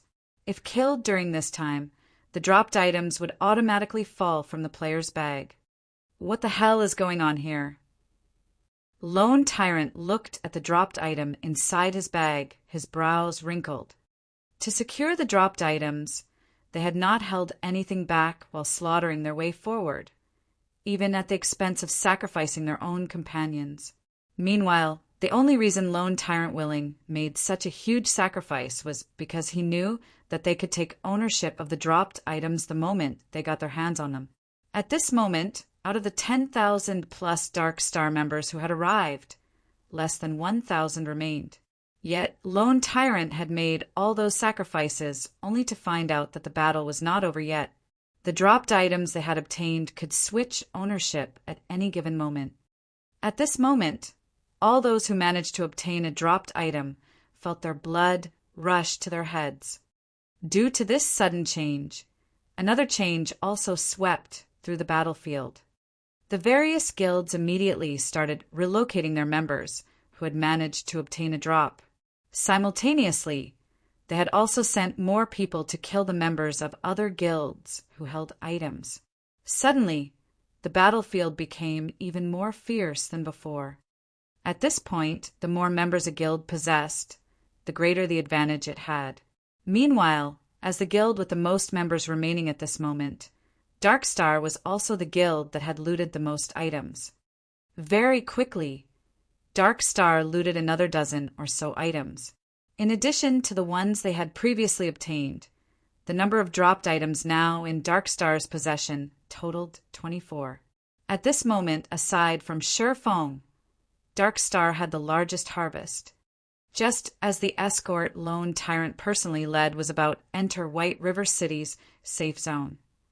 Suddenly, a black figure appeared before Lone Tyrant. Black Flame, should I commend you for your bravery or stupidity? Despite managing to escape, rather than going into hiding with the items you obtained, you actually dare appear before me once again. Very well. Today, I will finish you off. As for the items in your possession, they will all belong to Dark Star. Lone Tyrant recognized Sure Fong almost instantly. With a sneer, he waved his hand. Over 100 melee players surrounded Sure Fong, while the mages at the rear lines started chanting their spells. The healers also began to back off. This time, however, they stood sparsely apart from each other. Obviously, they had done so to avoid getting caught by Sure Feng's large-scale AoE magic and that silencing field which prevented them from using any of their skills or tools. Black Flame, you must feel so helpless when you see this formation, no? You will definitely die this time. If you have to blame someone, blame yourself for showing up in front of me, Lone Tyrant boasted. Sure Fong simply smiled at Dark Star's formation. If this had happened before he had upgraded the 7 Luminaries ring, this formation would have caused him a headache. With several hundred people standing so sparsely, the effective range of Firestorm and absolute time would indeed be insufficient to deal with all of them. Without the silencing field, as the battle drew on, he would have no choice but to escape. However, circumstances had changed. Looking at the hundreds of level 16 and level 17 melee players charging at him from all directions, Shifeng activated Absolute Time. At level 5, Absolute Time had an effective radius of 75 yards, so it covered a large majority of the scattered players. As for those that were outside the range of Absolute Time, they were no threat to Shifeng. Following which, Shifeng switched out the Aura of Time for the Aura of Fire on the 7 Luminaries ring, increasing his damage dealt by 40%, while reducing his target's defense by 40%. However, Shifeng was not done yet. Shifeng then activated the additional skill of Purgatory Shadow, Purgatory Power, increasing his attack speed by 100% and damage by 30% for 15 seconds. Immediately after, Shifeng used Windwalk and advanced, abruptly charging towards the members of Dark Star. Shifeng's first target was a level 17 Shield Warrior. Raising the Abyssal Blade, Shifeng lightly slashed at the Shield Warrior. The silvery gray Abyssal Blade transformed into a streak of silvery gray light. Before the Shield Warrior could lift his shield against Shifeng's attack, a deep slash appeared on his mysterious iron ranked breastplate. A critical damage of minus 3,216 appeared above the Shield Warrior's head. Following which, this level 17 Shield Warrior, which possessed slightly more than 2,600 HP, died. Before this Shield Warrior's body hit the ground, Shifeng had already arrived in front of a Berserker. Similarly, Shifeng struck once before leaving behind an afterimage and charging towards the next swordsman. From an outsider's point of view, they could only see a dark shadow passing by the members of Dark Star. Then, for reasons unknown, those Dark Star members suddenly fell to the ground, their HP bars completely depleted. Meanwhile, this dark shadow was so fast that it only took around 6 seconds to move through every single member of Dark Star. By the time this shadow stopped moving, the several hundred Dark Star members had become corpses. Only silence and hundreds of dropped items accompanied these corpses. The players watching this scene play out from afar were completely stupefied. This was too horrifying. Are you a ghost or a human? Lone Tyrant gaped at the hundreds of dead Dark Star elites in front of him in disbelief.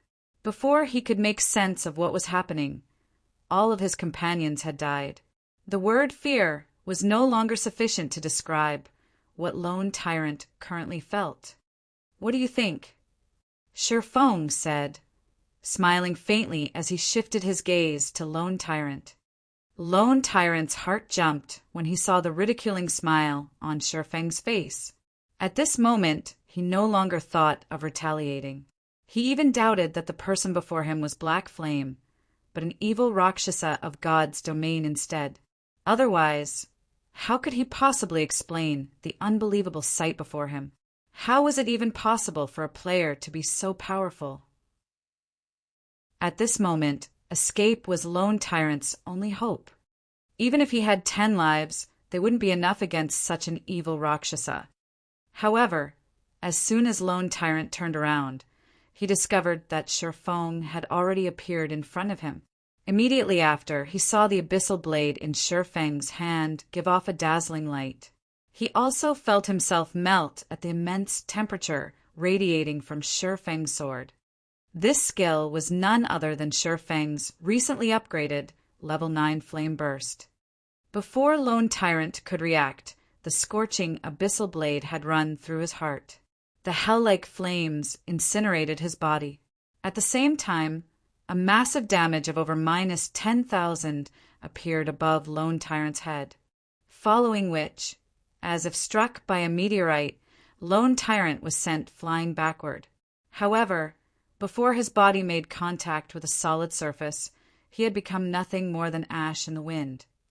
Chapter 354, Hunter and Prey. Chapter 354, hunter and prey. After killing Lone Tyrant, Shifeng turned to face the remaining Dark Star members behind him. At this point, Shifeng had thoroughly frightened these players. He only required 1 strike per person, 100 strikes to bring about annihilation. In the blink of an eye, hundreds of players had died just like that. Moreover, even their guild leader, Lone Tyrant, could not withstand a single hit before the evil Rakshasa burned him to ash. The remaining Dark Star members felt a chill crawl down their spines when Shifeng glanced at them. Their limbs felt like lead, incomparably heavy. At this moment, none of them had any courage to continue fighting. Meanwhile, many players watching from afar immediately uploaded the videos they had recorded to the official forums, creating a huge sensation. As a result, the name Black Flame became even more popular than before. Run. No one knew who had shouted this single word. However, all of the remaining Dark Star members expressed their unanimous agreement as they scattered and ran in all directions. With hundreds of players running away from him in all directions, even Shifeng, as fast as he was, could not possibly kill all of them. Hence, Shifeng decided to target the 9 assassins and rangers who were being protected by a group of their companions. These players bore the dropped items from the mechanical slayer. Shifeng might be able to ignore killing everyone else, but he could not ignore these 9. Damn, why is my luck so rotten? One of the escaping assassins paled with fright when he saw Shifeng dart towards his group. Seeing as escape was no longer an option, the assassin spun around and prepared for a desperate battle. Face me if you can. However, by the time this assassin turned to face Shifeng, the blazing abyssal blade had already penetrated his chest. The assassin's HP quickly bottomed out, and 3 items dropped from his lifeless body. Among them, 2 were items dropped by the mechanical slayer. Shifeng immediately grabbed the loot from the mechanical slayer and tossed them into his bag. He then charged towards his next target. By the time everyone from Dark Star had run out of absolute time's effective radius, Shifeng had killed 6 people in quick succession, obtaining a total of 15 dropped items. As for the remaining 3, they had escaped. Not a bad harvest. Shifeng smiled satisfactorily as he looked at the new additions to his bag. Including these 15 items, he had obtained a total of 52 dropped items. That was practically half of the mechanical slayer's drops. Just as Shifeng prepared to leave, he suddenly discovered the players from other guilds all barreling towards him. Meanwhile, every one of these players wore greedy expressions, and they all thought of Shifeng as a fat sheep. If Shifeng had only taken a handful of the loot, they would not have dared strike at Shifeng, even if someone put a gun to their heads. However, the number of dropped items Shifeng obtained was simply too shocking. Hence, their greed had overtaken their fear. Although the strength Shifeng displayed defied all reason, everyone had the courage to charge at Shifeng because they knew that his explosive strength could only last for a short time. Moreover, large-scale silencing skills like the one Shifeng used would definitely have a very long cooldown. Knowing that the situation had become unfavorable, Shifeng immediately turned and ran. He had only recently used absolute time, so the skill was still on cooldown at that moment. Without the skill, he stood absolutely no chance against thousands of players. Boss Red Feather, Black Flame is trying to flee. It will be difficult to deal with him if we allow him to escape into White River City's safe zone. Should we use that item now? A cursemancer asked. At this moment, Red Feather carefully considered the situation. Standing by his side, Flourishing Willow said, "Big Brother Red, are we really going to make a move against him?" Flourishing Willow's words surprised her teammates. Normally, Flourishing Willow was the most bloodthirsty out of any of them. How could her change of heart not surprise them? "Willow, I thought you said that you wanted to teach Black Flame a lesson? What's changed? Don't tell me you're afraid." An assassin on the same team joked. "Huh, who's afraid? Are you itching for a beating? Why don't we have a private spar once we return? Flourishing Willow glared at the assassin. Ah, no. I was just joking. You're a great expert who ranks on the experts list. Why would you bully me? The assassin hurriedly said, concerned for his safety. Aside from their boss Red Feather, Flourishing Willow was the strongest powerhouse in their team, and nobody dared provoke her. Humph! Flourishing Willow proudly snorted. She then shifted her gaze to Red Feather, whose expression appeared melancholic, wondering what his decision would be. Previously, Shifeng had meant nothing to her. Even if Shifeng's past performances were outstanding at most, he would only shine in White River City. However, things were different now. Now that she had personally witnessed Shifeng's skilled and rapid movements, Flourishing Willow was sure that his strength would carry him beyond the confines of just a city. It was especially true for that frighteningly accurate swordsmanship of his. In just a few seconds, Shifeng had brandished his sword over 100 times. He had even done so while moving at high speeds. It would have been reasonable if Shifeng had simply killed the players of Darkstar. However, Shifeng had actually managed to bury his sword in the heart of every player. Even Red Feather could not achieve such a feat. In addition to being so highly skilled, Black Flame was also the guild leader of Zero Wing. His status was not low. Even if they discarded all pretenses and killed Black Flame, it would not benefit the Star Alliance. Move out. In the end, Red Feather still made his decision. They had an opportunity of obtaining a large number of fine gold and dark gold items. So what if they had to offend Zero Wing? Moreover, the Star Alliance was a first-rate guild. Even Ouroboros did not dare disrespect them, much less Zero Wing. Okay, the several assassins in the team replied excitedly, each of them promptly retrieving a purple gold crystal ball from their bag, activating wind steps and stealth. These assassins swiftly dashed toward Shifeng. Shifeng's movement speed was extremely fast, and ordinary players had no chance of catching up to him. Even rangers, assassins, and swordsmen, who all boasted high movement speeds, could not catch up to Shifeng. Surprisingly, however, the distance between Shifeng and the players chasing him gradually shortened. Initially, there had been a span of 100 yards between them. Now, there were only 30 yards. If the distance shortened by just another step, the shield warriors and berserkers could use charge to pin down Shifeng. However, no matter how hard the warriors tried, none of them could reduce this distance of 30 yards any further. It drove them all mad. That sure is a lot of people. Shifeng turned to look at the crowd chasing him, his lips curling upwards. At this moment, none of the players pursuing Shifeng had discovered that, instead of moving closer to White River City's safe zone, they were actually moving farther from it. Soon, Shifeng would reach the entrance of the teleportation hall. Crap, he's trying to escape through the teleportation array. The crowd started growing anxious. If they allowed Shifeng to teleport from White River City, it would be extremely difficult for them to catch him. Look! There seems to be a group of people coming out from the teleportation hall. Hey, help us stop that person. That person has dark gold ranked treasures on him. Those treasures will fall off his body as long as we kill him.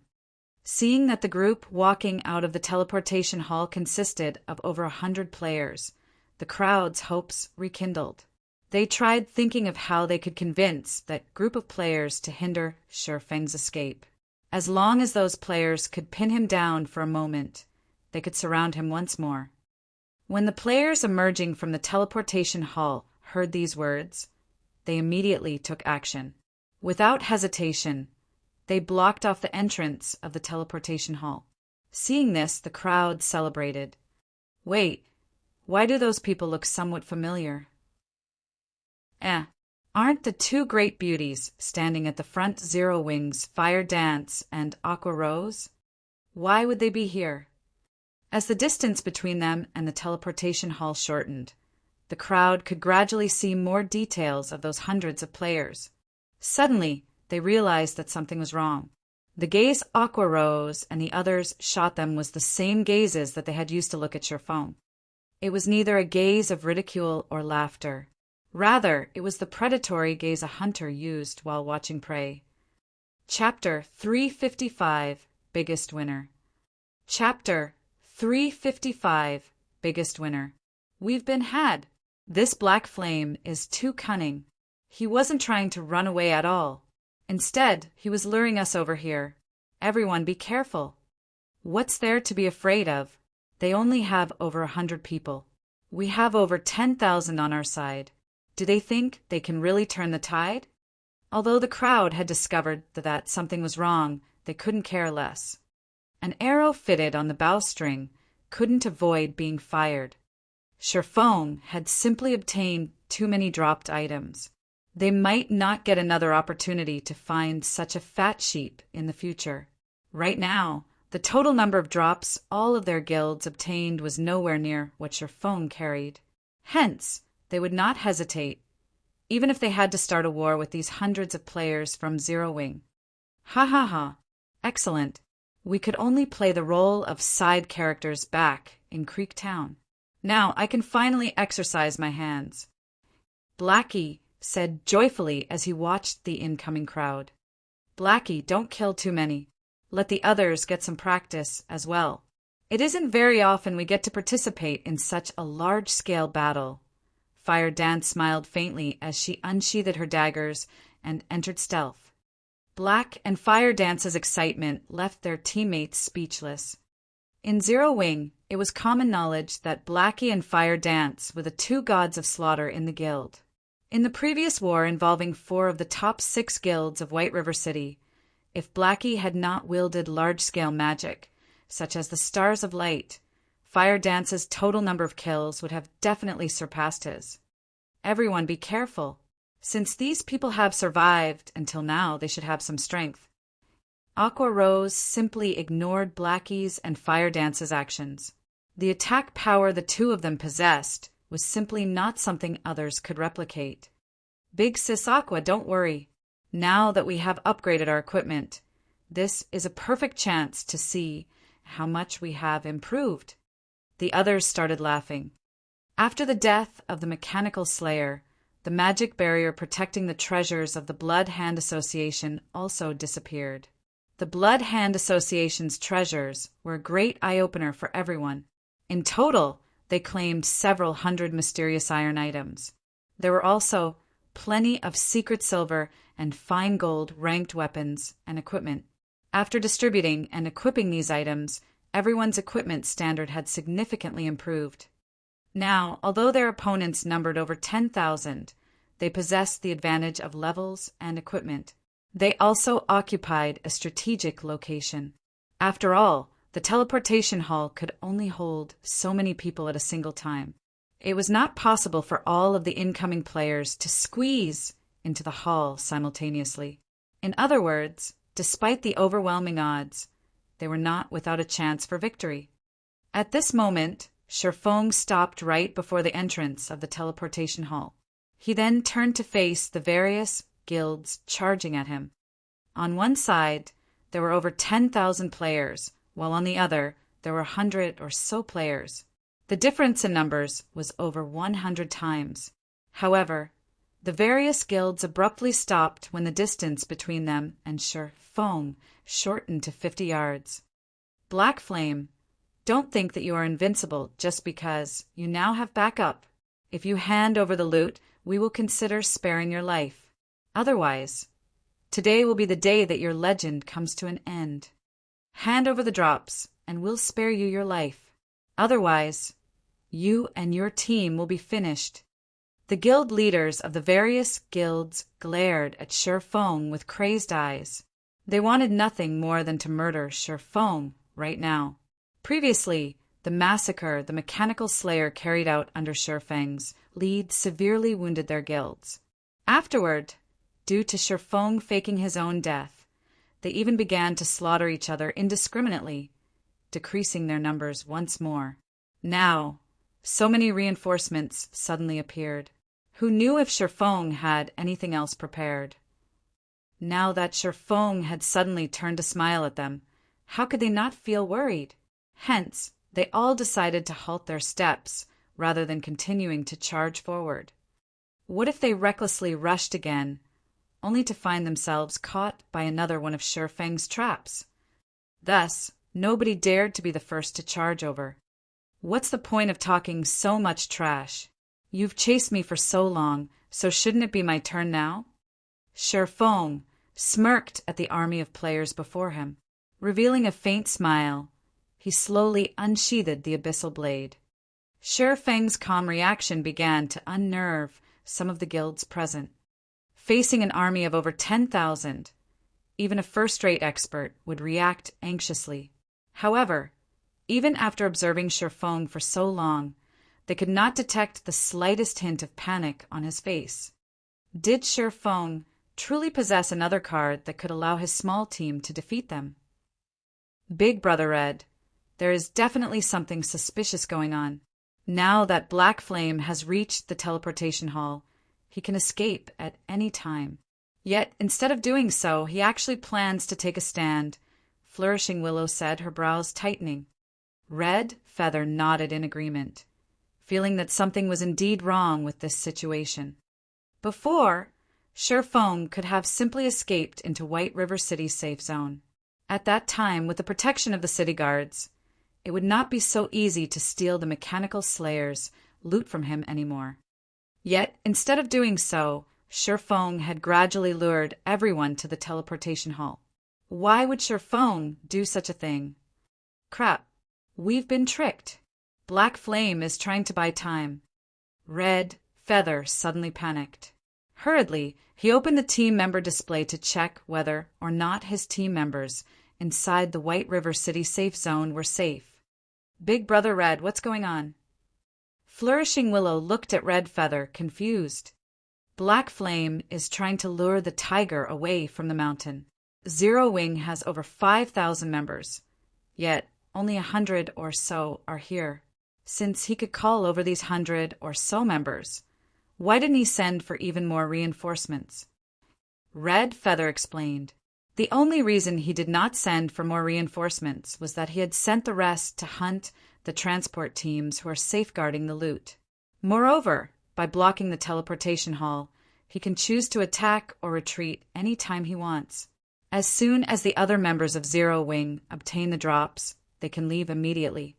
Red Feather had not used the team chat when he spoke. Moreover, he had not kept his voice down, so the other guilds had heard his words very clearly.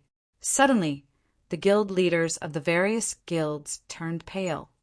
Immediately, they started contacting the players that were transporting the dropped items. However, none of their calls connected. The results were the same when they tried contacting the other team members of the transport team. You've only realized it now? Unfortunately, it's too late. Sherfong laughed, shaking his head as he watched the various guilds' actions. Indeed, just as Red Feather had guessed, even before he had slaughtered the members of Dark Star, he had arranged for Zero Wing's army to keep an eye on the transport teams of the other guilds. When Sherfong started his battle with Dark Star, Zero Wing's army took action.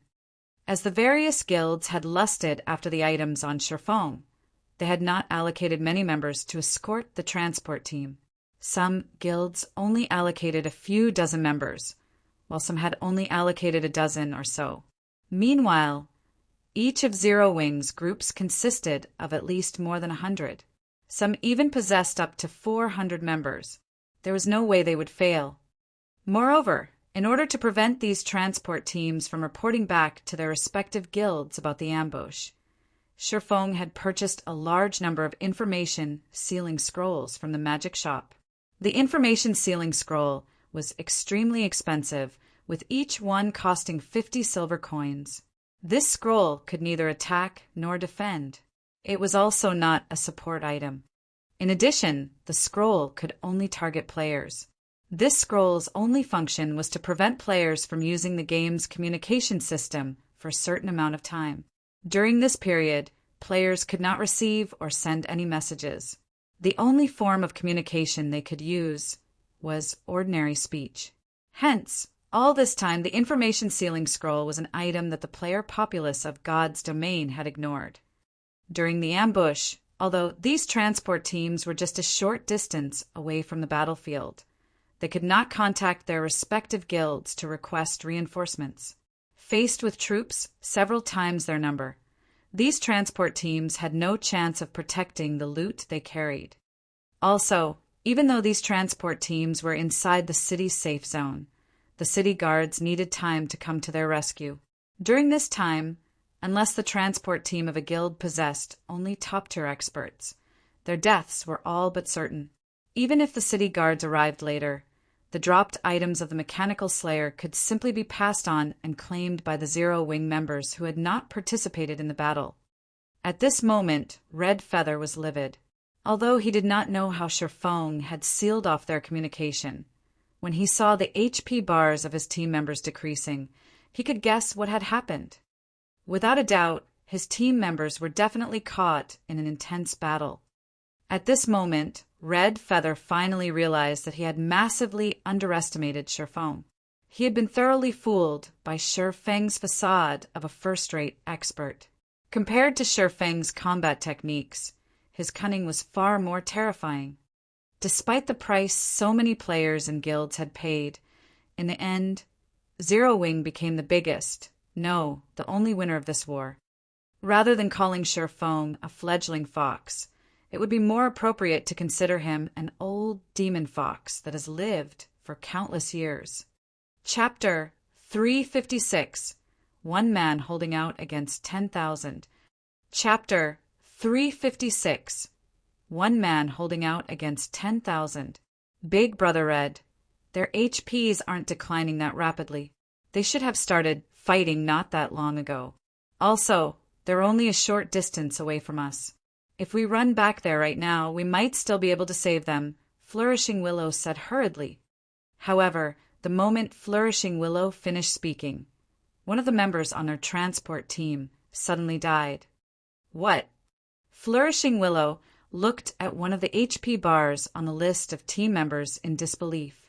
The dark HP bar proved that this player was already dead.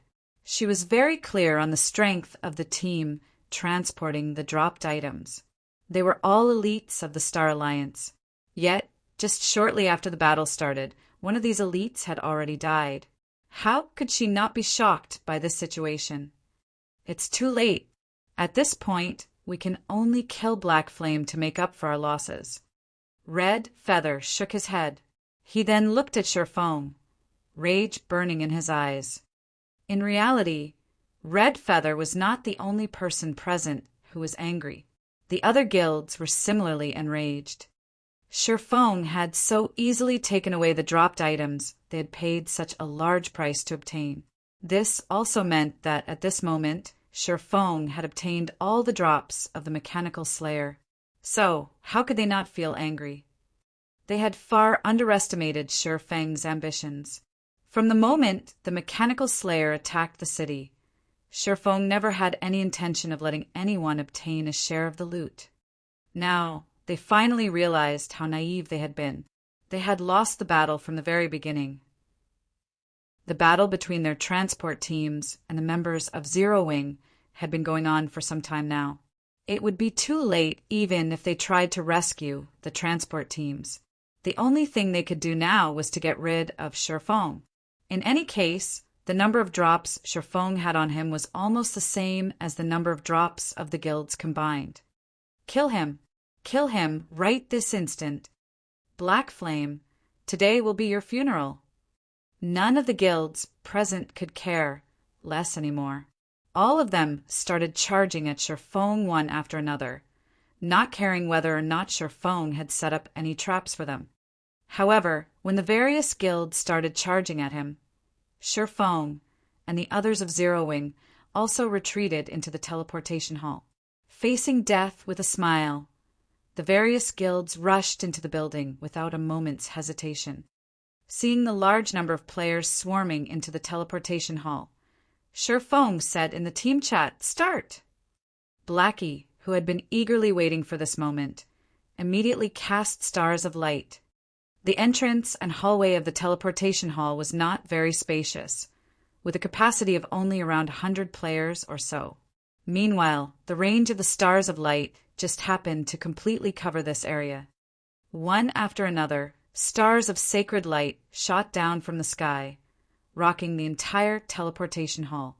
Even with the preparations the guilds made, the might of the stars of light was simply too overwhelming. Despite the healers at the rear trying their best to save their companions, Blackie's stars of light destroyed even the MTs, who possessed the highest HP and defense in just 2 to 3 rounds. After the duration of stars of light ended, many members of the various guilds had died. Feng estimated the death toll for Blackie's skill at over 500. At this moment, Blackie's name looked more black than red. If not for the guards of White River City temporarily halting their management over the vicinity of the teleportation hall, the guards would have killed Blackie dozens of times by now. Meanwhile, Blackie's skill had thoroughly shocked the various guilds. The scene before them brought home to the crowd once more the importance of large-scale destruction spells. Even before their frontline players had a chance to clash with the enemy, their side had already suffered so many deaths. This was just like the battlefields of ancient times, when archers would already fire their bows before the two sides could even clash. In this case, however, since their side did not possess any archers, they would naturally suffer a one-sided beating. The only thing they could do in this situation was to endure and hope they survived. Fortunately, large-scale destruction spells like this definitely had a very long cooldown time. After all, if such powerful skills could be used constantly, would there even be a need for them to fight? They might as well stand still and await their deaths. Don't be afraid. Charge! They should have used up their skills already. Red Feather calmly shouted a reminder to everyone, following which the members of the various guilds charged at Feng once more. In addition, the number of players that charged into the teleportation hall this time was even greater than before. At this moment, the members of Zero Wing were also ready for battle. Just in time. Let's see how powerful my newly improved skill is, then. At this moment, Feng finally utilized the 7 Luminaries ring and activated Firestorm. The level 5 Firestorm was even more powerful than Blackie's Stars of Light. Towering flames brightly illuminated the entire teleportation hall. The temperature inside the building rose by tens of degrees as well. Numerous butterflies formed by flames fluttered gracefully around the teleportation hall, creating a beautiful scene to behold. However, all the players touched by these flame butterflies instantly combusted, their bodies turning into ash shortly after. Before the healers standing at the back could react, countless players had already died. The number of deaths caused by Feng's firestorm far surpassed Blackie's Stars of Light. Why do they still possess large-scale destruction spells? The various guilds present had long since known about Blackie's Stars of Light. After all, the scene of Blackie using this skill had appeared on video recordings many times by now. Since they had been prepared for it, they had not sent their full force in the initial charge. For their second charge, however, they had held nothing back. Yet, now, Zero Wing had revealed a second and even more powerful large-scale destruction spell. This situation greatly confused everyone. Just where did Zero Wing manage to obtain so many large-scale destruction spells? Just having one of such spells was already a near impossible feat at this stage of the game. Not even first-rate guilds possessed a single one of such powerful spells. Yet, Zero Wing actually laid claim to 2. After Firestorm ended, the members of the various guilds turned silent. No longer did anybody dare to rush forward. After seeing this second large-scale destruction spell unleashed, the various guilds present started hesitating. Instead of letting their blood rush to their heads, they started calmly observing the situation. Looking at Feng's leisurely behavior as he stood inside the teleportation hall, They could not help but wonder whether Sherfong still had another card hidden up his sleeves. From beginning to end, Sherfong had never considered the army before him a threat. The expression Sherfong had in particular made it seem as if everything was under his control. If there were still members among Zero Wing capable of using large-scale destruction spells, wouldn't they just be seeking their own deaths by recklessly charging ahead? Before arriving at the teleportation hall, the various guilds present had already suffered immense losses. Now, the 2 spells they suffered were like fuel added to the fire. If they were to take another 1 or 2 of such blows, just how were they supposed to cope with the losses? Why aren't you guys charging? It is impossible for Zero Wing to possess any more of such large-scale destruction spells. Red Feather shouted anxiously as he looked at the various guilds. Brother Red Feather, it's not that we are unwilling to charge. However, our manpower is limited. What if they reveal another large-scale destruction spell? My guild can't hope to endure another blow like that. Brother Red Feather, why don't you lead the charge for us? If Zero Wing has indeed run out of large-scale destruction spells, we'll then follow you in your charge. Red Feather nearly spat out a mouthful of blood at these guild leaders when he heard their words. He had brought only a small number of members with him on this expedition to White River City. After going through the 2 great wars earlier, he had lost over half the members he had brought. Just moments ago, Zero Wing had also killed his transport team. In the end, the only thing he gained from this trip was losses. If he were to send his few remaining members at Zero Wing right now, wouldn't he just be seeking his own death?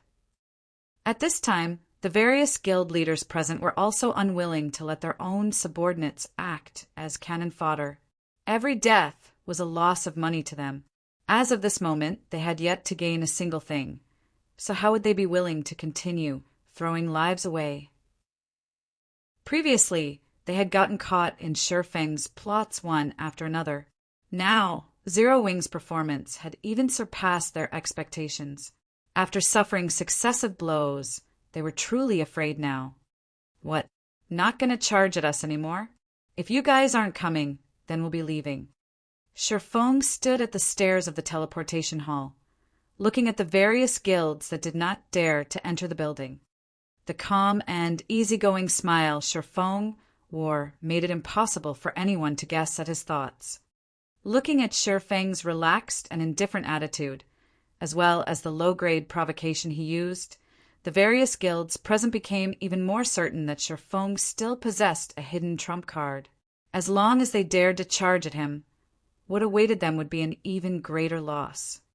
At this moment, the independent players observing from afar were completely stupefied by this scene.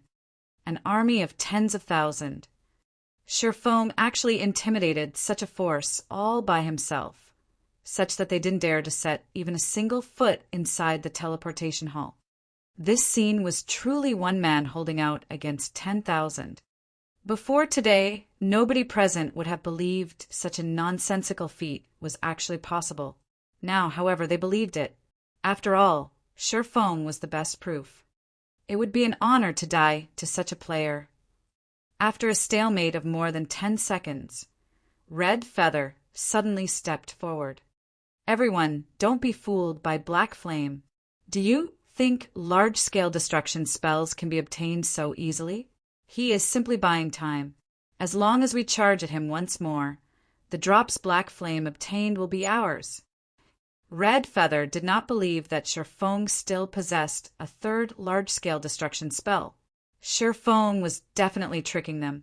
Emphatically, Red Feather advised, "If anyone doesn't believe me, then our Star Alliance will compensate you with 5 times the losses you will suffer." Chapter 357, 6-Star Extermination Magic Array. Chapter 357, 6-Star Extermination Magic Array. Red Feather's offer of compensating 5 times the losses had they suffered was very tempting, and many guild leaders present hesitated at the offer. Unlike the powerful guilds in White River City as unrated guilds, they did not have much financial support as unrated guilds. Their sources for gold coins were also limited. If they signed an agreement with Red Feather, their subordinates' deaths would only profit them in the future. If they took Red Feather's offer, however, they would sacrifice a lot of their guild strength. Moreover, they would also lose the faith of their guild members. Seeing these guilds hesitate, Red Feather started to panic. Although he was unsure of whether Zero Wing still possessed large-scale destruction spells or not, he had a guaranteed method to kill Black Flame. As long as he could approach the man, Black Flame would die even if he were an expert ranked on the God's Domain experts list. Once Black Flame died, the dropped items he carried would fall from his bag. Meanwhile, Red Feather would be the first person to grab those items. Afterward, he could simply use the teleportation array to leave White River City. Now that the dropped items his team had previously obtained were no more, if he could not snatch the items on Black Flame's body, how could he walk away with satisfaction? Don't tell me that none of you want the loot from the Mechanical Slayer. That was a monster that even a Tier 4 Great Wizard struggled to kill. Not to mention dark gold items. It would not be odd to find epic items among the drops. Don't you want the power of an epic item? Red Feather's comments excited the various guild players. None of them had even seen a dark gold item before, let alone an epic item. If a guild obtained an epic item, it would instantly become a hot topic throughout the entire God's Domain. At that time, even an unknown guild would become famous, attracting the attention of many guildless players. Although it would still be no match for a truly powerful guild, it could still become an overlord of a city. The might of an epic item was unimaginable. In God's Domain, dungeons were one of the main sources for players to obtain weapons and equipment. As only a limited number of players could enter a dungeon, if one wanted an easier time rating, they could only do so by upgrading the combat power of a limited number of players. Hence, not only were epic items significant symbols to a guild, but they also played a very large role in the guild. At this stage of the game, if a guild could obtain an epic item, the strength of the guild would instantly soar to the next level. The Mechanical Slayer's loot needed to be appraised before anyone could discern quality and attributes. Hence, nobody knew the exact quality of the Slayer's loot. However, seeing as the Mechanical Slayer had been such a powerful monster, it would not be surprising even to find epic items among its loot. As long as there was the slightest possibility, nobody among the crowd would easily give up on this chance. Charge! For the epic items. Black Flame, hand over the epic items and we'll spare your life. The various guilds charged at Sherfong once more with passion, setting aside Red Feather's offer. The lure of an epic item alone was worth any price. At this moment, Aqua Rose walked up to Sherfeng's side, suggesting, "Guild leader, they're charging at us once more. We've bought enough time now. Should we depart?" Although they had the absolute advantage of levels, equipment, and terrain, if they had to face so many players, death and injury would be inevitable. Since they have already achieved their goals, it was not necessary to continue fighting. "Okay, let's withdraw," Sherfong nodded. "Pass me the Tier 3 magic scroll that you obtained from Creek Town. I'll stall for time and leave them with a memento. Take this chance to activate the teleportation array." Indeed, just as Red Feather had guessed, large-scale destruction spells were not so easy to come by. At this moment, only he and Blackie possessed such spells. Although they had plenty of small-scale AoE attack spells, the might and range of these spells were not enough. They would not play a significant role in this battle. Are we really going to use that Tier 3 magic scroll? That's the only one we received from the Crusade. Why don't we just have everyone hold those players off for a bit? In any case, we only need to stall for a moment.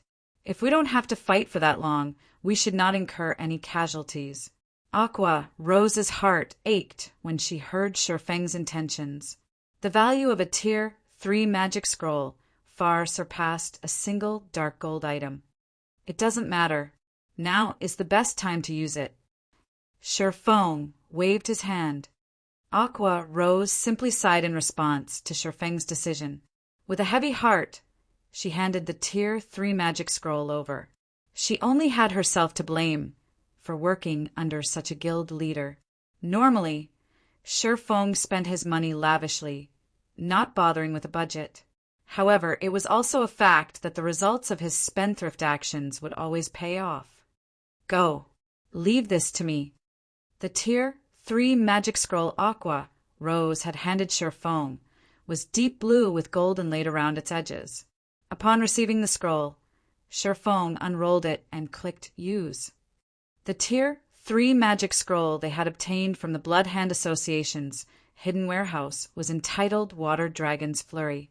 This magic scroll contained a very rare large-scale destruction spell with a 2-second cast time. As watertight mana began to gather around Shifeng, a large-scale, deep blue magic array formed beneath his feet. Crap, it's another large-scale destruction spell. The Tier 3 spell's generated momentum was so immense that the incoming tide of players quickly discovered its appearance. The crowd immediately panicked and tried to withdraw. At this moment, Red Feather's face turned ashen. He would never have thought that Shifeng still possessed another large-scale destruction spell. Although the crowd retreated quickly, it was too late as Shifeng had already unleashed the magic of the Tier 3 magic scroll in his hands. Water gushed down from the sky like a massive waterfall, rolling into a tidal wave that was over a dozen meters high. The wave smashed across all of the guild players within the teleportation hall, and in the blink of an eye, the violent tidal wave devoured hundreds of players, following which the turbulent water flooded from the building's entrance. It was like a tsunami. The massive wave devoured many of the players outside the hall, and every victim of the spell became nothing more than an icy corpse. As to how many players had died, even Shifeng himself was not sure. However, what Shifeng did know was that the Water Dragon's Flurry had killed more players than both Stars of Light and Firestorm combined. It's about time for me to leave as well. Shifeng examined his surroundings, satisfied. The teleportation hall was void of any members of the various guilds. Oh, that's not right. Someone's still here. Shifeng suddenly sensed danger. Shifeng was very familiar with this feeling, so he knew to keep his guard up.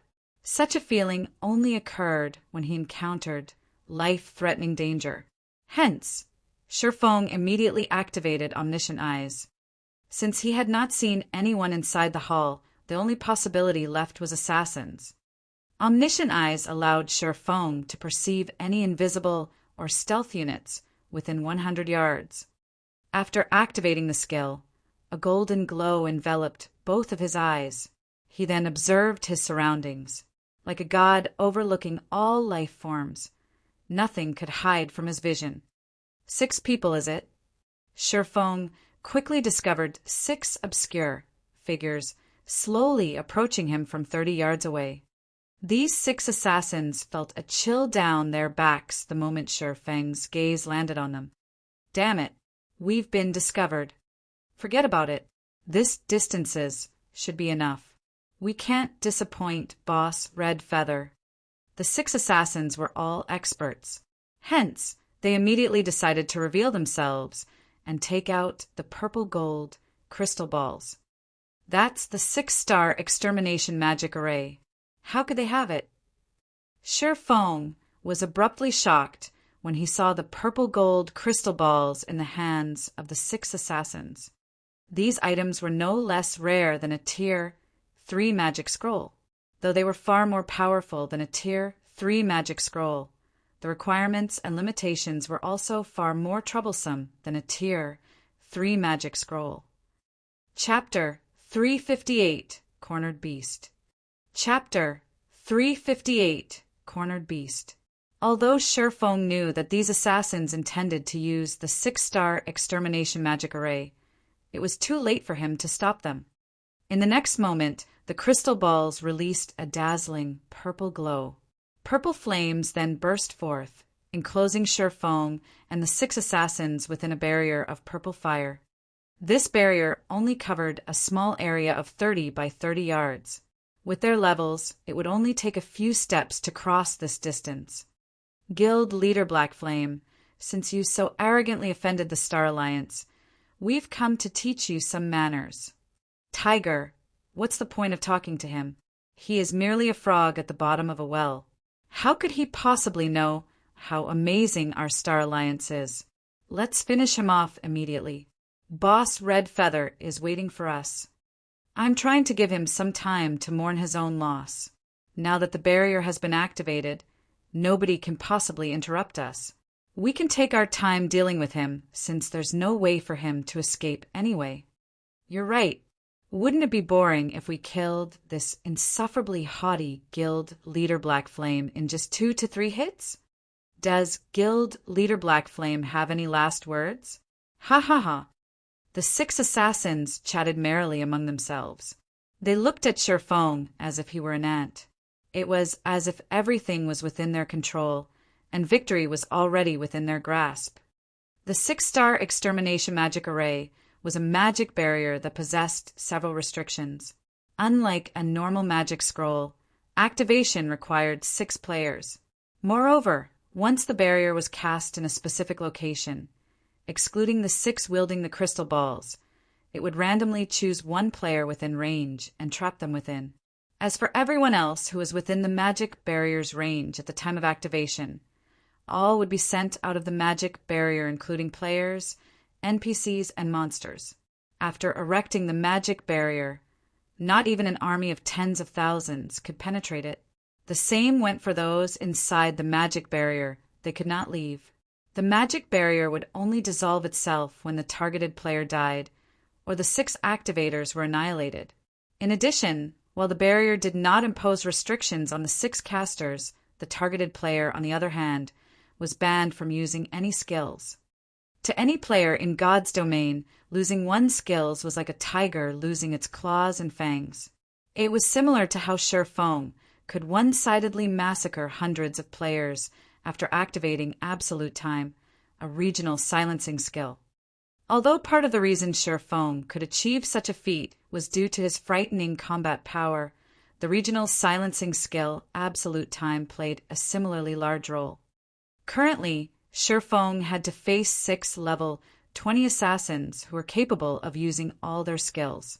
He was also trapped in this barrier until he defeated these 6 elite players. One could just imagine how dire the situation was. What a pity! Sherfong sighed as he looked at the purple flames surrounding him before shifting his gaze towards the 6 assassins. Normally, the 6-star extermination magic array was used to deal with high-tiered mage-type bosses. Compared to a high-tiered magic scroll, although barrier crystals possessed many restrictions, players could use it within a dungeon. On the other hand, Tier 3 magic scrolls like the Water Dragon's Flurry were useless inside a dungeon. At this moment, however, these 6 assassins had used such a precious barrier crystal to deal with a single swordsman like Sherfong. The word waste could not even begin to describe their actions. Guild Leader Black Flame, so even you know the word pity? It would indeed be a pity if we were the only ones to witness your death. However, you can rest assured that we will upload a video of your death to the forums, showing everyone the end of your undying legend. When that time comes, Guild Leader Black Flame, you should not blame us for your ruin. Instead, blame yourself for being too arrogant and greedy. You actually dared to oppose the Star Alliance.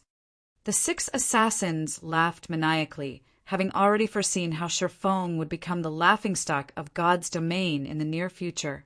As for the 6 of them, after killing Sherfong, they, too, would instantly become the focus of Star Moon Kingdom. Saying so, the 6 assassins immediately activated stealth and advanced on Sherfong. However, Sherfong was a step ahead. Without the slightest bit of panic or hesitation, Sherfong dashed towards the 6 assassins with frightening speed. The strength of assassins lay in death from the shadows. If exposed, however, they were only half as dangerous. Knowing this, Sherfong darted forward without hesitation and sliced up the 6 assassins. Dang! Dang! Dang! 6 clangs of metal clashing resounded inside the magic barrier, and the assassins who had just entered stealth were immediately exposed. Enraged, they glared at Sherfong.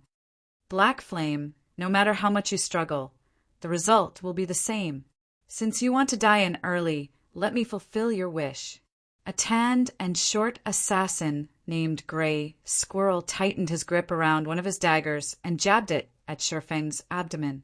With even greater speed than before, Gray Squirrel drew a strange arc with his other dagger, sliding it smoothly toward Sherfeng's side.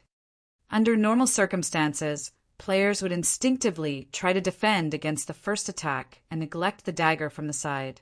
Even if they managed to discover the second dagger, their instincts would still focus on the first. This deliberate misdirection clearly displayed how skilled this assassin named Gray Squirrel was. He was not an ordinary player, but an expert. As long as the assassin's blade found its mark, Sherfong would enter a fainted state. At that time, he would be at the assassin's mercy. They could simply incapacitate him indefinitely until he died. Moreover, while Gray Squirrel attacked Sherfong, the other 2 assassins beside him had also aimed their daggers at the swordsman. The 3 remaining assassins, standing at a distance, however, had not taken action. On the contrary, they simply stood there, watching with ridiculing smiles. In their opinion, Sherfong was just a cornered beast struggling to stay alive. His initial charge was simply his last-ditch effort at survival. Just when the 2 daggers from Gray Squirrel were about to penetrate into Sherfeng's body, Sherfong shifted his footsteps slightly and retreated half a step, effortlessly evading the 2 daggers. Immediately, he spun sideways, escaping the pincer attack of the 2 assassins behind him. The entire process was as smooth as flowing water without any excess movement. The assassins were inwardly startled. Sherfong had actually evaded their perfect joint attack with such simple motions. Sherfeng's quick-witted response left the 6 assassins shivering slightly. However, he couldn't care less about his enemy's thoughts. Without a pause, Sherfong brandished the abyssal blade and the purgatory shadow, sending over a dozen afterimages, slashing at the 3 assassins. Sherfeng's swords moved with lightning speed, the 3 assassins emitting ear-piercing screeches as the blades found their vital points. The 3 attacking assassins were greatly shocked by this counterattack. In a panic, they hurriedly used their daggers to defend themselves, even going as far as using block. Although all 3 of them managed to defend against the afterimages sent at them, Sherfeng's superhuman strength forced them into a retreat, the clash leaving their hands numb. Such speed and strength. At this moment, these 3 no longer dared to underestimate Sherfong. During their brief exchange, they could tell how powerful Sherfong was. Normally, when the 3 of them attacked together, even Red Feather would temporarily retreat rather than face them directly. However, Sherfong had done the exact opposite and fought them head-on. Surprisingly, he even forced them into a retreat. If they had not combined their strengths to block Sherfeng's attacks just now, they might have joined the many souls who had died under Sherfeng's swords. All 6 of the assassins instantly came to a conclusion. Although the Sherfong before them had lost his fangs and claws, he was no tiger. He was a monstrous beast clad in human skin. He could easily suppress them by only relying on his strength. Faced with Sherfong, only death awaited them. Suddenly, the assassins realized that they had made a massive mistake. They had actually chosen to lock themselves up with such a monstrous beast. As expected, it isn't possible to get rid of them quickly without the 100% speed boost from purgatory power. Sherfang's onslaught had failed to achieve its intended purpose, though it did allow him to gain a general understanding of his attacker's strengths. In conclusion, these assassins were definitely experts. The 3 assassins had exposed many holes in their defenses after Sherfong shook them off. Hence, he brandished his blades once more, intending to strike the iron while it was hot and finish them off before they could reunite with their other companions. At this time, however, the other 3 assassins had already circled and arrived behind Sherfong. They immediately launched a flurry of attacks, giving Sherfong no choice but to stop his attacks and deal with the immediate threat first. Sherfong abruptly spun around, swinging his swords with all his might at the 3 new arrivals. Like before, his attack sent all 3 assassins flying. Sherfong then charged at the assassin in front of him, brandishing his swords multiple times. The assassin receiving Sherfeng's attacks was greatly frightened. Immediately, the assassin used silent steps, hoping to take advantage of the short period of invulnerability the skill provided to defend against all these sword flashes. By doing so, he could also gain some precious time to allow his companions to come to his rescue. Otherwise, only death awaited him. The assassin's decision to use silent steps had undeniably given his 5 other companions plenty of time to react. After regaining their composure, the 5 assassins immediately dashed at Sherfong, forcing him into a momentary retreat. "We can't let this continue. We can't hold back any longer. All of you, use the Berserk Potion," Gray Squirrel commanded.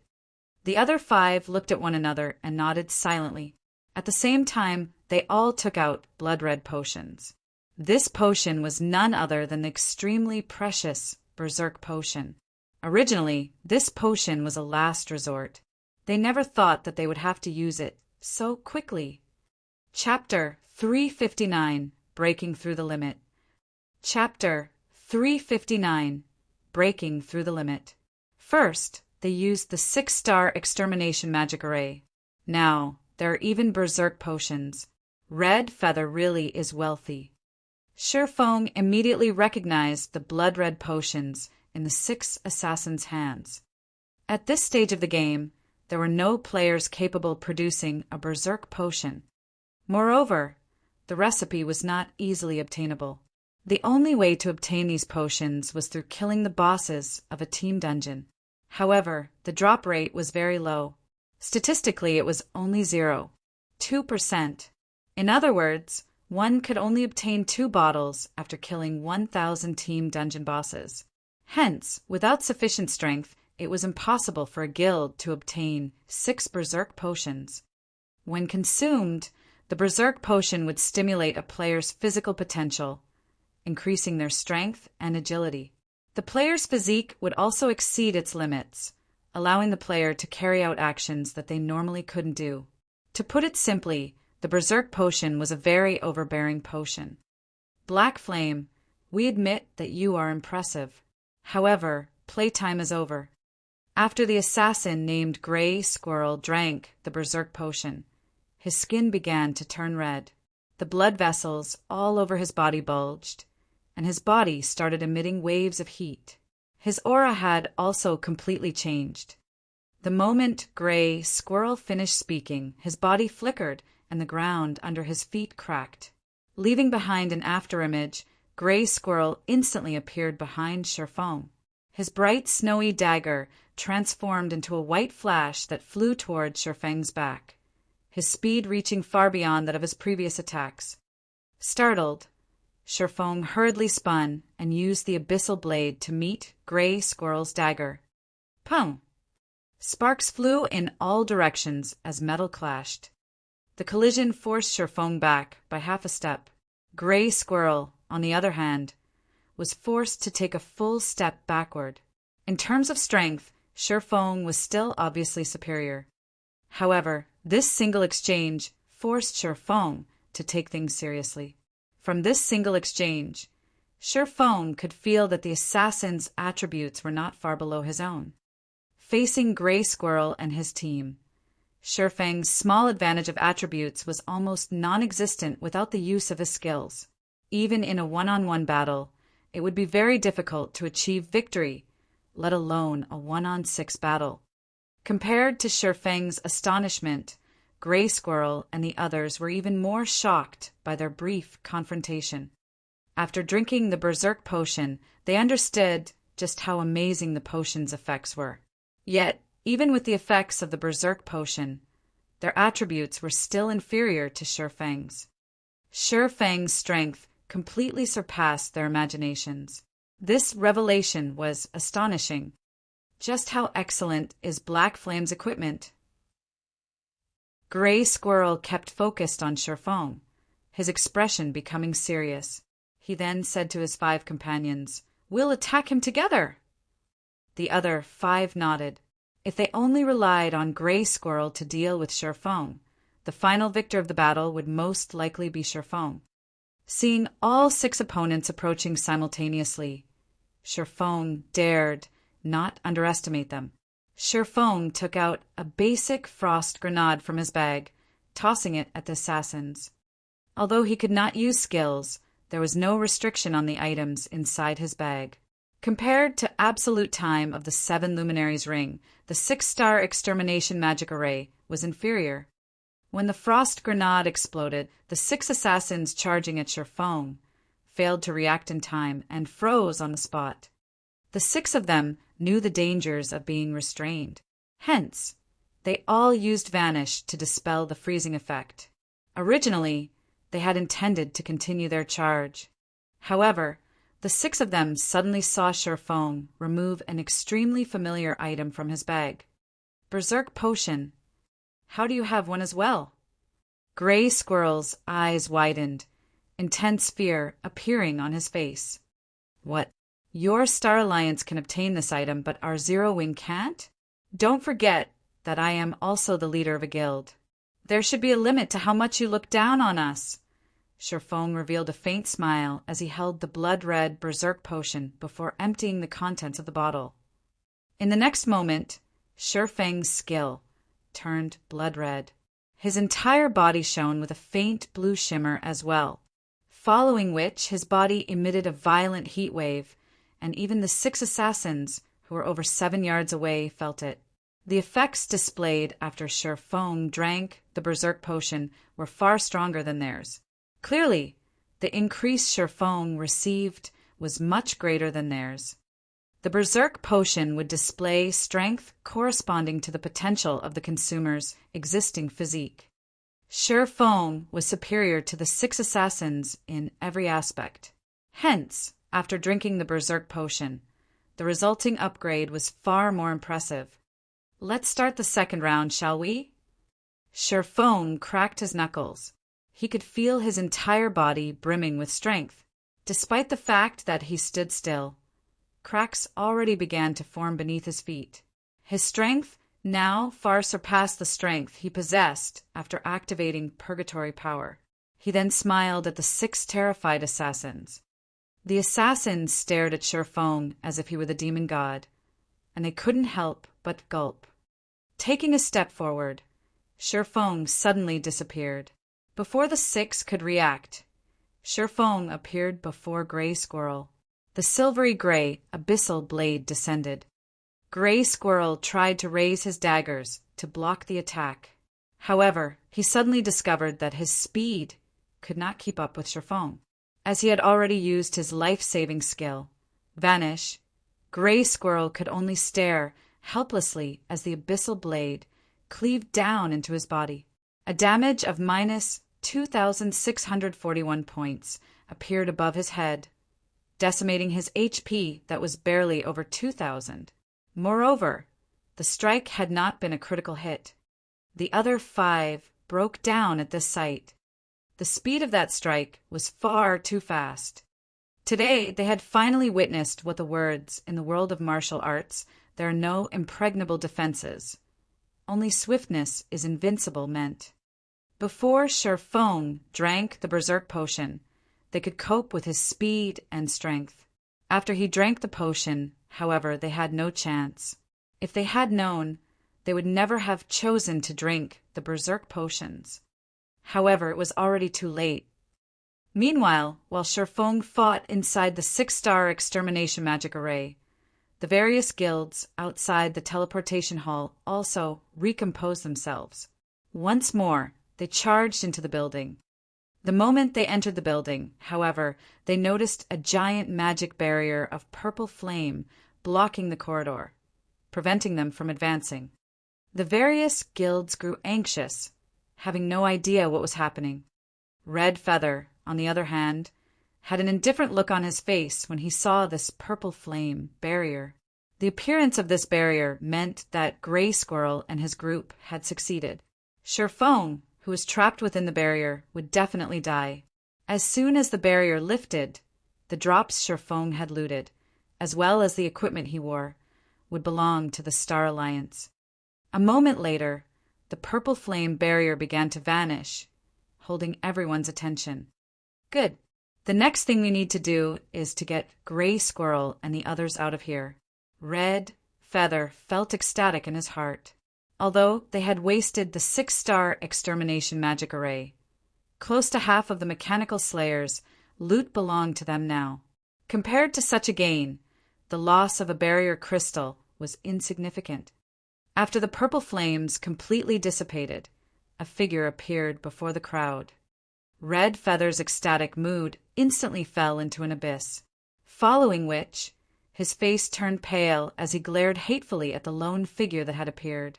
Gnashing his teeth, Red Feather bellowed, "Black Flame!" Red Feather could not believe that Sherfong had actually defeated 6 expert assassins. Moreover, Sherfong had done so without the use of his skills. As a precaution, Red Feather had even given each of the 6 assassins a berserk potion. Yet, the result was still a resounding defeat. Crap! Zero Wing has activated the teleportation array. Black Flame is going to escape, a player shouted, reacting quickly. However, by the time everyone heard this reminder, it was too late. Sherfang's body flickered, easily throwing off the crowd as he drilled his way to the teleportation array. Aqua Rose promptly clicked teleport. In the next moment, the members of Zero Wing disappeared from the teleportation hall, leaving behind a crowd of stupefied guild players, as well as Red Feather, whose heart bled in pain. Not only had Red Feather lost the 6-star extermination magic array and the berserk potions, but he was also required to compensate the losses of the various guilds present. Meanwhile, he had gained absolutely nothing. As for pursuing Sherfong and the others from Zero Wing, that was impossible. Ignoring the fact that he had no idea where they had teleported to, even if he knew, it was impossible to kill them while inside the city's safe zone without overwhelming force. As of this moment, the war inside White River City had finally reached its end. In this war, aside from Zero Wing obtaining the most astonishing harvest, the Assassin's Alliance, Emperor's Light, and Ouroboros had also gained a small harvest. These 3 guilds had immediately fled the battlefield the moment they claimed some of the drops. They made no attempts to snatch the drops from Sherfong, like how the other guilds had. As for the other guilds, every single one of them had suffered immense losses. As for the members of Zero Wing that had escaped, after the restriction on the dropped items lifted, Sherfong allowed everyone to get some well-deserved rest. After all, long battles were very taxing on one's spirit. Meanwhile, Sherfong also rented a room at a hotel and promptly logged off. During this war in White River City, many spectating players had recorded videos of the battles and uploaded them to the official forums. The videos caused a huge sensation throughout the entire Star Moon Kingdom. It was especially true when everyone watched Black Flame's battle. He only required 1 strike per person, 100 strikes to bring about annihilation. Moreover, with his strength alone, he had managed to shake an army of tens of thousands. Everyone watching the video trembled with excitement. Suddenly, every player throughout the Star Moon Kingdom knew the name Black Flame. Say, do you guys think that Black Flame will make it onto the Secret Pavilion's experts list this time? What are you talking about? Of course he will. If he doesn't make it, then the Secret Pavilion is blind. I'm just wondering what rank Black Flame will get. Won't we know once the Secret Pavilion publishes the new experts list tomorrow? After the war in White River City ended, the Star Moon Kingdom official forums exploded with activity. Many people discussed Black Flame and the Secret Pavilion's experts list. Meanwhile, Sherfong simply chuckled as he read through these forum discussions. After drinking a bottle of nutrient fluids, he began his physical training. The secret pavilion was indeed a well-known existence in the virtual gaming world. Countless players dreamed of ranking on the secret pavilion's experts list. In the past, Shifeng had dreamed of the same thing. However, there were simply too many players in God's domain. Starmoon Kingdom was only one of the hundreds of countries within God's domain. If the positions on the experts list were averagely allocated, each kingdom and empire in God's domain would only receive several spots. In other words, among the hundreds of millions of players residing in Starmoon Kingdom, only a few would have the privilege of ranking on the secret pavilion's experts list. However, through the experts list, Shifeng had also discovered information relating to the experts of God's domain. For example, he had learned of the cleric god Violet Cloud, the mage god Aqua Rose, and many other god-ranked experts. What's going on today? Why have I suddenly become stronger? Shifeng, who was currently working out in his room, felt something amiss. In the past, after completing a set of exercises, he would lay paralyzed on the floor for quite some time. Today, however, he could stand and move with ease. He could feel that his body was still far from reaching its limit. Normally, physical improvement occurred gradually. It was impossible to significantly improve within a short time. Yet, such a situation had actually occurred. So, how could Shifeng not be surprised? It seems that I'll have to head to the Big Dipper Training Center to take a test. Unable to figure out the reason for his sudden improvement, Shifeng had no choice but to have himself examined. He might even learn some secrets to improving his physical fitness. Chapter 360 Deviated Path. Chapter 360 Deviated Path. When Shifeng thought of his sudden change, he lost his enthusiasm to train. He then threw on a blue tracksuit and left his new apartment. He hailed for a cab and headed towards the Big Dipper Training Center. As the most famous training center in the city, the Big Dipper Training Center was located in the center of Jinhai. The training center was about the size of 3 stadiums. The training facilities were all top class within the country. Moreover, they also employed many top-class doctors and dietitians, as well as first-rate instructors. After arriving at the Big Dipper Training Center, Shifeng immediately noticed multiple large, luxurious buses parked in front of the building. Handsome young men and beautiful young women alighted from the buses, one after another. They were all high school students, and at this moment, they all had excited expressions plastered on their faces. These high school students then orderly entered the building under the lead of a Big Dipper receptionist. Is Big Dipper holding a tour for students? Shifeng was slightly surprised. It was the first time he had seen such an occurrence. Even in the past, he had never heard of Big Dipper allowing students to tour its facilities. Ordinary people could not gain easy access to the Big Dipper Training Center. Only members were allowed entry into the building. If one were not a member, they were not even allowed through the entrance of the training center itself. Meanwhile, becoming a member of Big Dipper was no easy task. Without having a certain status in society or obtaining a referral from someone influential, it was impossible to become a member. If Zhou Yuhu had not entered the top 10 in Jinhai University's fighting competition, he would not have obtained a Big Dipper membership card. Now that hundreds of high school students suddenly entered the training center, no matter how one looked at it, something must have changed. However, this was no concern to Shifeng. He had only come here for a physical checkup. Fortunately, the Big Dipper Training Center possessed inspection equipment and other facilities that even the hospitals envied. Following which, Shifeng had also followed the crowd into the building. "Excuse me, sir, only members can enter," a robust security guard said as he blocked Shifeng's path. "Here is my membership card." Shifeng swiped his Big Dipper member card at the electronic lock. The red display on the machine promptly changed to green, signifying that Shifeng was allowed to pass. The tempered glass doors then parted. Seeing that there were no problems, the bodyguard promptly turned and left.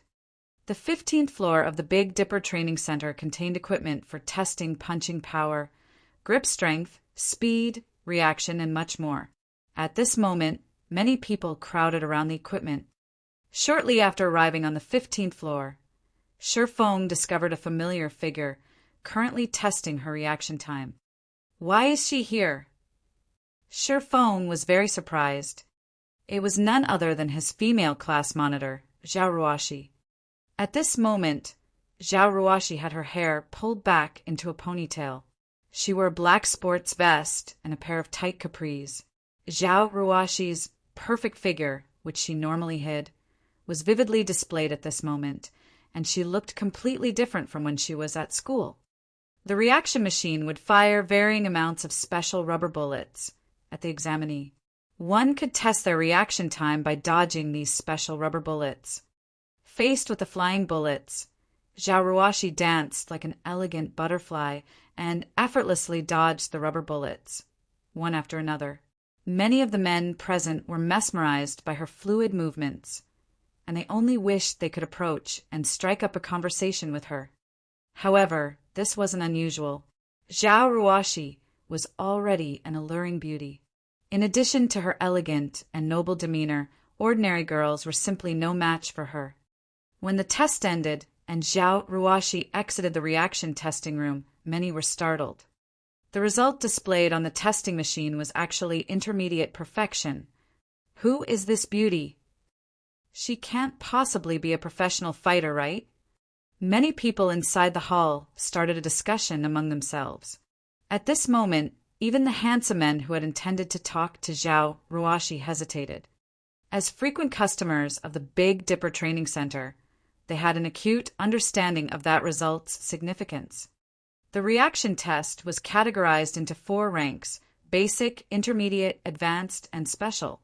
Meanwhile, every rank had the subcategories of unqualified, qualified, excellent, and perfection.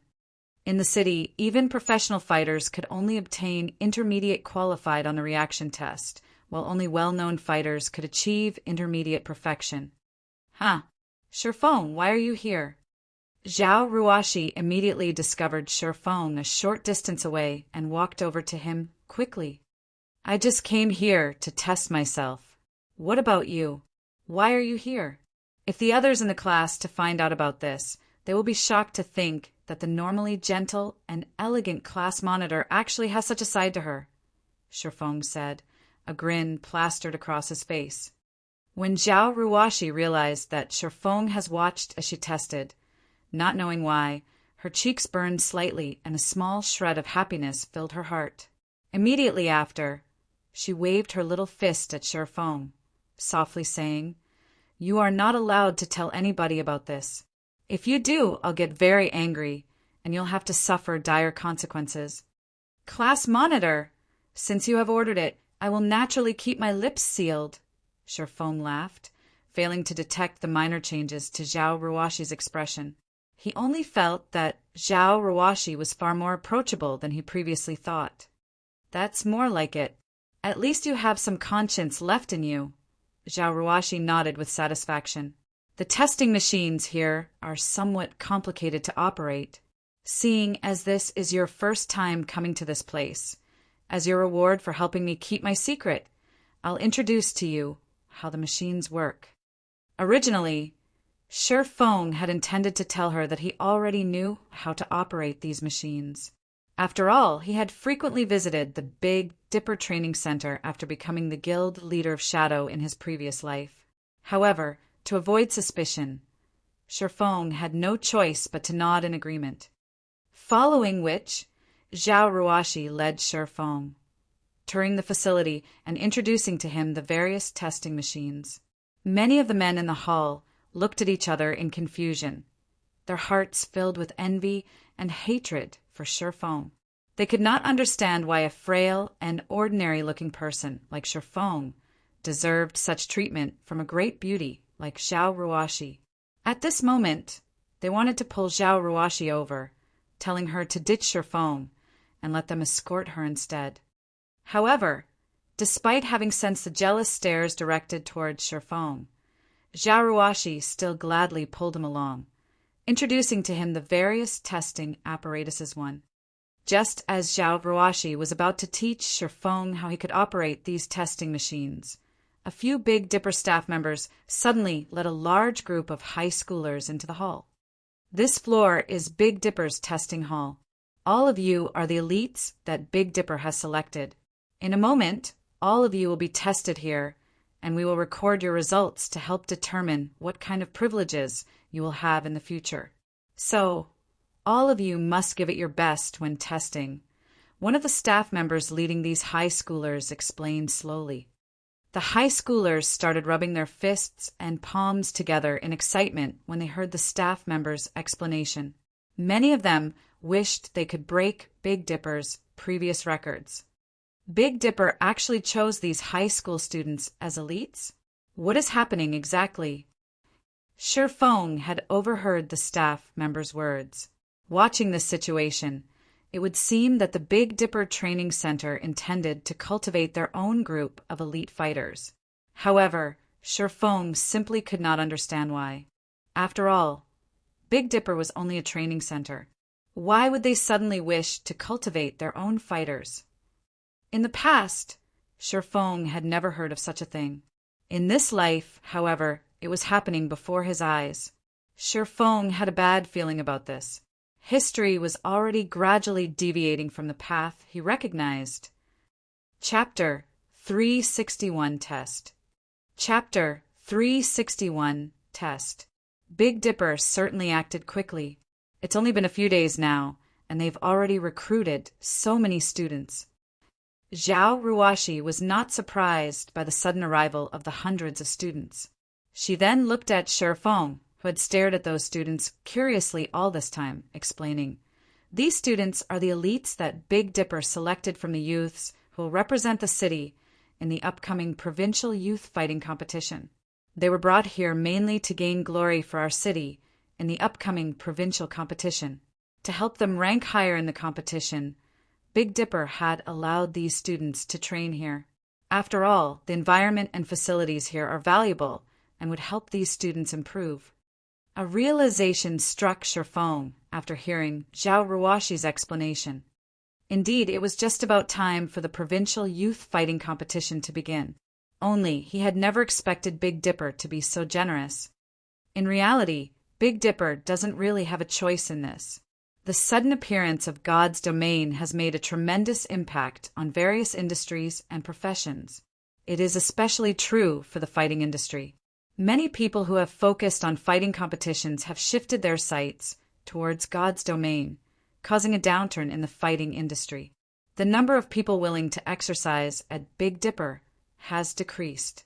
In order to recover from this decline, Big Dipper has no choice but to do something like this in the hopes of recovering the fighting competition's popularity, Zhao Ruoshi explained. There are fewer people working out. Shifeng suddenly thought of a good method to increase the strength of the Zero Wing members.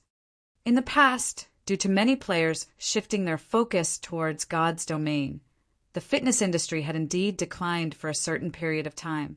Simply put, this decline had not happened as quickly in the past, only starting 3 to 4 months after God's domain launched.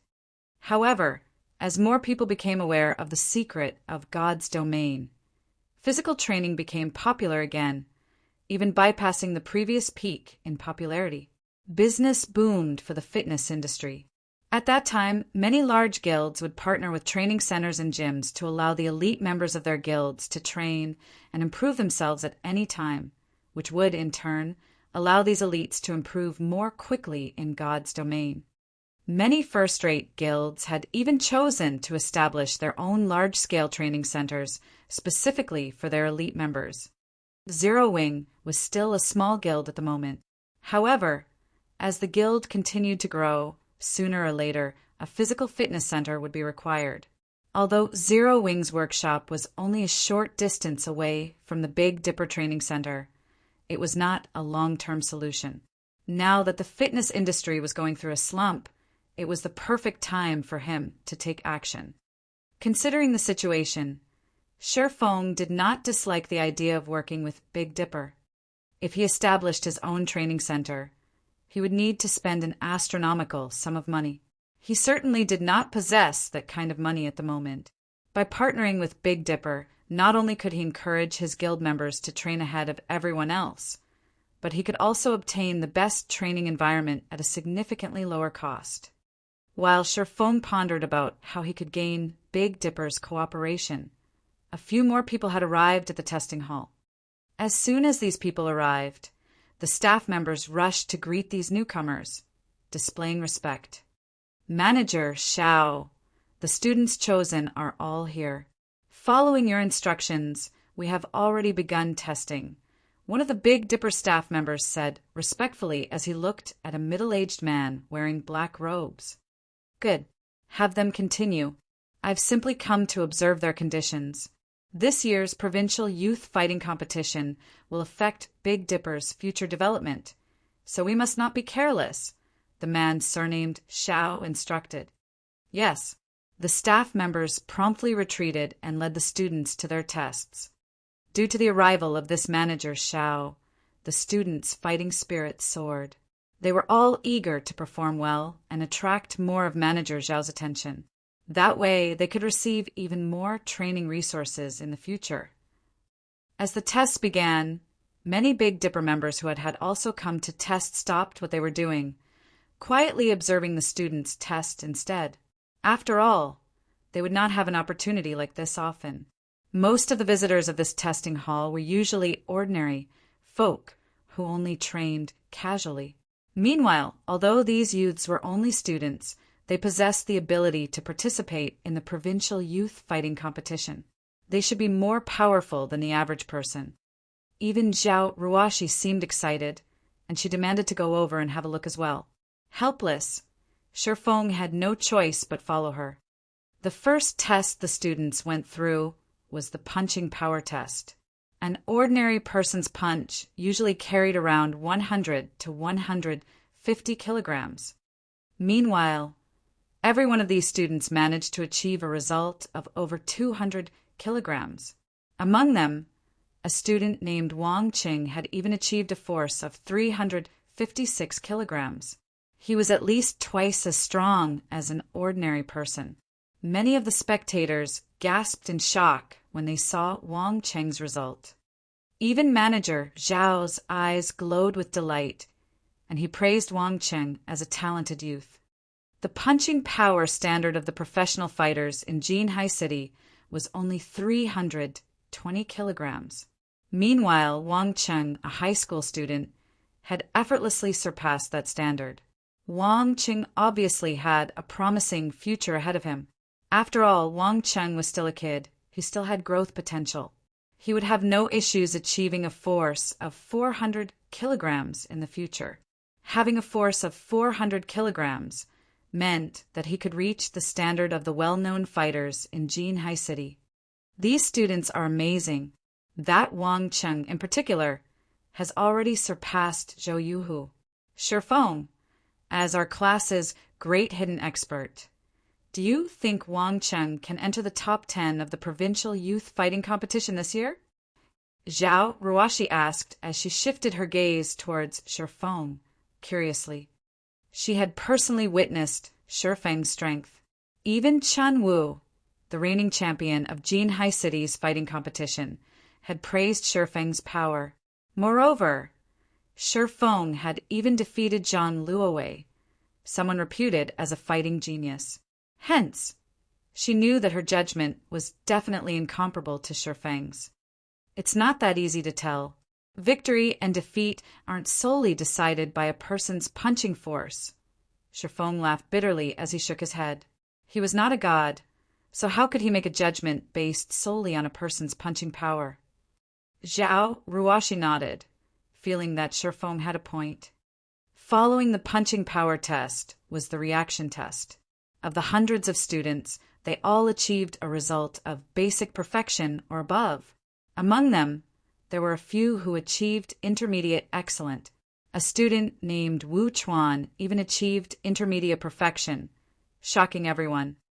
Although the tests had yet to end, Wang Cheng and Wu Chuan had immediately captured the crowd's attention. Manager Xiao treated them both like treasures, doubling their training resources on the spot. Many students had cast envious gazes at the two. After the tests ended, Manager Xiao of Big Dipper had originally intended to take both Wang Cheng and Wu Chuan to meet the best instructor in Jinhai City, someone whom the Big Dipper Training Center had gone through a lot of trouble to invite. However, after he noticed Zhao Ruoshi among the spectators, he halted his steps. "Ruoshi, you little girl, why didn't you tell Uncle Xiao that you were visiting Big Dipper?" "Manager," Xiao said as he walked over to Zhao Ruoshi. "I was afraid that Uncle Xiao would be busy," Zhao Ruoshi giggled sweetly. Meanwhile, Wang Cheng and Wu Chuan, who stood behind Manager Xiao, were immediately stupefied when their eyes fell upon Zhao Ruoshi's sweet and beautiful smile. If not for Manager Zhao's presence, they might have dashed forward and promptly introduced themselves to this great beauty. At this moment, Manager Xiao discovered Shifeng, who currently prepared to take his own test, standing beside Zhao Ruoshi, and he could not help but ask, "Ruoshi, this person beside you is—" "This is my classmate, Shifeng," Zhao Ruoshi introduced. "He has come here today to test himself and check on his own physical condition." "Uncle Xiao, haven't you wanted to nurture those students to participate in the provincial youth fighting competition? I have a great way to help them obtain a good rank," Zhao Ruoshi said, giggling. "Really?" Manager Zhao's eyes suddenly glowed. The provincial competition was incredibly important to the Big Dipper Training Center. Zhao Ruoshi would have really helped him big time if she had a way to help the students to get a good rank in the competition. "Of course," Zhao Ruoshi said with confidence. "What kind of method is it?" Manager Xiao asked concernedly. Seeing Zhao Ruoshi's serious expression, Manager Xiao did not think she was lying. Zhao Ruoshi then pointed toward Shifeng. With a slightly prideful tone, "It's him." "Him?" Manager Xiao shifted his gaze to Shifeng's body, unable to discover anything special about him. Zhao Ruoshi nodded, explaining, "He is our class's great expert. With him teaching those students, they will definitely succeed." Hearing this, before Manager Xiao could speak, Wang Cheng and Wu Chuan started laughing. They were the elite seedlings chosen by the Big Dipper Training Center after undergoing a rigorous selection process, let alone an ordinary university student. Even some professional fighters had no right to instruct them. How powerful could the great expert of a class of university students possibly be? They could probably knock Shifeng out with a single punch. Chapter 362, S Rank. Chapter 362, Rank. Undersir. Before. Although Wang Cheng and Wu Chuan had not voiced their opinions, their expressions exposed the disdain they felt. If Manager Xiao had not been present, they might have even taught Shifeng a lesson, teaching him what it meant to be wet behind the ears.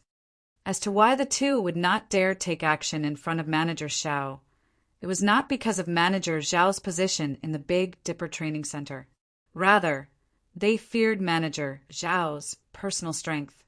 Because Manager Zhao's strength frightened Wang Cheng and Wu Chuan, they would not make any casual remarks in front of him. Why else would geniuses like them remain silent at such a ridiculous statement? Manager Zhao's full name was Xiao Yan, and he was well known in Jinhai City. He had also been a professional fighter during his youth. However, after winning a championship, he retired as a professional fighter. He then joined the Big Dipper Training Center and developed himself there. Even though Xiao Yan was over 40 now, he would frequently spar with some of the top fighters in the city, thoroughly defeating them. "Uncle Xiao, why do you look so surprised?" Zhao Ruoshi's lips curled up slightly when she saw Manager Yan's face. "Since you don't believe me, why don't we place a bet?" Zhao Ruoshi's mesmerizing smile left Manager Yan greatly confused. He could not figure out what the little girl before him was trying to accomplish. However, since Zhao Ruoshi wished to play, he certainly wouldn't mind humoring her for a while. When all was said and done, her father was a good brother of his, and he had pampered her like a little princess since she was a child. It seems that you have a lot of confidence in your classmate, Shirfong Ruashi. In any case, since you've already made the offer, I'm guessing that you won't let your uncle say no. What do you wish to bet, then? However, I'll tell you this in advance. Your uncle, Xiao, cannot get you the secret pavilion's information viewing rights. Manager Xiao laughed, having already prepared to lose. Hearing the word secret pavilion, both Wang Cheng and Wu Chuan behind Manager Xiao were shocked. What was the secret pavilion? Anyone who played virtual reality games definitely knew about the secret pavilion. The secret pavilion was the creator of the experts list that recorded all the excellent individuals throughout the world. The secret pavilion's information gathering was unmatched throughout virtual gaming world. It had also been titled as omniscient. In the virtual gaming world, it was an exalted existence. Other than the experts list, one could also search for various information relating to the virtual gaming world through the Secret Pavilion's official website. However, depending on the type of information, the price varied. If one had a strong relationship with the Secret Pavilion, they could obtain different levels of information viewing rights. To those who played virtual reality games, that kind of access was a dream. Even Shirfong, who taken aback by Manager Zhao's words, he had not thought that the Big Dipper Training Center would have a relationship with the Secret Pavilion. I know. I never said I wanted to bet the viewing rights anyway. Although Zhao Ruashi made that claim, inwardly, she was somewhat disappointed. She then smiled and said, "Let's bet 3 bottles of S-rank nutrient fluids. I know that you have recently received some." Manager Xiao laughed bitterly when he heard her offer. "Little girl, you are always thinking about taking what little family fortune I have left. I've only managed to obtain these few bottles of S-rank nutrient fluids after much difficulty, and I had planned to reward them to the most excellent students." When Wang Cheng and Wu Chuan heard these words, their hearts began to pound with excitement. They had even thought that they had heard wrong for a second there. Even C-rank nutrient fluids were considered a luxury, let alone S-rank nutrient fluids. S-rank nutrient fluids could not be purchased even if one had the money for it. When consumed, S-rank nutrient fluids provided notable physical recovery and enhancements. It even played a role in delaying the body's aging process and was known as the water of life. Moreover, even if one found the opportunity to purchase these S-rank nutrient fluids, each bottle cost 1 million credits. Ordinary people could not afford it even if they bankrupted themselves. Only a wealthy organization like Big Dipper could willingly award such an item. If Wang Cheng and Wu Chuan could each obtain a bottle of S-rank nutrient fluids before the provincial youth fighting competition, they would have more confidence in succeeding in the competition. "Uncle Xiao, you aren't going back on your word, right? If so, I'm going to tell Big Sis Bingyu that you're bullying me," Zhao Ruashi giggled. "Huh, you're the one who bullies your Uncle Xiao. Since I've already agreed to your bet, I won't go back on my word." "Say it, then. What are the terms?" Manager Xiao agreed without hesitation upon hearing the name Bingyu, his actions stupefying both Wang Cheng and Wu Chuan. After giving it some thought, Zhao Ruashi shifted her gaze towards Wang Cheng and Wu Chuan. She then smiled faintly as she pointed towards the two, saying, "The 2 of them, then." "What do you want the 2 of them to do? Don't tell me you want them to fight your classmate. Ruashi, you should consider this carefully. Although Wang Cheng and Wu Chuan are not professional fighters, an ordinary university student is no match for them," Manager Xiao kindly explained. Wang Cheng and Wu Chuan both proudly raised their heads upon hearing Manager Zhao's words, expressing their agreement.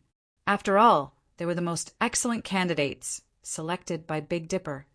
"Of course not. It would be too unfair to them if we let them fight Shirfong," Zhao Ruashi said righteously. For a second there, Even manager Xiao almost believed her. So, let's compete using the punching power test and reaction test results. That way, they can't complain when they lose. Zhao Ruoshi's words left both high schoolers utterly speechless. The two of them promptly shot a glare at Shifeng, provocation filling their eyes, as if saying, "A brat like you thinks you're fit to compete with us? You'll pay for this." "Huh. Little girl, what goes through your mind all day long? You better not blame me when you lose." Manager Xiao sighed. He then looked at Wang Qing and Wu Chuan, asking, "What do you think? If you two lose, your S-rank nutrient fluid rewards will be gone. If you win, I will double the rewards. We don't have any problems. However, we wish to retake the test and use the new results. Will that be fine?" Wang Qing and Wu Chuan had long since discussed the bet among themselves. Hence, they quickly put forward their request. This surprised many of the silently spectating crowd. They could not understand why the two students would request for a retest. After all, their previous test results were the best out of 3 tries. If they retook the test, they might not get better numbers. Only manager Xiao understood the two students' intentions. Nodding his head, he said with a smile, "Okay. I knew you two little brats were holding back just now." The realization struck the spectators upon hearing manager Zhao's words. They managed to get such high test results even while holding back. Are those two really high school students? Those two are simply too frightening. Many among the crowd expressed their shocks at this revelation. However, Shifeng was not the slightest bit surprised at this news. Only, he was very surprised by Zhao Ruoshi's actions. He could not figure out just what she was trying to do. "I've earned you the chance to obtain 3 bottles of S-rank nutrient fluids. The rest is up to you now. Also, I prohibit you from losing." Zhao Ruoshi walked up to Shifeng and smiled, not giving him a chance to say no. After Zhao Ruoshi issued her command, Shifeng finally realized what she wanted to accomplish. It turned out that she had played this little game just to gain him 3 bottles of S-rank nutrient fluids. Before Shifeng could utter a word of gratitude, Zhao Ruoshi, with slightly red cheeks, cut him off, saying, "Don't think too much about it. Aren't we friends? I know that you've been secretly and desperately training to improve physically. Since we're friends, it is only natural that we help each other out. As for thanks, it isn't necessary. If you really wish to thank me, then come to my birthday party next month. Even if you're a busy man, you must come. You're also not allowed to be late, all right?" Shifeng's heart warmed when he heard Zhao Ruoshi speaking. Although he had many things he wished to say, after racking his mind on what he should say, a single, simple sentence left his lips: "I'll be there." However, when manager Xiao heard Zhao Ruoshi's demand, his originally friendly smile suddenly froze. He then shifted a stiff gaze towards Shifeng, looking at the youth with disbelieving eyes. Underscore, just what sort of demonic power does this brat have? Underscore manager Xiao could not help but pay more attention to Shifeng. There must be a reason why the little swindling girl had such an optimistic opinion of him. Following which, Shifeng, Wang Qing, and Wu Chuan walked towards the punching power testing apparatus to begin their examination. Chapter 363, Breaking the Record. Chapter 363, Breaking the Record. Is this really happening? They're going to compete with each other? Both Wang Qing and Wu Chuan are the most excellent among these students. Their results were so impressive despite their age. Calling them geniuses wouldn't be an exaggeration. That guy called Shifeng is only going to humiliate himself. You don't know? Shifeng didn't request this competition himself. Instead, it is the great beauty standing beside him who claimed that Shifeng could defeat Wang Qing and Wu Chuan in a fight easily. For fairness' sake, they chose to compete using the test results. That beauty is blinded by love. Does she really believe whatever that Shifeng says? What do you even know about it? This is called having skill. However, that Shifeng is going to suffer for his bragging. Soon, the tests will reveal his true colors. The testing hall had originally been very lively. Now, because of the competition between Shifeng and the two students, everyone immediately crowded around the trio. The spectators present had already witnessed Wang Cheng's and Wu Chuan's strengths, though none of them had ever seen Shifeng before. However, nobody among the crowd felt optimistic about Shifeng's chances. Shifeng possessed neither a strong and sturdy frame, nor a giant muscular body. Shifeng's appearance was simply too ordinary. Shifeng was overestimating himself by challenging Wang Cheng and Wu Chuan's punching force and reaction time. Let's start with the punching test first. Each one of you will have 3 tries. Wu Chuan, you'll go first, Manager Xiao said from beside the testing apparatus. Although Wu Chuan's test results before had not been as eye-catching as Wang Cheng's, his strength was still over 320 kilograms. He was already at the standard of a professional fighter. Wu Chuan nodded before stepping up to the testing apparatus. Holding up and clenching his fists, his arms abruptly burst with strength as he sent 3 accurate strikes towards the leather target. Pung! Pung! Pung!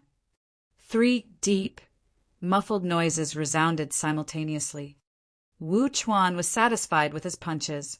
He then turned and walked away from the testing apparatus, smirking arrogantly at Shifeng. The numbers displayed on the testing apparatus continuously changed before finally displaying 3 scores.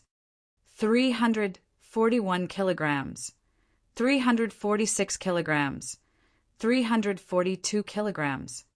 The crowd suddenly went into an uproar when these 3 scores appeared.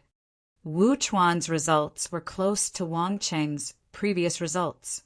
Regarding pure strength, Wu Chuan definitely ranked second within the elites Big Dipper had recruited. Manager Xiao was elated when he saw these numbers. His heart was already set on placing more emphasis on Wu Chuan's training in the future. After all, Wu Chuan was far more superior than Wang Cheng in reaction time and speed. Overall, Wu Chuan was more powerful than Wang Cheng. Next, Wang Cheng. Manager Xiao shouted. Wang Cheng walked up to the testing apparatus and took up his stance. Immediately, his muscles bulged, and the blood vessels across his arms also appeared. Wang Cheng sent 3 quick punches towards the leather target. Pung! Pung! Pung! The punching power testing apparatus suddenly released 3 crisp sounds, and even the machine itself trembled slightly. Meanwhile, the score the machine displayed broke through the 300 kilograms threshold and continued to rise. Within a moment, it shot the 360 kilograms threshold. Wang Cheng had surpassed even his previous highest record. Finally, the punching power testing apparatus displayed the final results. 385 kilograms, 391 kilograms, 388 kilograms. 3 scores, and each one surpassed Wang Cheng's previous record. Impressive. I didn't realize how much you had held back.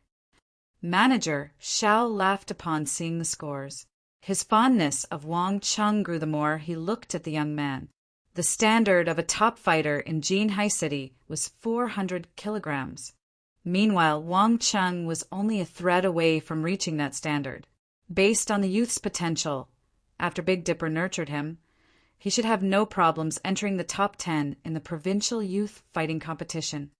Zhao Ruoshi's confidence wavered when she saw the results. Wang Cheng's punching force had surpassed even Zhang Luowei's. Although there was only a difference of around 30 kilograms between Wang Cheng's previous record and his current scores, it was exceedingly difficult to increase one's force by even 1 kilogram after passing the 350 kilograms threshold. Many years of effort were required to increase one's force by 30 kilograms. It was impossible to achieve such a feat in a short amount of time. Although Shifeng had defeated Zhang Luowei, Zhao Ruoshi guessed that the two of them were almost equal in terms of strength. Only, Shi Feng's combat techniques and experience far surpassed Zhang Luo's.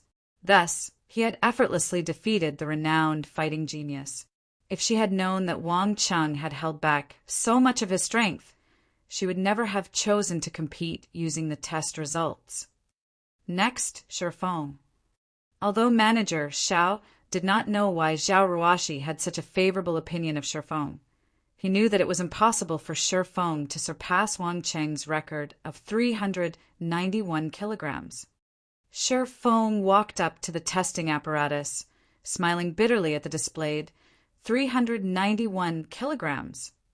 Inwardly, Shi Feng thought he is just a high school student, yet, even before undergoing systematic training, he is already so strong. This should be the so-called genius.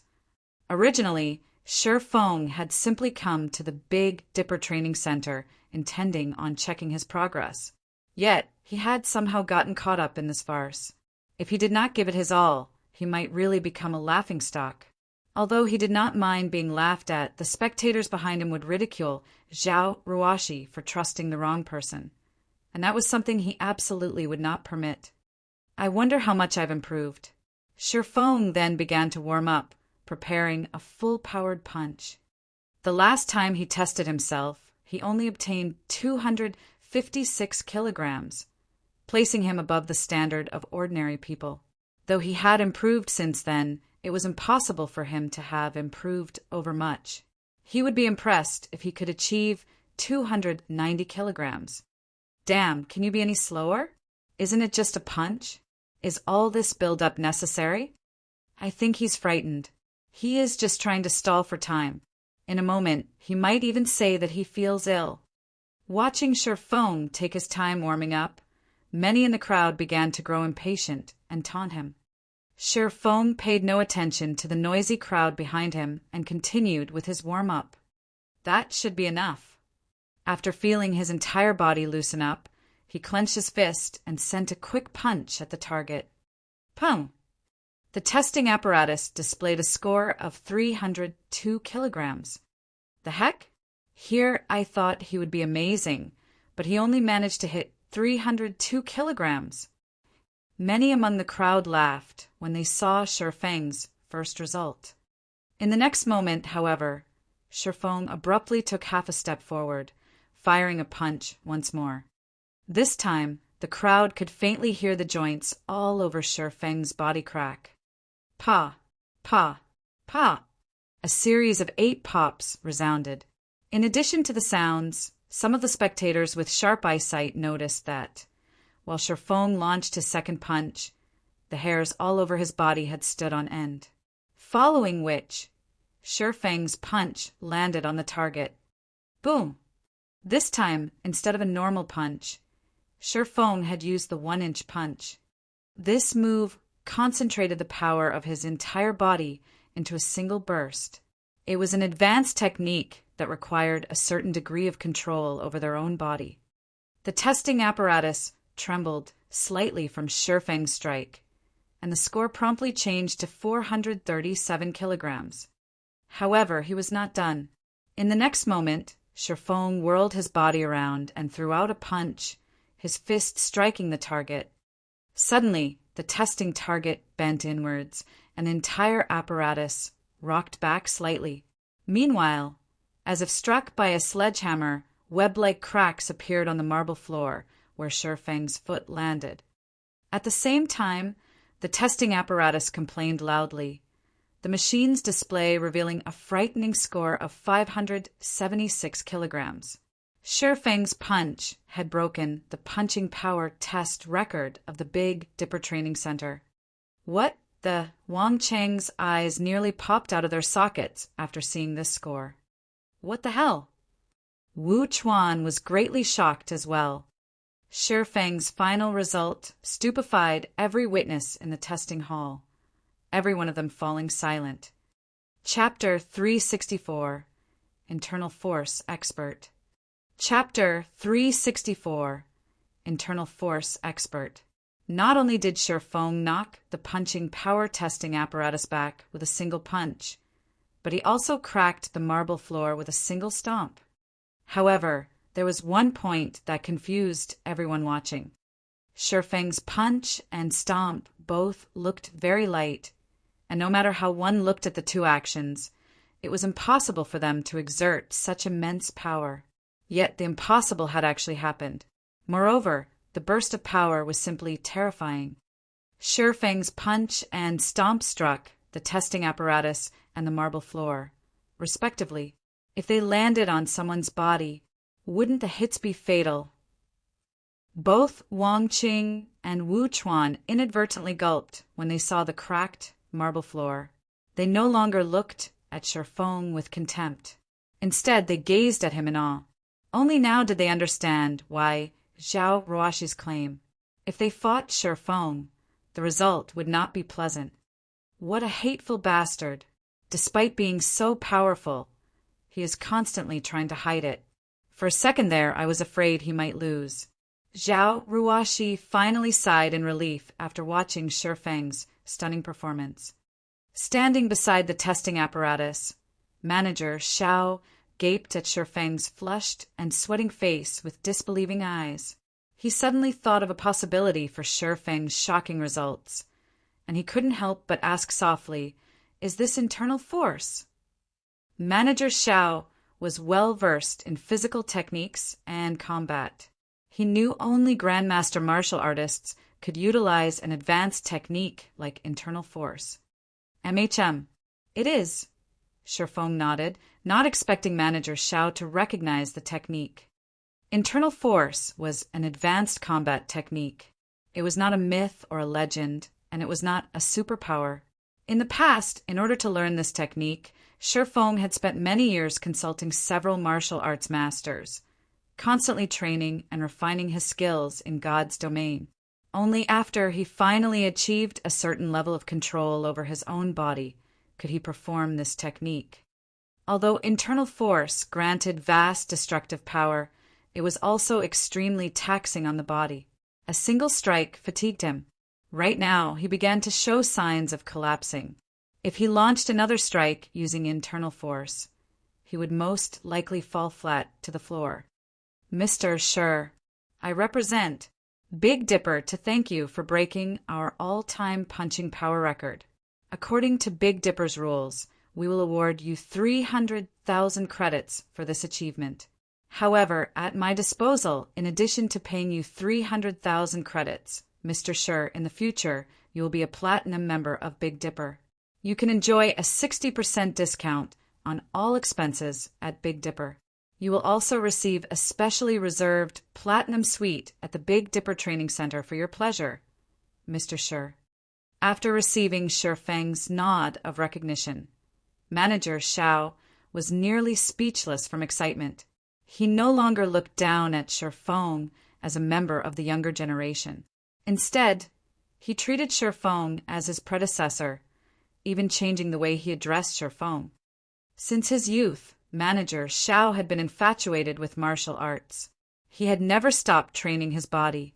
Even now, his dream was to achieve a higher level in martial arts and successfully practice internal force. However, despite his many years of effort, he had never been successful. So, now that an internal force expert stood before him, how could he contain his excitement? Martial arts did not judge by age. Only one's achievements were important. Although he was young, Shifeng's capabilities with internal force signified him as Manager Zhao's predecessor in the man's eyes. Naturally, he would have to treat Shifeng with respect. "Uncle Xiao, since when were you so generous?" For a second, Zhao Ruoshi even thought she had heard wrong. At this moment, her Uncle Xiao not only gazed at Shifeng with respect and reverence, but he also addressed her classmate as Mr. He even upgraded Shifeng from a normal membership to being a platinum member. There were less than 100 platinum members in all of Jinhai City. It was a symbol of status. Even she was only a gold member. Zhao Ruoshi could not understand what her uncle was thinking. "Little girl, Mr. Shi is a true martial arts expert. Why would you be surprised by this upgrade?" On the other hand, Why didn't you tell me that Mr. Sher was a martial arts expert, little girl? You've really caught me by surprise this time, Manager Xiao said sharply, shooting a glance at Zhao Ruoshi. Didn't you say that you wanted Mr. Sher to teach these students? This isn't the proper place for such a discussion. Why don't we go to a meeting room and have a proper chat? Uncle Xiao, what about the results of the competition? Zhao Ruoshi pointed at the score on the testing apparatus. Of course, Mr. Sher won this bet.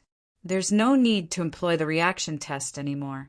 I'll have the 3 bottles of S-rank nutrient fluids delivered to you later, Manager Xiao said. He then shifted his gaze to Wang Cheng and Wu Chuan, asking, Do you two have any concerns? Both Wang Cheng and Wu Chuan hurriedly shook their heads. Even a person as skilled as Manager Xiao treated Shifeng with great respect. Shifeng's strength and skill were obvious. If they continued to compete with him, they would only humiliate themselves. Mr. Sher, now that this competition is over, let's go to a meeting room upstairs and talk. I have many things I would like to ask you, Manager Xiao said. Zhao Ruoshi's heart fluttered with joy when she saw her Uncle Zhao's respectful attitude toward Shifeng. She also felt a little prideful, as if Shifeng's success were her own. After the crowd in the testing hall dispersed, Manager Xiao led Shifeng and Zhao Ruoshi to a meeting room on the 21st floor. Mr. Sher, would you be interested in becoming the head instructor of Big Dipper? Manager Xiao asked seriously. As long as Mr. Sher is interested, you can state any conditions you want. It was extremely rare to meet an internal force expert. After all, every one of these experts was a master of the martial arts world. Their statuses and positions were all extremely impressive. Manager Xiao could not meet such a master even if he wanted to. Employing such a master to Big Dipper was an even more impossible task. The Big Dipper Training Center was famous in Jinhai City and possessed a certain amount of influence. Outside of Jinhai City, however, it was unknown and insignificant. Big Dipper had no way to compete with the training or fitness centers commanded by martial arts masters. If Big Dipper had an internal force expert like Shifeng in command, their long-time goal of becoming famous beyond Jinhai City might soon become a reality. Uncle Xiao, are you joking? Zhao Ruoshi was stunned. The position of Big Dipper's head instructor was no laughing matter. At that time, the rights Shifeng would possess would surpass even Manager Zhao's. In her opinion, Shifeng was only a university student slightly skilled in martial arts. In the beginning, she had pestered her Uncle Xiao with the intention to help Shifeng get a good part-time job, as well as train the current batch of students. Now that the situation had evolved, even she was slightly caught off guard. Since when has your Uncle Xiao joked around before? I am very serious. I am only afraid that Mr. Shifeng is unwilling to accept my offer. Manager Xiao did not know what to say to Zhao Ruoshi. Despite clearly having an internal force expert by her side, she had not realized the true value of an internal force expert. Manager Zhao's anxiety was overbearing. He was deeply afraid that Shifeng would just stand up and leave, taking Big Dipper's dream of growing out of Jinhai City with him. Big Dipper's head instructor? Shifeng thought for a moment before saying, It isn't impossible, but I have 2 conditions. Mr. Sher, please speak your mind, Manager Xiao hurriedly said. I want to become a member of Big Dipper's board of directors and establish a specialized training area. Meanwhile, I want full responsibility over this training area, Shifeng demanded earnestly. Chapter 365 Ranked. Chapter 365 Ranked. Shifeng's conditions were quite harsh. Manager Zhao's brows pinched upon hearing them. His expression turned somewhat grim, and he was at a loss on what to do. If Shifeng had only wanted some of Big Dipper's shares, Manager Xiao could easily approve by himself. The chairman of Big Dipper would also happily agree with Manager Zhao's decision. However, it was a different story if Shifeng wanted to become a member of the board of directors. Manager Xiao did not have the authority to make that decision. The board of directors controlled every aspect of Big Dipper. In other words, the board of directors held absolute authority. Why would they allow an outsider to have access to such power?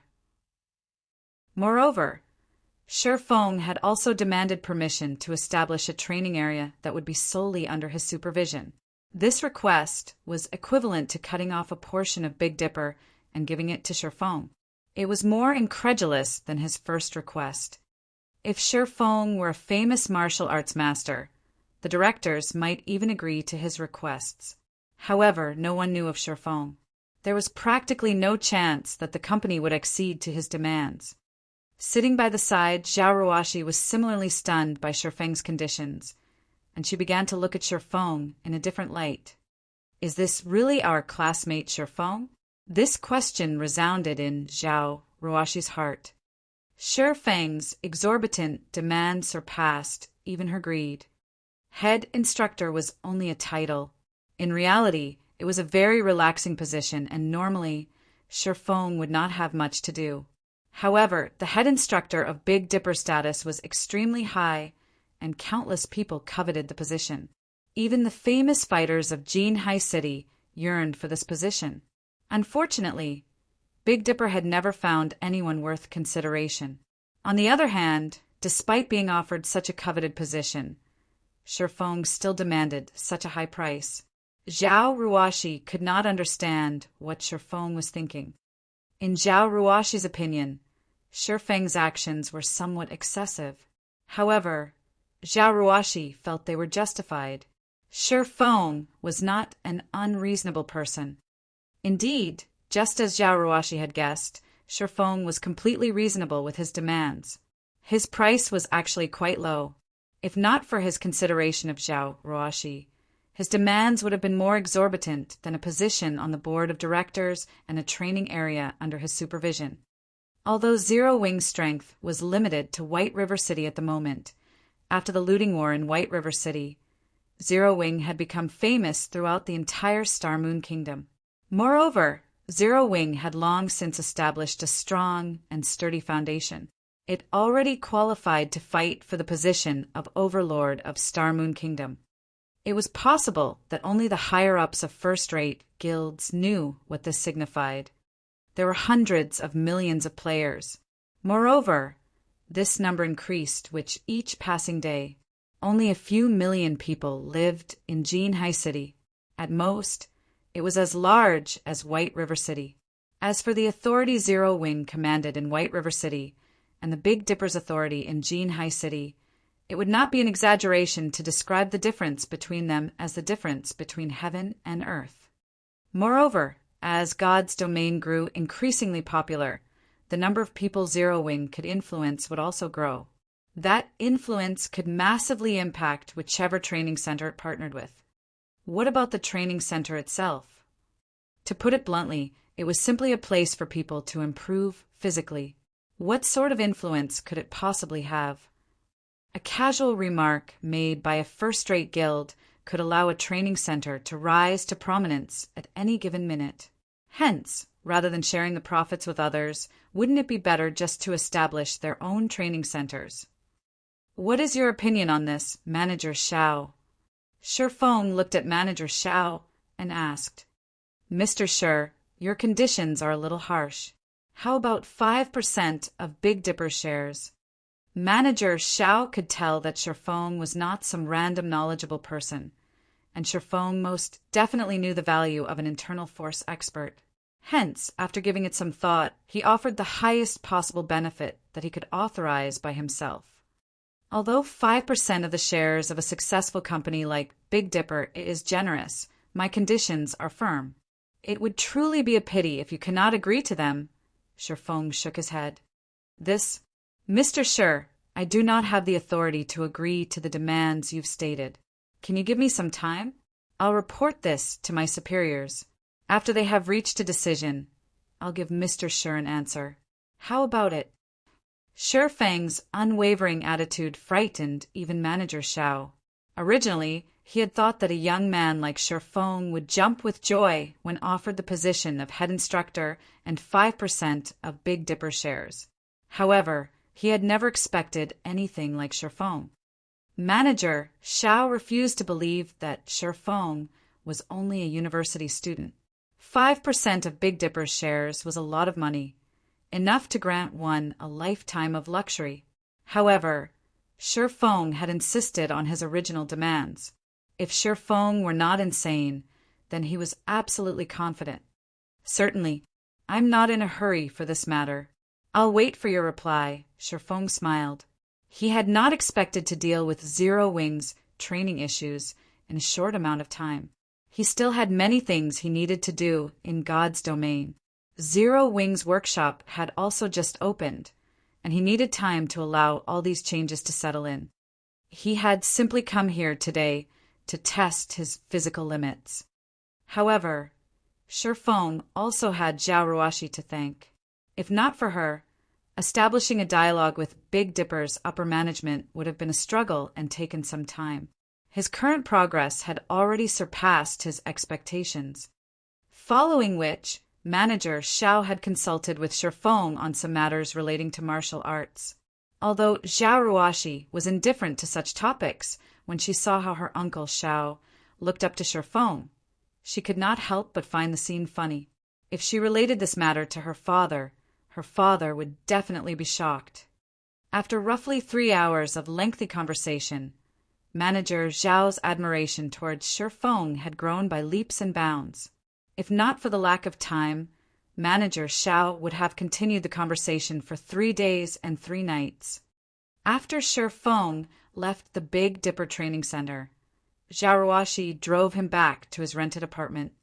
Meanwhile, Manager Xiao immediately contacted Big Dipper's chairman, his elder brother, Xiao Yu. Manager Xiao was prepared to discuss Shifeng's demands in detail.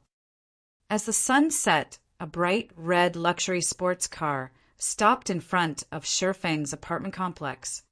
Shifeng, you must store these 3 bottles of S-rank nutrient fluids properly. Unlike other nutrient fluids, S-ranks need to be kept below freezing. Otherwise, their effects will gradually weaken, and after 2 or 3 days, they will lose their effects completely. Also, you can only consume them once every 5 days. It would be detrimental to your body if you drink them more often. You must keep this in mind, all right? Zhao Ruoshi said, carefully handing over the metal briefcase containing the S-rank nutrient fluids. She reminded Shifeng repeatedly, worried that he would carelessly waste the S-rank nutrient fluids as he had never consumed them before. Although 1 million credits was only a small matter to her, S-rank nutrient fluids were impossible to obtain even if one had the money. Shifeng could not easily get more. Big Dipper was only lucky enough to procure a few bottles after much difficulty because of some of its connections. I understand, Shifeng said, a bitter smile on his face. In reality, this was not his first time consuming an S-rank nutrient fluid. However, Zhao Ruoshi did not know about that. I'll take off then. Don't forget about my birthday party next month. I know where you live now. So if you're not there, I won't let you off lightly. Zhao Ruoshi brandished her little fist through the car's window. She then sped away in her hovering red sports car. At this moment, Shifeng finally reacted. It turned out that Zhao Ruoshi had actually sent him home with such intentions. Although he was almost never on time, he shouldn't be that unreliable of a person, right? When Shifeng turned around and was about to enter the apartment complex, he suddenly discovered someone squatting by the building's entrance. That person stared at Shifeng with a wretched smile on his face. It was none other than Blackie. Brother Feng, you're simply too amazing. I don't see you for a few days, and already, you've managed to hook up with class monitor Zhao. You need to teach me some of your skills. If you don't, I'll tell Sister Fire Dance. Blackie said, giving Shifeng a meaningful smile. Scram, don't think that I don't know how frequently you hook up with some of the beauties in the guild. Shifeng rolled his eyes at Blackie. Although Blackie had attempted to behave himself ever since he joined Zero Wing Workshop, a man's nature would not change easily. Currently, he was already growing closer with one of the female mages in the guild. Speak. Why are you here? Okay. I admit, I have important news that I needed to relay to you, personally. After you hear it, don't get too excited, Blackie said excitedly. Clearing his throat, he happily announced, 1 hour ago, the Secret Pavilion published its latest experts list. Meanwhile, Brother Foam, your ID has been included. Right now, the entire Starmoon Kingdom is going crazy. Chapter 366, Virtual Gaming Cabin. Chapter 366, Virtual Gaming Cabin. Listening to Blackie's excited report, Sherfong was speechless. Even if Blackie hadn't told him the news, he would have discovered it after he entered God's domain. There was not necessary for Blackie to hunt him down. Did you run all the way here just to tell me this? Sherfong asked. Of course not. Sister Aqua said that using the advanced virtual gaming helmet constantly would affect your strength and growth in-game. After all, the helmet only has a synchronization rate of 90%. The cabin, however, has a synchronization rate of 97%. So, some time ago, she tried to buy a few virtual gaming cabins, Blackie said. However, there aren't many of them. Even with Sister Aqua's influence, she could only purchase 5 cabins for us. I came to deliver your unit.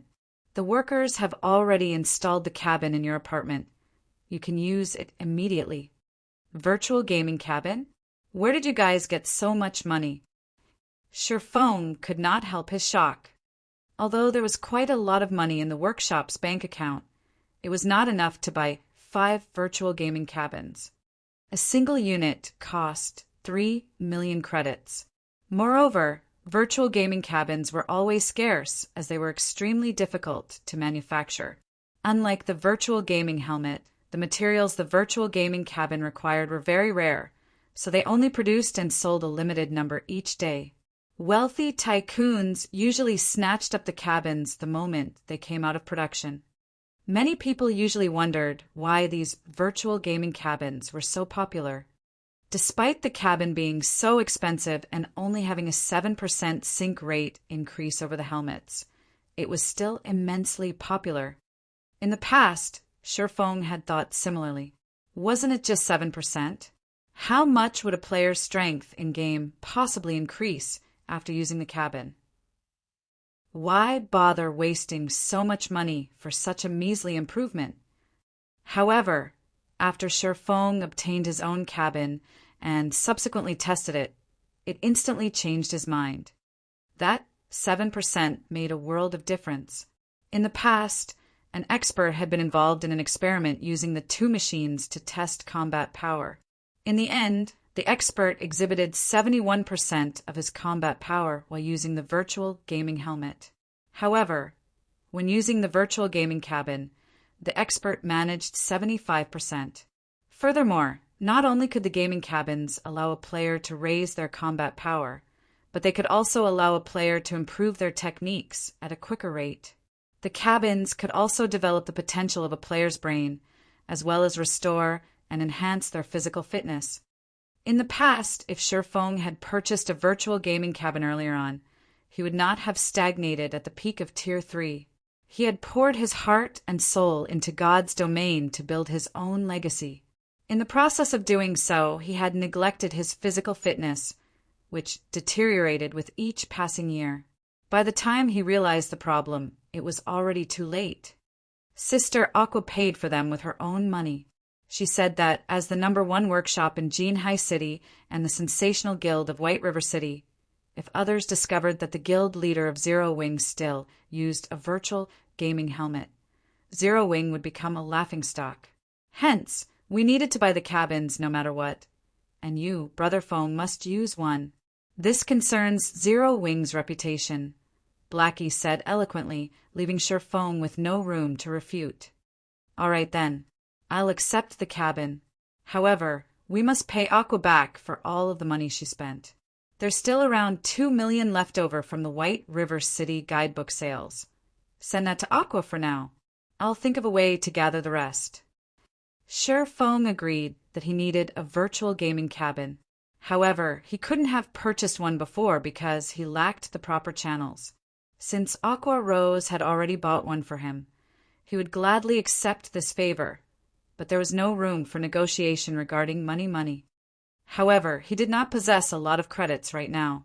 Although he had previously earned quite a bit and received the 50 million compensation from Twilight Echo, he had already spent most of it purchasing the real estate and all of the necessary equipment for the workshop. He now had very little credits on hand. Coins, on the other hand, he had a lot of. If he converted the coins into credits, he would have more than enough to repay Aqua Rose. However, unless he had no other choice, he would never trade his coins for credits. There was not much time left to complete the Epic Quest Gospel project. After his few recent large purchases, the gold coins he had on hand had grown further and further from his target of 30,000 gold. He could no longer afford to trade coins for credits. He could only search for other avenues to earn credits. Ha ha ha, Brother Feng.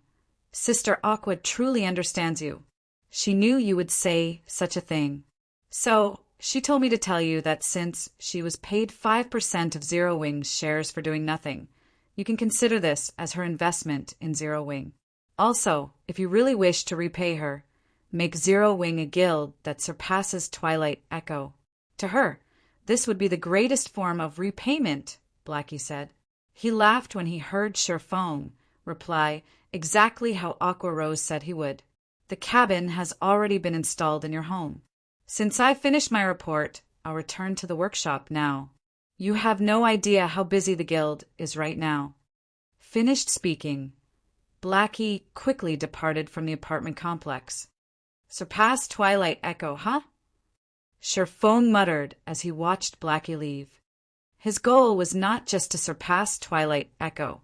However, there were still too many things he needed to deal with in White River City right now. It was especially true for Underworld. They had been too quiet during the looting war. This was out of character for them. After a short moment of silent contemplation, Sure Feng turned and walked into the apartment complex, returning to his apartment. Inside his home, as expected, Sure Feng discovered a white virtual gaming cabin that was 5 meters long, 8 meters wide, and 5 meters tall, quietly laying inside his bedroom. He would no longer have to rely on the virtual gaming helmet to play God's Domain. There were nutrient fluids, as well as various health monitoring devices implemented in the cabin. Players would not have to worry about hunger or physical discomfort for extended periods of time while inside. On the contrary, they would get plenty of rest and recovery. Moreover, with a 97% sync rate, players would find their 5 senses reaching new heights in the game.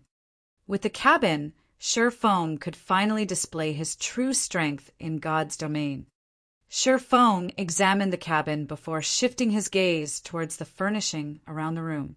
His apartment suddenly felt empty. There was absolutely nothing in his home that was even close to rivaling the value of the virtual gaming cabin. Rather, the cost of a single cabin could pay for the whole apartment. It should be about time. Sure Feng looked at the time. It was currently 8 p.m. and about time for him to enter God's Domain once more. Following which, Sure Feng went to the kitchen and stood before the fridge. He then removed the bottles of S-rank nutrient fluids from the metal briefcase. Sure Feng placed 2 bottles in the freezer, opening and drinking the last bottle. Compared to the lower-grade nutrient fluids, the S-rank nutrient fluid was very special. Despite being stored in freezing temperatures, when he drank the liquid, it felt as if he had swallowed a mouthful of liquid fire. Every organ the liquid passed, from his mouth to his stomach, felt as if they had been scorched. There was no pleasure when drinking the S-rank nutrient fluid, only piercing pain. Moreover, this pain quickly spread throughout his body. Even his skin started to redden. It felt as if hot air flowed through his body, cleaning away all the toxins and restoring the vitality of his cells. His previous efforts had paid off. increasing his punching power from 256 kilograms to 302 kilograms. Everything in life involved balance. It was the same with the human body. If there were gains, then there were bound to be losses as well. Such a huge and sudden improvement would definitely cause plenty of damage to his body. Originally, Shi Feng had intended to purchase an A-rank nutrient fluid to recover slowly. However, that was no longer necessary. A single bottle of S-rank nutrient fluid could completely heal all the damage to his body. It's been so long since I've drunk this. I almost forgot about the burning sensation. Shi Feng smiled faintly. Although he was in pain, his body had never felt better. As for the remaining 2 bottles, he planned to leave them for his parents. That way, it could also help strengthen his parents and relieve some of the exhaustion they had piled up from work. Following which, Shi Feng lay down in the virtual gaming cabin and connected to God's domain. The drops from the mechanical slayer still waited for his appraisal. After all, aside from a 2-hour waiting period, there was also a 12-hour period before the drops of field bosses could be unsealed, appraised, or used. Fortunately, by the time Shi Feng logged in, that 12-hour period should be almost over. The drops of a mutant. Just thinking about them excited Shi Feng. In the past, the drops from a common mutant were enough for guilds to drool over. Meanwhile, the mechanical slayer was a high Lord Mutant. Shi Feng couldn't even begin to guess just how amazing its drops would be. Chapter 367, Azura. Chapter 367, Azura. A series of notifications flooded Shi Feng the moment he logged into the game. There sure are a lot of people trying to contact me.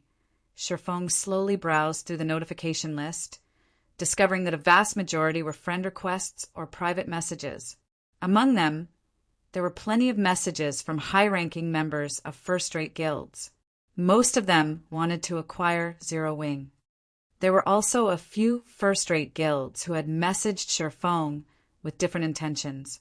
These first-rate guilds stated that as long as Shi Feng willing joined their guilds, they promised to promote him into an elder position in their guild immediately and offered him a significant percentage of the guild shares.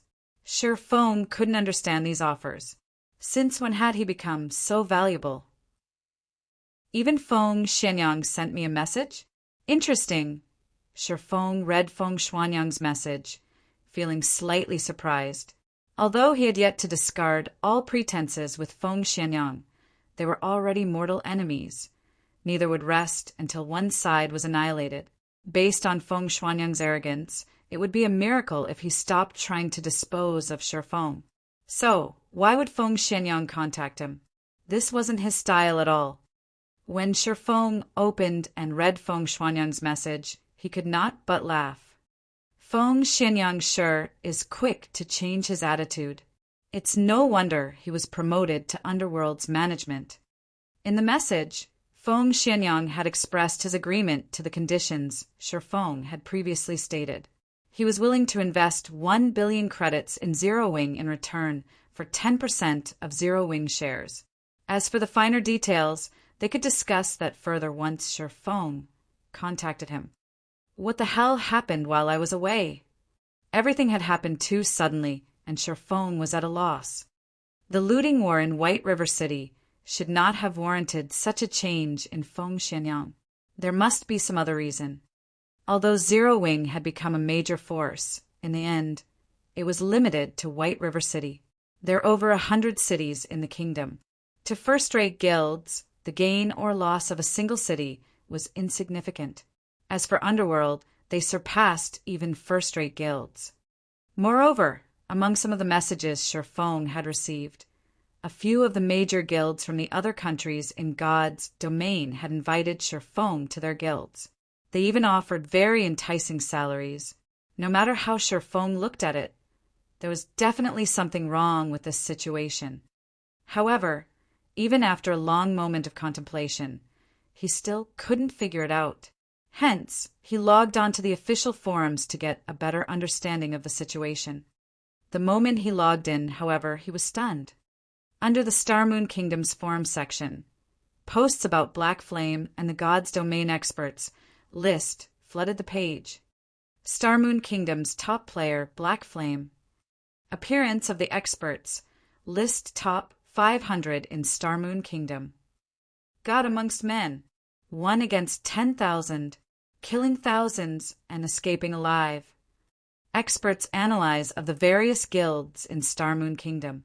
Zero Wing overall strength ranked first. However, among the numerous posts, the most popular was titled One Hit Azura with a view count of over 10 million. God's Domain experts list rank 481. Black Flame. Class, Swordsman. Title, Azura. Black Flame had undergone numerous great battles in White River City. He once successfully killed Lone Tyrant, the guild leader of Dark Star, while surrounded by over 1,000 Dark Star members. Afterward, he fought several hundred elite players in White River City, killing every player with a single hit. Nobody could stop his mighty sword as he effortlessly annihilated over 100 players. Shortly after, tens of thousands of players from multiple guilds hunted him down. Not only did he paralyze those players with shock, but he also killed thousands of players by himself before safely departing the battlefield. Secret Pavilion's evaluation. 1 hit per person, possessing strength like a demon. The Secret Pavilion hereby gives Black Flame the title of Azura. Below the introduction, the post contained video highlights of Black Flame's battles. Black Flame is simply too amazing. He is the role model of us swordsmen. I must take him as my teacher. I heard that the Secret Pavilion doesn't give out titles casually. It's a pity that Black Flame has been in so few battles. Otherwise, he would definitely get a higher ranking on the experts list. You don't say? 1 hit per person. Black Flame even killed a level 19 shield warrior with a single hit, and he only took a few seconds to kill over 100 players. With such godlike strength and techniques, no matter how you look at it, he should not rank at just 481. In my opinion, first place should be just about right. The Secret Pavilion is definitely pulling some strings, so they're using the title of Azura to divert people's attention. I had hesitated about joining Zero Wing before. Now, however, I've decided to head straight for White River City. I must join Zero Wing no matter what. I've long since arrived at White River City. I heard that the benefits Zero Wing offers to its members are superbly good. The weapons and equipment available for trade are also top tier. In particular, the core members' equipment is a feast for the eyes. You'll just be ashamed if you wear secret silver equipment in front of them. The lowest quality equipment is at least a fine gold rank. Moreover, Zero Wing also has a guild residence. I hear that there are private rooms in the guild residence, and even normal members can rent these rooms. After I join Zero Wing, it will only be a matter of time before my equipment surpasses a major guild leader's. Many players had begun discussing Shurfeng's title of Azura and the revelation of the various benefits that Zero Wing offered its members. At this moment, Black Flame and Zero Wing had become the most popular existences in Star Moon Kingdom, and their fame far exceeded first-rate guilds like the Star Alliance and Ouroboros. As Zero Wing did not recruit players outside of the city, White River City had become Zero Wing's recruitment center. Many players throughout the Star Moon Kingdom began pouring into White River City, causing the population to rise suddenly. Unknowingly, Zero Wing had become the most dominant force in White River City. While the reputation of One Hit Azura spread, many players also cursed Shurfeng as a shameless villain. Shurfeng had lured the Mechanical Slayer to kill countless innocent players, dragging many players into the fray. These players claimed that Shurfeng should compensate them by handing over all the drops from the Mechanical Slayer. Meanwhile, these players cursing Shurfeng were all the subordinates of Lone Tyrant and the guild leaders of the various guilds in White River City who had joined to take down Shurfeng. After the looting war, their hatred for Shurfeng was higher than the sky and deeper than the ocean. Any players who the Slayer had killed had lost 2 levels. They also had to wait 1 natural day before they could revive. Moreover, after reviving, they suffered a weakened state for 2 natural days. During this time, all of their attributes had reduced by 30%, and their EXP gain reduced by 50%. Dark Star had already suffered severe losses during the looting war. However, Lone Tyrant had never imagined that it was only the start of his nightmare. With this penalty, how Dark Star ever catch up to the other guilds in the future? The other guilds were in a similar situation as well. At this moment, their eyes had turned bloody red with rage. Just why had they so foolishly sent their members after Shifeng? Thinking up to this point, their hearts crumbled. However, regardless of how much regret filled their hearts or how many curses they spewed at Shifeng's despicable behavior, at this moment, nobody paid them any attention. Rather, they had set themselves up to become the joke that served to uplift Zero Wing's fame even further. So that's why. Rank 481 and a title. It's no wonder why even first-rate guilds from other kingdoms and empires have made such grand offers. Even Feng Xianyang has swallowed his pride and agreed to invest in Zero Wing. Reading up to this point, Shifeng finally understood the reason behind all those messages. There were countless experts in God's domain. However, there could only be 1,008 players on the experts list at a single time. These players were at the apex in God's domain. Players capable of placing on the experts list were also symbols of strength and status for guilds. The more experts list players a guild possessed, and the higher the rank of said players, the more potential and strength a guild would have. As a result, players on the God's Domain experts list became targets for first-rate guilds and various organizations. Take Red Feather, for example. Despite ranking only within the top 900, the Star Alliance treated him like their precious baby. The Star Alliance had even given Red Feather a certain percentage of the guild's shares. As for Shifeng, not only did he rank within the top 500 on the experts list and was the #1 player in Starmoon Kingdom, but he had also received a title from the Secret Pavilion. Naturally, he was quite valuable. Just as Shifeng was about to contact Aqua Rose and have her appraise the drops from the Mechanical Slayer with him, he suddenly received a call request from Feng Xianyang.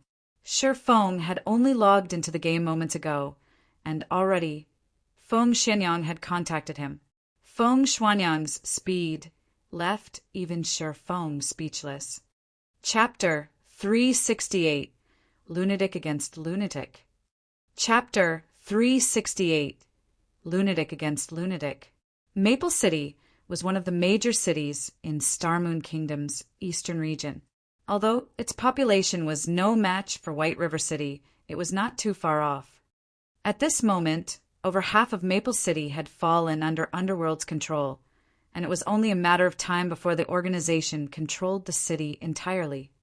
Young Master Feng, do you really plan to contact Black Flame? South Wolf asked curiously, watching Feng Xianyang as he sat on the sofa enjoying delicacies. Currently, Black Flame had become one of the great experts ranked on the God's Domain experts list, and had even received the title of Azura from the Secret Pavilion. He had now become an expert recruiting. However, Black Flame had once rejected their kind offer in the past, going as far as to toy with Feng Xianyang. He had even ruined Underworld's plans. Based on Feng Xianyang's personality, he would continue to plan Black Flame's destruction. Now, however, Feng Xianyang had actually taken the initiative to contact the Black Flame he hated so fiercely. There are some things you will never understand.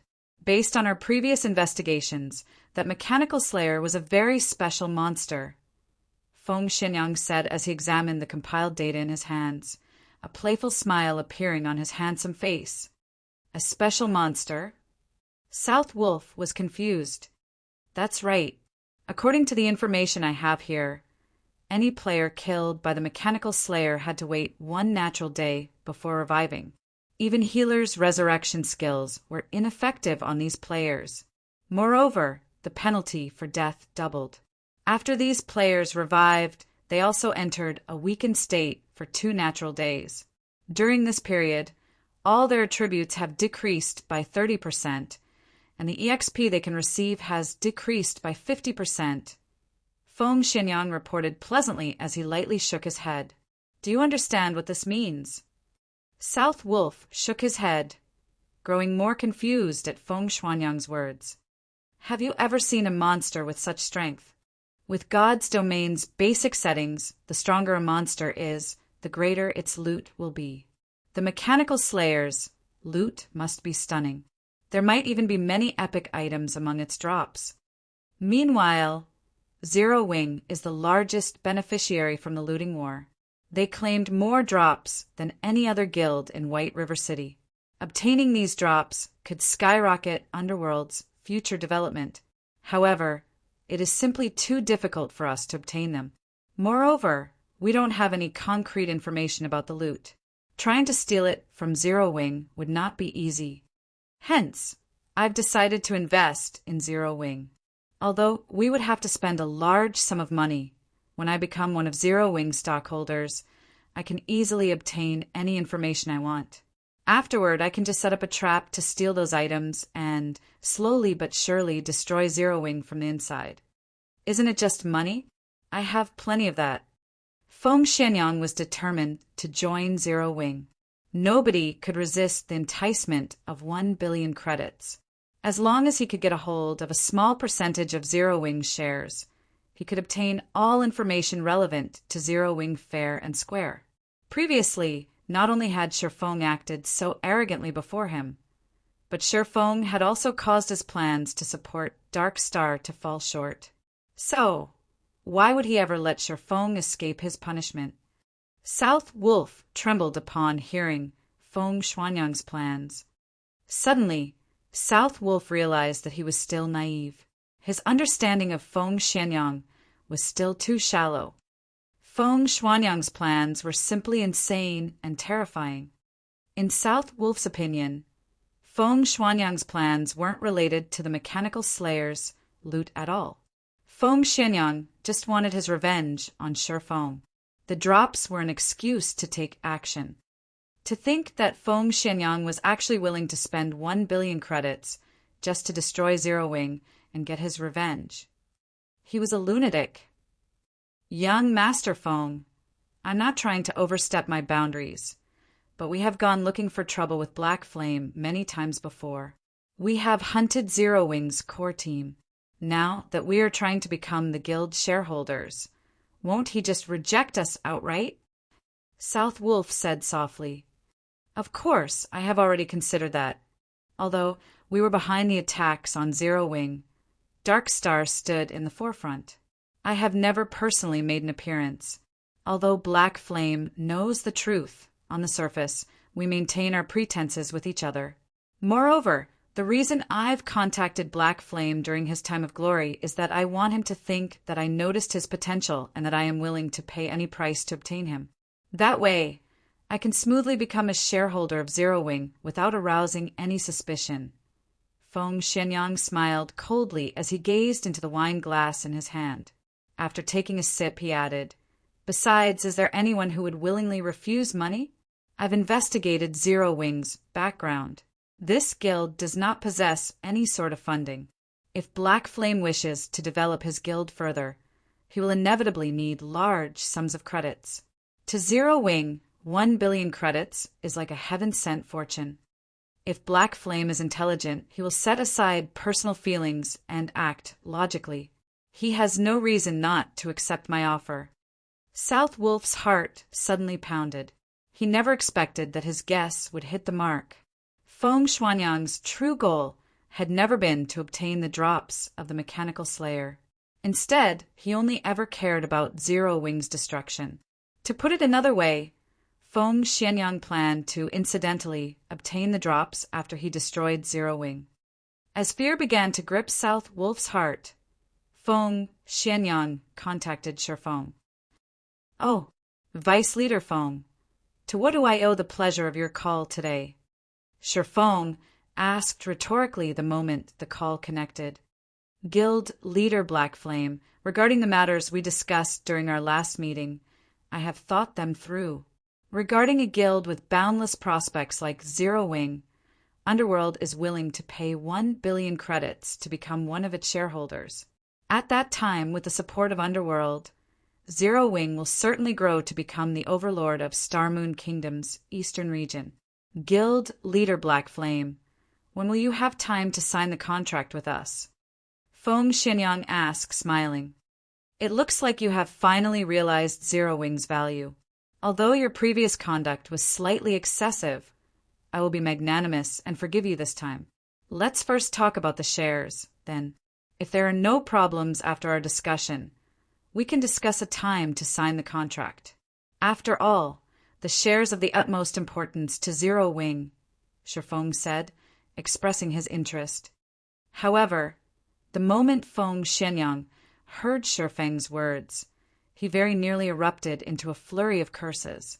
The wine glass Feng Xianyang had held, however, was less fortunate as it fell from his trembling hand and shattered on the floor.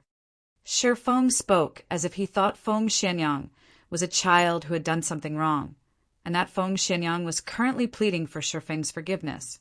Why wouldn't such blatant humiliation enrage the proud and arrogant Feng Xianyang?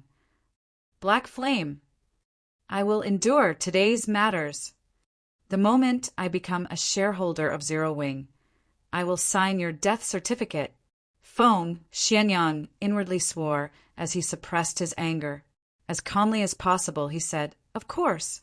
Underworld will willingly purchase 10% of Zero Wing's shares for 1 billion credits.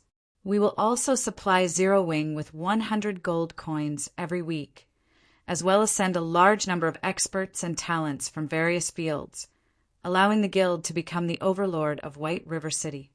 1 billion for 10% of the shares. Shifeng shook his head. Revealing a cold smile, he said, I think we may have a misunderstanding. Vice Leader Feng, do you know what times have changed means? Is Guild Leader Black Flame planning to reject my well-intentioned investment because of our previous issues? Feng Xianyang hurriedly said, It was truly just a misunderstanding. I had no knowledge of the actions against Zero Wing. Lone Tyrant was responsible for those attacks. Despite my explicit command barring him from taking action against Zero Wing, Lone Tyrant insisted on doing so. Underworld never intended to strike Zero Wing. Vice Leader Feng, you misunderstand me. I'm not saying that I don't agree to Underworld's investment. However, 1 billion for 10% of Zero Wing's shares? Vice Leader Feng, don't you think you're being a little too greedy? Shifeng shook his head slightly. He said, Seriously, Vice Leader Feng, greed can ruin one's life. However, seeing Vice Leader Feng's sincerity, I will sell you 1% of Zero Wing's shares in exchange for 1 billion credits. What do you think?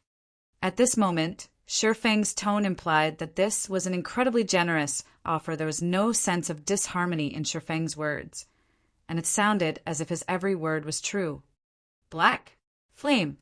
Feng Xianyang's face immediately flushed red upon hearing Shifeng's remarks, the hair all over his body standing on end and the blood vessels on his forehead surfacing. Feng Xianyang was no longer capable of suppressing the rage within him. Word by word, he angrily bellowed, Have you gone insane? Why don't you rob a bank instead? Shifeng's offer even frightened South Wolf. A 100-fold increase, even if Zero Wing had grown. Chapter 369, King's Return. Chapter 369, King's Return. By demanding such a price, Shifeng made it clear that he was still angry about Feng Xianyang's previous actions. Misunderstanding was just another form of deceit. Everybody knew this. After all, if anything could be chalked up to a misunderstanding, why would anyone need the police? Vice Leader Feng, I'm really losing a lot with this transaction. If you aren't interested, there are many others who will jump at the offer. Shifeng chuckled. In fact, Shifeng wasn't lying. Many guilds and organizations outside of Starmoon Kingdom had expressed interest in collaborating with Zero Wing. In addition, there were also major corporations who had offered high prices to purchase the guild. At this moment, Feng Xuanyang's complexion darkened, and his eyes flashed with a fierce chill. Even South Wolf, who stood by Feng Xuanyang's side, silently lowered his head, his legs trembling. He was deeply afraid that Feng Xianyang would erupt with rage and take it out on him. Whenever Feng Xianyang was this angry, he would secure a painful ending for any who incurred his wrath. Meanwhile, Feng had toyed with Feng Xianyang many times now. No one knew what Feng Xianyang would do next. After a long moment, Guild Leader Black Flame, I am very sincere here. How about this? In exchange for 1 billion credits, I will ask for 5% of Zero Wing's shares. Feng Xianyang suppressed his anger and expressed an extraordinary serenity. No negotiations. I will only do 1%. This is the very limit that I can offer. If Vice Leader Feng is not interested, then forget it. I won't demand your acceptance. Feng had only probed since he doubted Feng Xuanyang's intentions. He had not expected that Feng Xianyang could actually endure his games so well. Feng Xianyang had always possessed a dominant approach. He would immediately take action against anyone who disagreed with him. Now, however, he actually controlled his anger to negotiate with Feng. Why wouldn't Feng be suspicious? There must be a reason for Feng Xuanyang's attitude change. Feng Xianyang gnashed his teeth to the point of almost cracking them when he heard Feng's reply. 1 billion was not a small number. If he had to give away so much money, even his heart would ache. If it was in exchange for 10% of Zero Wing's shares, he could barely accept it. However, he could never accept 1%. Black Flame, you dare treat me like a fool. Sooner or later, I will make you pay this debt 100-fold. Feng Xianyang inwardly bellowed. As long as he became one of Zero Wing's shareholders, he could investigate Zero Wing fair and square and insert his own men into Zero Wing's core.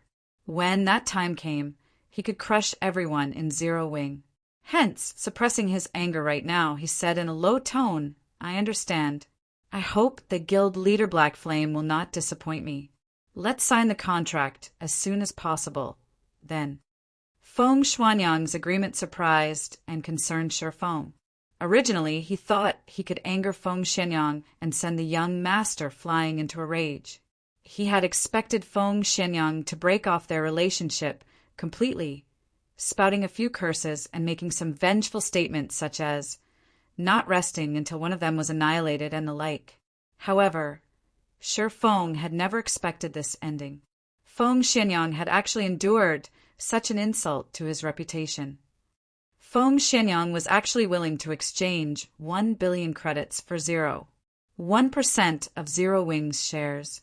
Unless Feng Xianyang had truly lost his mind, he was definitely plotting something. Considering the events up to this point, Feng revealed a faint smile and said, Vice Leader Feng, why are you in such a hurry? I still haven't finished.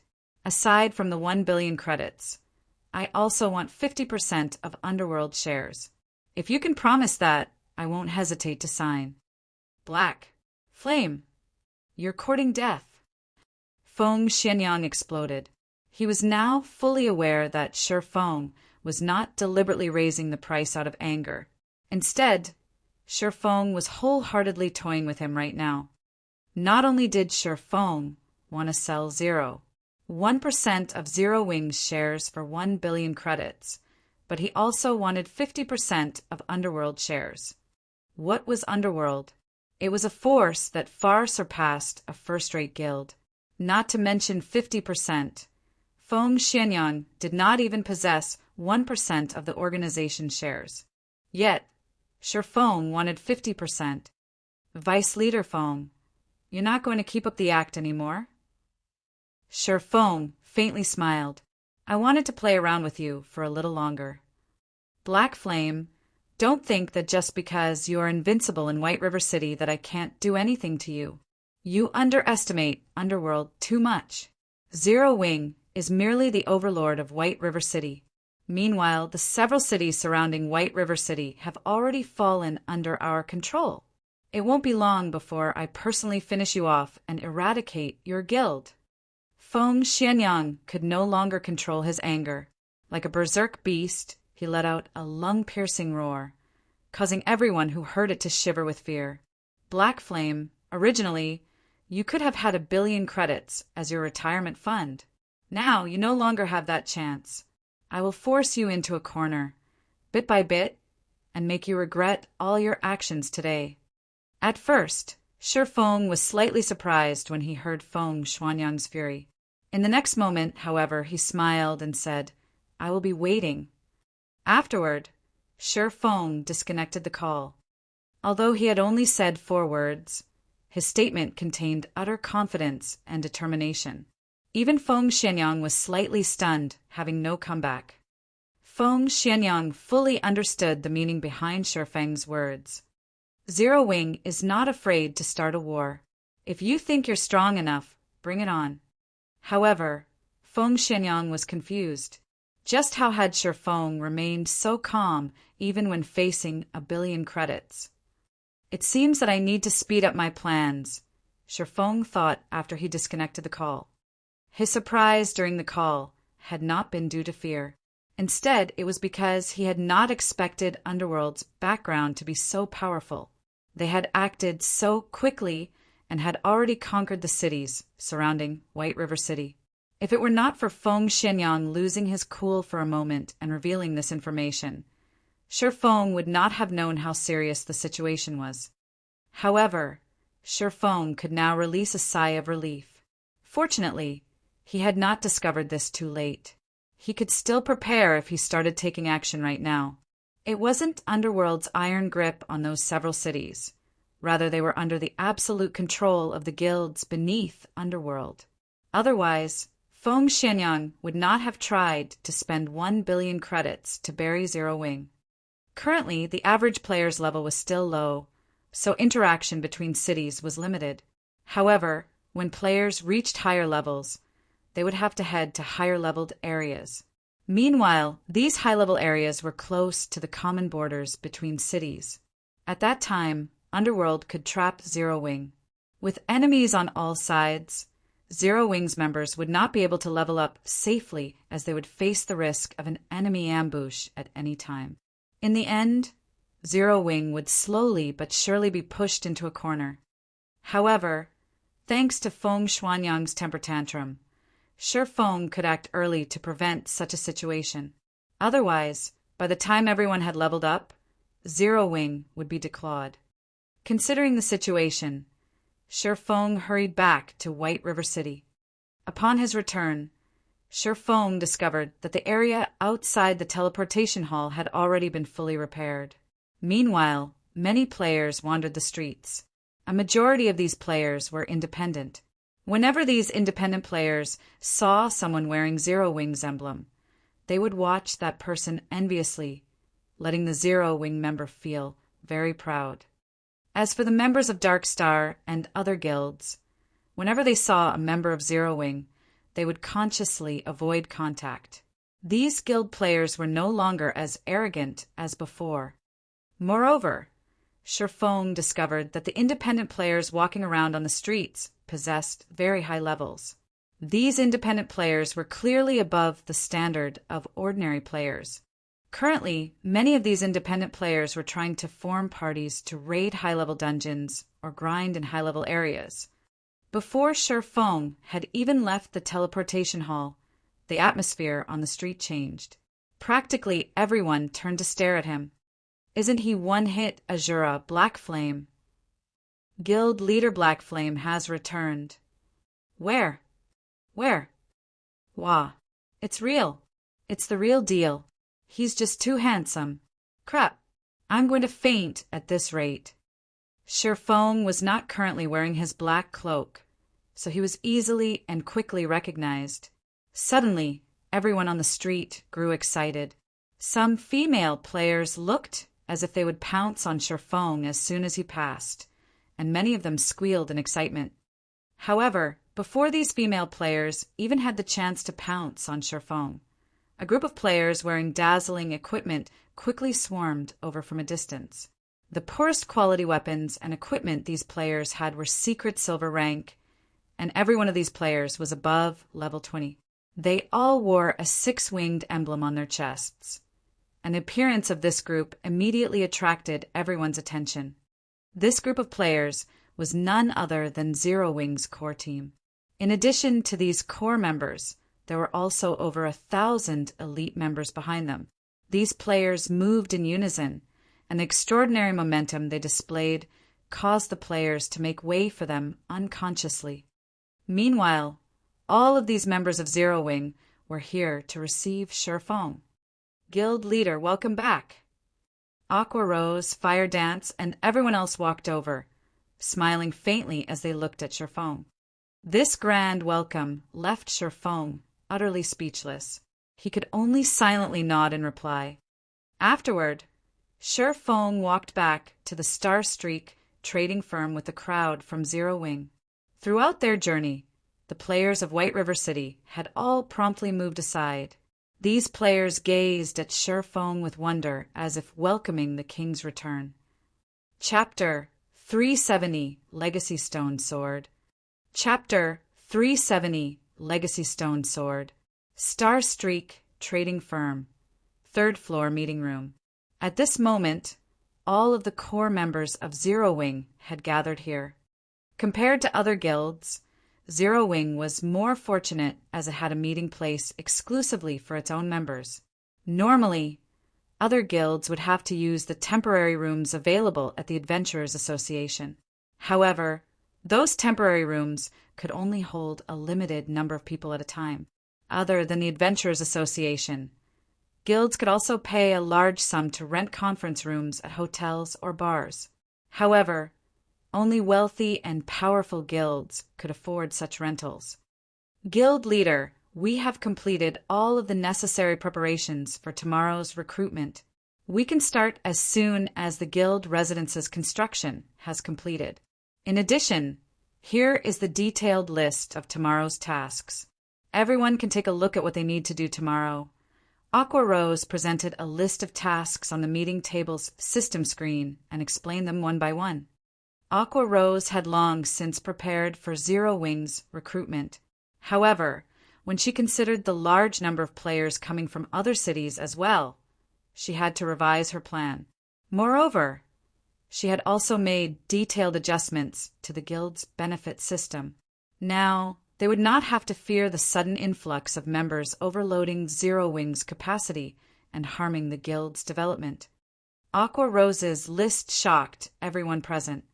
The information Aqua Rose had compiled so impressively organized. They felt as if they were reading a university textbook. The section relating to Zero Wing's benefit system consisted of over a dozen pages. Moreover, Aqua Rose had carefully planned how they were going to counter the spies sent by other guilds. To access more information about the guild and its benefit system, members would need to be promoted to a higher rank within the guild. However, the lowest ranking members could still view the benefits that Zero Wing offered, and they were enough to impress many players. What? There are actually 150 private rooms available for rent in the guild residence. I thought there were only going to be 7 or 8 rooms available. That's only what is available for the normal members. Look at the benefits for elite members. They can actually rent 2-star private rooms. Moreover, there are a total of 50 2-star private rooms available. Just how huge is our guild residence? Many of the core members present were shocked by the information revealed. Their curiosity about their guild residence grew. Look at their surprise.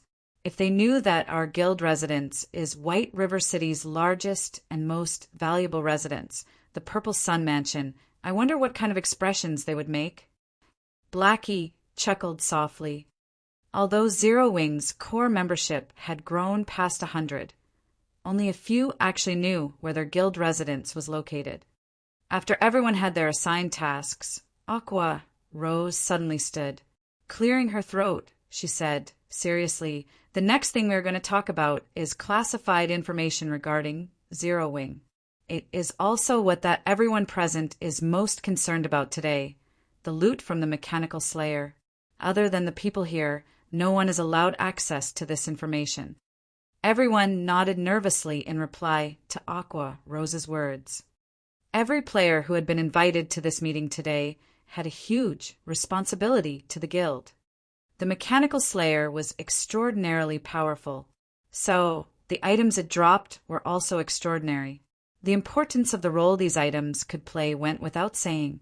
Whether it was competing for a dungeon's first clear or fighting in a guild war, these items would definitely be of immense help a guild's development.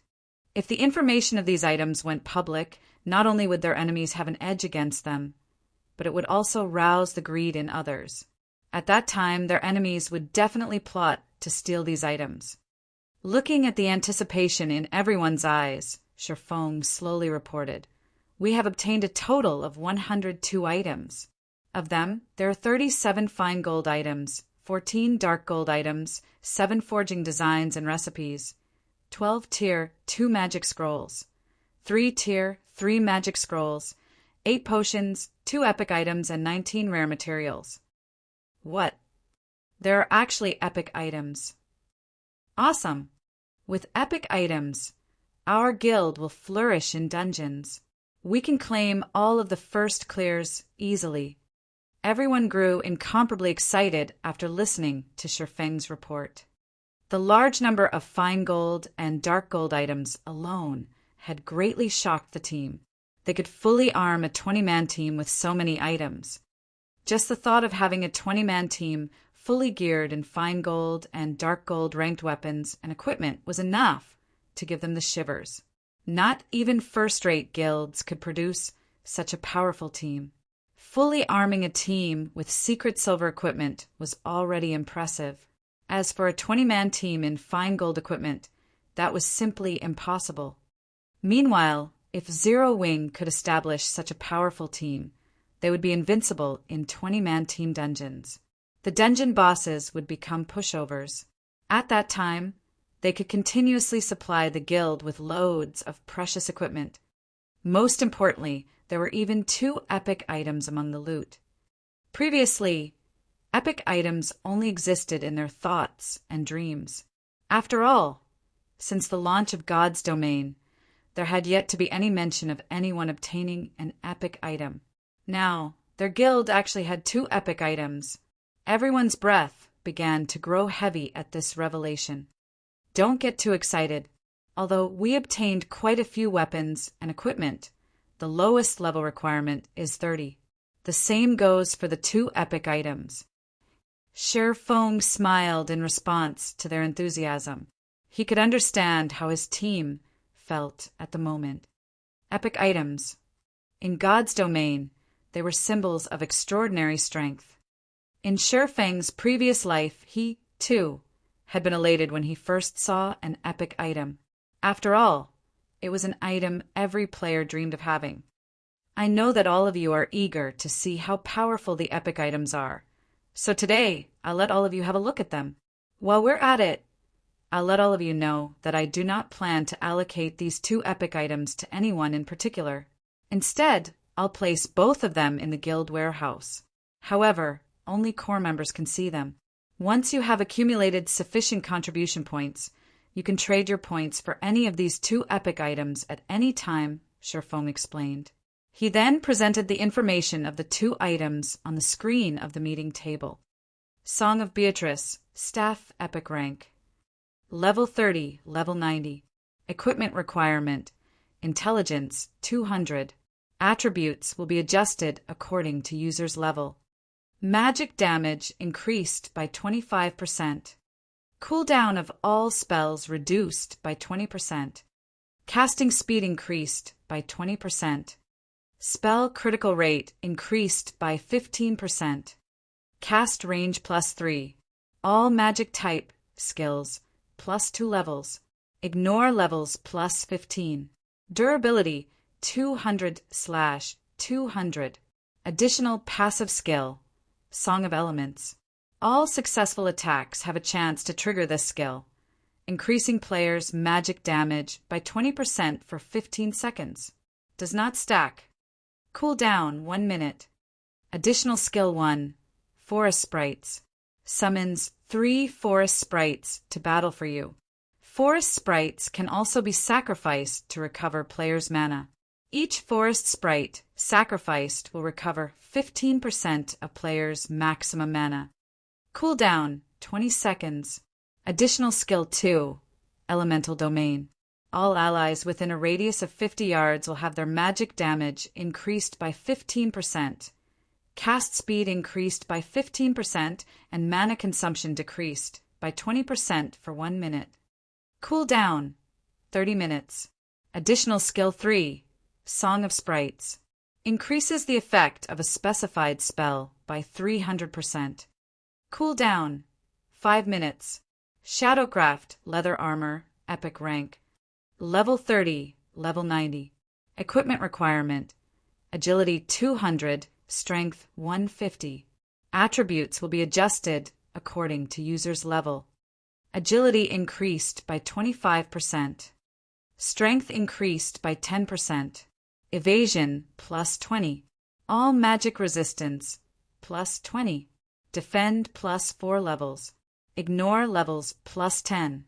Additional passive skill 1, Dark Shadow. Movement speed increased by 20%. In dark places, movement speed increased by 30% and agility increased by 10%. Additional passive skill 2, Rapid Movement. Agility increased after receiving damage. Agility increases by 5% with every 10% decrease in HP. Additional skill, Shadowless. Player can consecutively appear behind targets within a distance of 40 yards. Each use consumes 1 charge, replenishes 1 charge per minute up to a maximum of 3 charges. Of the 2 epic items, the Song of Beatrice required 600,000 guild points, whereas Shadowcraft required 400,000 guild points.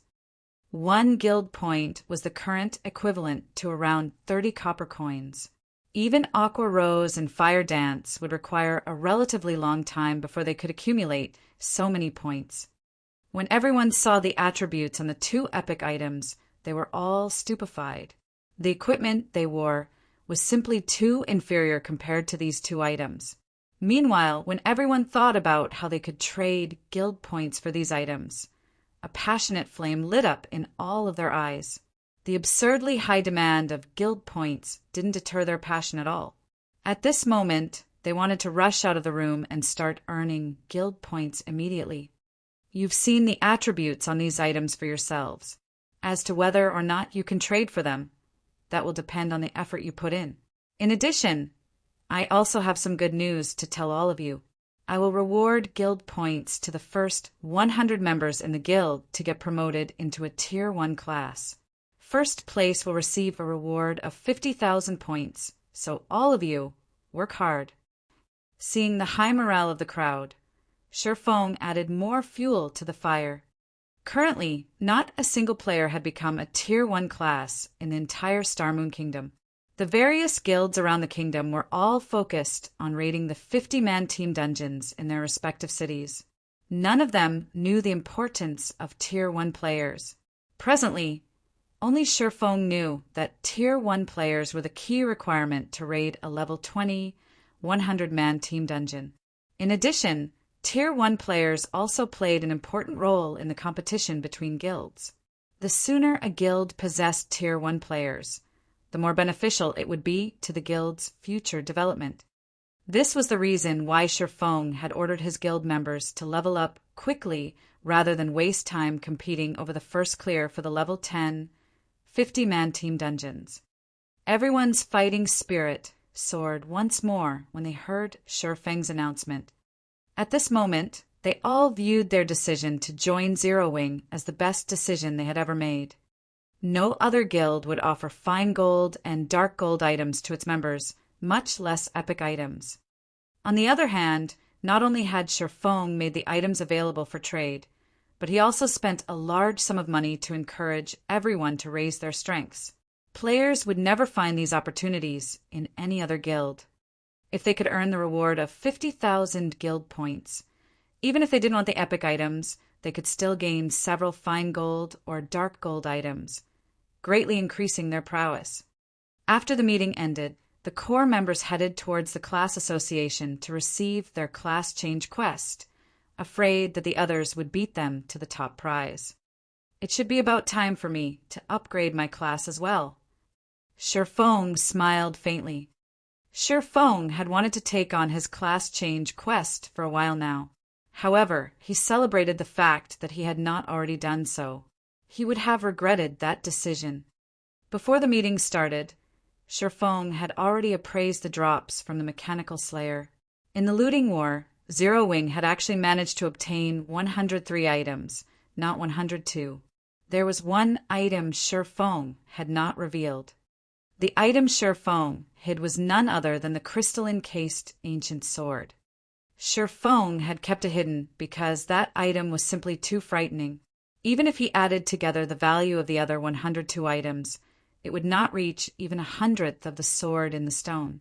If others learned about this item, it would definitely cause a sensation to sweep throughout God's domain, which was why Shifeng had decided to keep silent about it. The sword in the stone was neither a weapon nor armor. It was a legacy item. Moreover, the legacy it contained was no ordinary legacy. It was a legacy item even more powerful than the magic weapon star's reminiscence. Chapter 371, Peak Legacy. Chapter 371, Peak Legacy. A legacy hinted at a hidden class. This was also one of the reasons why legacy items were extremely rare in God's domain.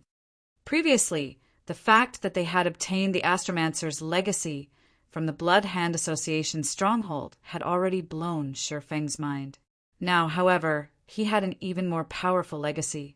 Moreover, only berserkers and swordsmen could use this legacy. Shifeng knew that the legacy contained within the sword in the stone was more powerful than the Astromancer's legacy was because of its unsealing conditions. Violet Cloud's legacy item, the magic weapon star's reminiscence, required a Tier 3 Great Mage to help unseal it. Based on these stringent requirements, the Astromancer's legacy should be superior among the many legacies that existed in God's domain. However, Shifeng's sword in the stone was far more amazing than the star's reminiscence. Sword in the stone. The sword inside the crystal faintly emits a power from the ancient era. It occurs naturally with no signs of being crafted. However, a frightening power had damaged this ancient sword severely in the past. If one wishes to awaken the power contained within and gain a better understanding of the sword, they need to gather the power of 3 Tier 4 classes and expend 21 mana stones.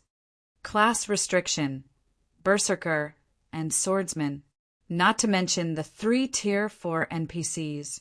Just the number of mana stones required was a huge headache for Shifeng. Mana stones were extremely precious in God's domain, although they weren't as valuable as 7 Luminaries crystals. They were not far from them, either. Mana stones were rare materials required to craft epic ranked weapons and equipment. However, the most dreadful aspect of mana stones was that nobody sold them in God's domain.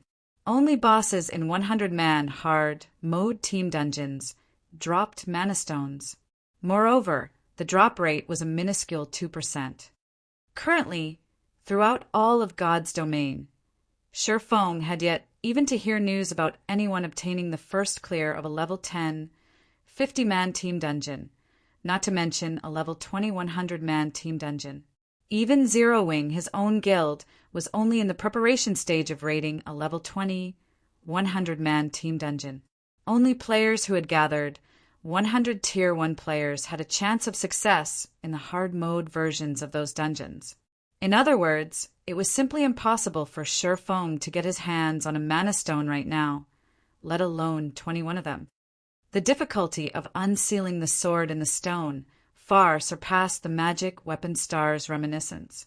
Hence, Feng was certain that the legacy contained within the sword and the stone was far superior to the star's reminiscence. At the very least, it should be one of the peak legacies of God's domain. I can only give it a try. Feng smiled bitterly as he gazed at the sword and the stone inside his bag. The awakening conditions of the sword and the stone were too high. Ever since Feng had appraised the legacy item, he had constantly been thinking of a way to fulfill those conditions. He could not afford to wait until Zero Wing obtained the first clear of a 100-man hard mode team dungeon before gradually collecting 21 mana stones. If the guild leader of any other guild stood in Feng's place right now, activating the class change Quest of the Sword and the Stone would be nigh impossible. And ordinary players could never meet these conditions. Only after racking his brain did Feng think a way to awaken the sword in the stone early. Soon, Feng left the meeting room as well and headed to one of the forging rooms on the 4th floor of the Starstreak trading firm. They had obtained a total of 7 forging designs and recipes from the looting war. Of them, 3 were forging designs. All 3 forging designs produced different types of basic strengthened armor kits, which were respectively meant for plate armor, leather armor, and cloth armor. Although these basic strengthened armor kits were a lot weaker than the basic mana armor kit, their effects only half of the latter, they were still very valuable. After all, Feng was not a dedicated lifestyle player. He could not afford to spend a large amount of time producing the basic mana armor kits. Meanwhile, the supply of basic mana armor kits available on the market would not meet the demand. Hence, these 3 basic strengthened armor kit forging designs were extremely important. At this moment, a knocking came from the door of the forging room. "Guild leader, the ones you called for are here," Melancholic Smile said respectfully as she entered the room. While Feng had been busy, Melancholic Smile had grown to have the aura of a strong and capable woman. The current Melancholic Smile was already an advanced forging apprentice, and she was only a short distance from her promotion to a basic forger. Under Melancholic Smile's management, the Horizon Alliance, the lifestyle guild Feng had secretly established, had grown to house over 3,000 members. These lifestyle players had been recruited from various places. Currently, these members had crafted a majority of the products sold at the Starstreak trading firm. Not even Aqua Rose and Blackie knew about the Horizon Alliance. In the eyes of the public, the members of the Horizon Alliance were simply players that the Starstreak trading firm had hired. "Ah, come on in then," Feng nodded.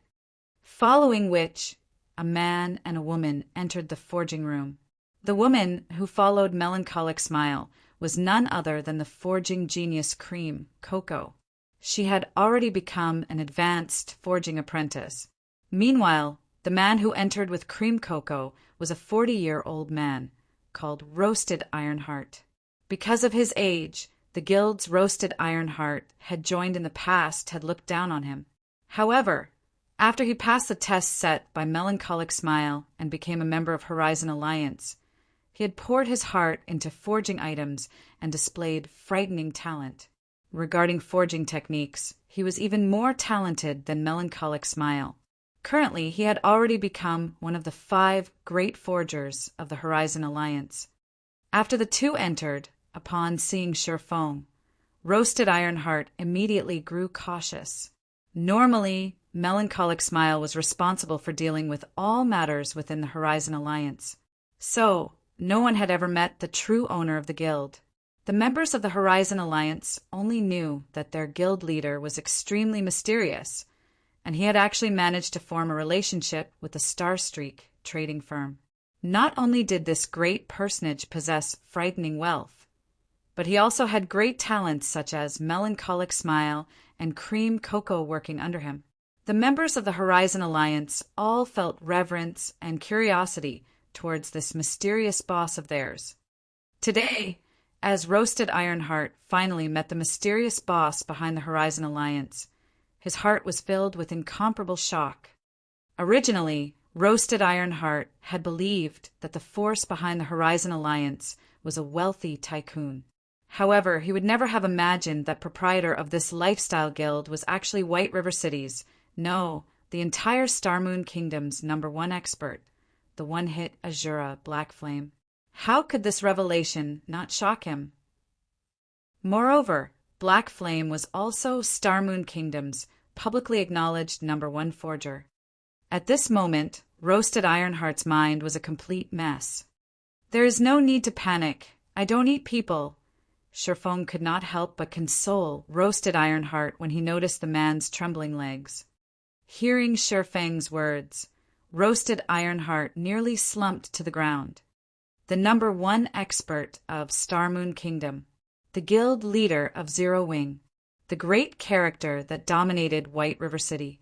There was simply no chance that a small fry like Roasted Ironheart could meet such a great character like Sherfong. Yet, not only had such a situation occurred, but Roasted Ironheart was also speaking directly with such a great character. How could Roasted Ironheart not panic? "Uncle Ironheart, relax. Our guild leader is a very kind and friendly guy," Cream Cocoa said, smiling. Roasted Ironheart silently nodded. After taking a long moment to calm down, he said, "Hello, boss." Melancholic smile, and Cream Cocoa giggled at this sight. Sherfong had grown speechless at Roasted Ironheart's actions as well. He was not a monster. Why was he so intimidated? "All right, I have some important matters to discuss with you. I've called the three of you here today because of these." Saying so, Sherfong took out the 3 basic strengthened armor kit forging designs. "Each of you will take one. Your task for this is to produce these items. The more, the better." As forgers, Melancholic Smiles Group was stunned when they saw the forging designs. They understood the value of the basic strengthened armor kits. By producing these items, not only could they increase their promotion speed to basic forgers, but they could also use these items to dominate the forging market and create names for themselves. When the trio thought about how Sherfong was actually willing to let them learn such precious forging designs, their hearts were moved. "I'll leave these forging designs to you, so research them properly. If you can achieve a 20% success rate, then you can start mass-producing them," Sherfong said. Although the basic strengthened armor kits were not as difficult to produce as the basic mana armor kits, advanced forging apprentices still had a low success rate. Melancholic Smile and the others would be lucky if they could successfully produce 1 or 2 pieces out of 10 tries. "Guild leader, rest assured, we will accomplish this task. We definitely won't disappoint you." All 3 of them guaranteed. Following which, the 3 returned to their respective forging rooms and began their research on the forging designs. Meanwhile, Sherfong also departed from the Star Streak trading firm and hurried towards White River City's bank. He planned to start the first step of awakening the Sword in the Stone. Chapter 372, 5 Big Cities. Chapter 372, 5 Big Cities. Walking in the middle of the street in White River City, Sherfong had used the demon mask to change his appearance back to Yifeng. The color of his ID reverted to white as well. All this while, Sherfong had used his artificial ID of Black Flame. It had been a long time since he used his actual ID. In a rapidly changing game like God's Domain, not only were there tons of new players flooding into the game every day, but there were also many experts rising and falling with every passing moment. Meanwhile, the duration of Yi Feng's disappearance from the public eye had been long enough for everyone in White River City completely forget about him. Throughout Sherfang's whole journey to the bank, not a single player he passed by had recognized him. Although some players had glanced his way, they had not done so because of Sherfang's identity. Instead, it was because of the equipment he wore. The magic weapon Abyssal Blade and the dark gold ranked Purgatories shadow hung from his waist. Even if Sherfong had removed the 2 weapons' glow effect, when one saw the intricate patterns carved onto the swords as well as the flowing lights flashing on the blades, no one believed they were ordinary weapons. White River City sure has changed. Even the average level of ordinary players is almost the same as Star Moon City.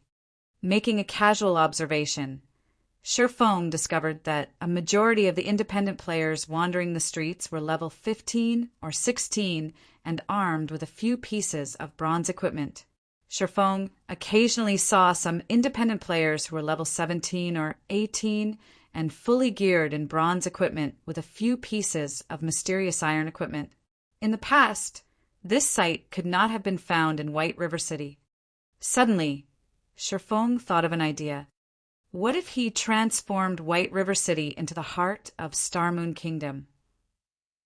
Originally, Shifeng had intended to develop a branch guild in Star Moon City once Zero Wing was sufficiently powerful to compete for the resources available there.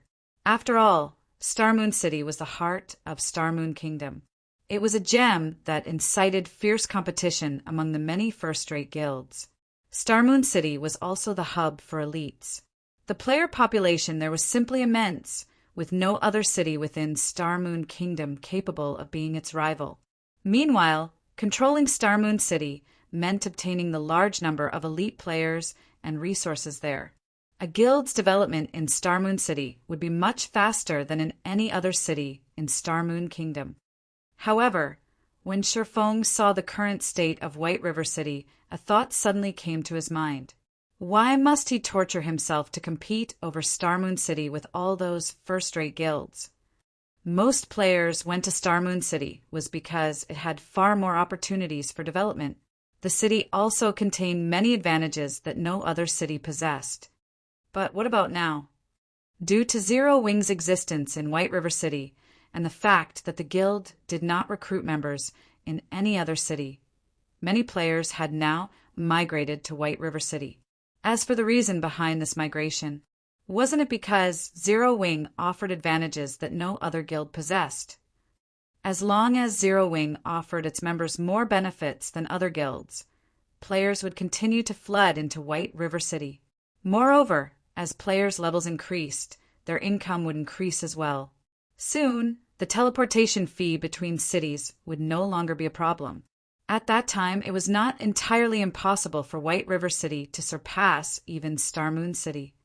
HM, is it about Underworld's inside information? Shifeng suddenly heard the arrival of a message. Absolute Heaven had contacted him. Meanwhile, the assassin's message was perfectly timed.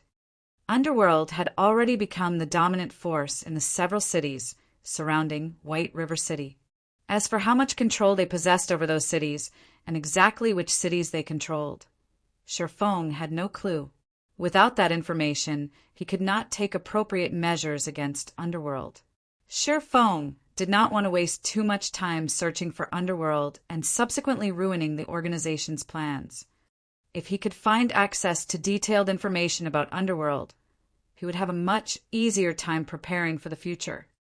There sure is a lot of information here. Shifeng was inwardly surprised when he opened up the file attached to Absolute Heaven's message. The file was dozens of pages long, and its level of detail was above and beyond what Shifeng had expected. An outer member, like Absolute Heaven, should not have had access to the kind of information contained in the file. Most likely, only those at Feng Xuanyang's level would possess the authority to know such information. Did Absolute Heaven kidnap and interrogate Feng Xuanyang? I'm impressed that he could obtain such detailed information. Now that he had such detailed information about Underworld, without wasting any time, Shifeng quickly found a quiet spot inside the bank and sat down. He then started carefully reading through the file Absolute Heaven had sent him. 2 hours later, Shifeng finished reading the final page. He could not help but exhale deeply. Although I already expected as much, I did not realize that Underworld is actually so terrifying.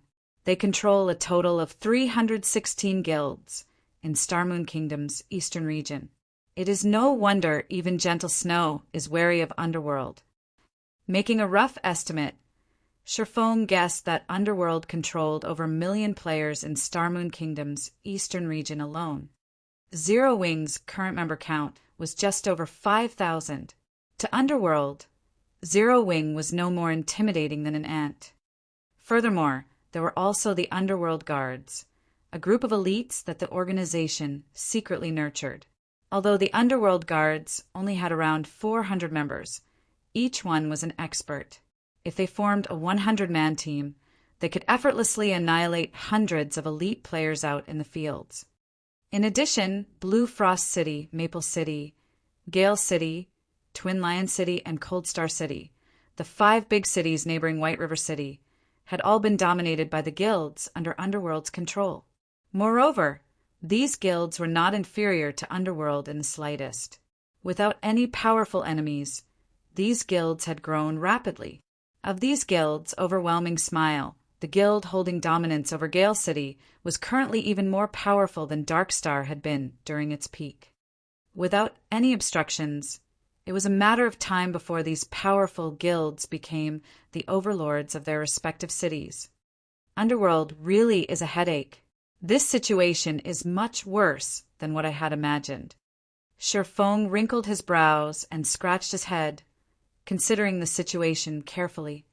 Based on Zero Wing's current strength, moving out and dealing with just one of the 5 cities under Underworld's control would be a massive undertaking. As for dealing with all 5, it was simply impossible. Setting aside the disadvantages of fighting in enemy territory, Zero Wing would first need sufficient strength. With the current number of members Zero Wing possessed, it wouldn't even be a threat for any of these guilds. For such an endeavor, not only would Zero Wing need to pay a large number of teleportation fees, but it also had to waste a lot of manpower and material resources. As for Shifeng himself, although he was strong as an individual, he wasn't strong enough to threaten an entire guild with tens of thousands of members. I need to hurry and get my class change done. Shifeng looked at the sword and the stone inside his bag, a sense of urgency overwhelming his thoughts of upgrading his class. No matter how Shifeng racked his mind, he could not think up of a proper solution. The only thing he could do now was to increase his own strength. There was a large gap in combat power between a Tier 1 player and a Tier 0 player, not to mention a hidden class. If Shifeng could successfully upgrade his class and become a Tier 1 player, he could cause some trouble for the guilds controlled by Underworld and buy Zero Wing more time to grow. Following which, Shifeng walked towards the bank's counter, retrieving the larger of the 2 Philosopher's Stones from inside his personal warehouse. He then retrieved a large number of magic crystals from the guild warehouse. Guild members had come across these magic crystals while they had raided dungeons. Originally, these magic crystals were intended for equipment crafting, but as of yet, nobody within the guild could produce equipment that required magic crystals. Hence, a large stockpile had accumulated inside the guild warehouse. Now, however, Shifeng emptied their stock. Following which, Shifeng returned to his forging room inside the Starstreak trading firm. He then took out the Philosopher's Stone and all of the magic crystals. Mana stones were originally born from the minerals inside magic crystals. If magic crystals were refined, there was a chance to obtain a mana stone. Hence, Shifeng intended to utilize the Philosopher's Stone to refine mana crystals into mana stones. However, mana stones were extremely rare and precious. The chances of obtaining a mana stone from refining a magic crystal were extremely low, and even Shifeng himself wasn't very confident in success.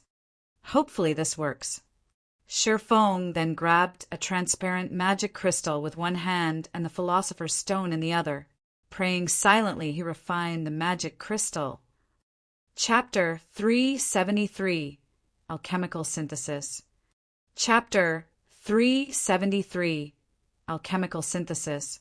With his right hand, Shifeng lightly tapped the Philosopher's Stone on the magic crystal in his left hand. In the next moment, the Philosopher's Stone released a faint, blood-red glow, following which, the magic crystal in Shifeng's left hand transformed into dust and scattered across the floor, leaving nothing behind. A magic crystal which cost 8 silver coins was gone, just like that. In the god's domain, 8 silver coins were the current equivalent of a day's income for an entire elite team. However, without even blinking, Shifeng snatched a second magic crystal from the table and attempted the elemental refinement once more. 2 seconds later, another pile of dust scattered to the floor. After over 100 consecutive attempts and failing every time, Shifeng stopped and reevaluated his actions. Is it not possible with elemental refinement? Shifeng frowned at the dust-covered floor. There were not many members in Zero Wing, so the number of accumulated magic crystals was not high. There had been only around 600 in the guild warehouse. Meanwhile, Shifeng had not obtained a single mana stone, even after refining over 100 magic crystals. At this rate, he would never refine 21 mana stones. No, it is just because the success rate is so low. Do I need to raise my chances before it'll work? Mana stones are the product of polymerization of magic crystals. Logically, it should be possible to refine a magic crystal into a mana stone. Is it because the magic crystal's quality is too poor? Thinking up to this point, Shifeng took another magic crystal and tested his theory.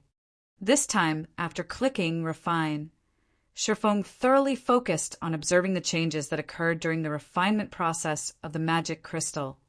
After God's domain underwent its first evolution, both forging and alchemy had become far more realistic. Moreover, Shifeng was currently playing the game using a virtual gaming cabin, which possessed a synchronization rate of 97%. Hence, if he observed the refinement process of the magic crystal carefully, he might discern the cause for failure. However, the refinement process happened far too quickly. Even if Shifeng had exceptional dynamic vision, everything still happened in a flash. It was too hard to see anything. System recording. Activate full simulation mode, Shifeng suddenly said. System. Please hold for system identification. System. Interface used by player detected as the virtual gaming cabin. Full simulation mode is supported. System. Full simulation mode has activated. After the system activated full simulation mode, Shifeng picked up a magic crystal and attempted elemental refining once more. As expected, the magic crystal still crumbled into dust that scattered all over the floor. Unperturbed, Shifeng said, System, play the video recorded through full simulation mode.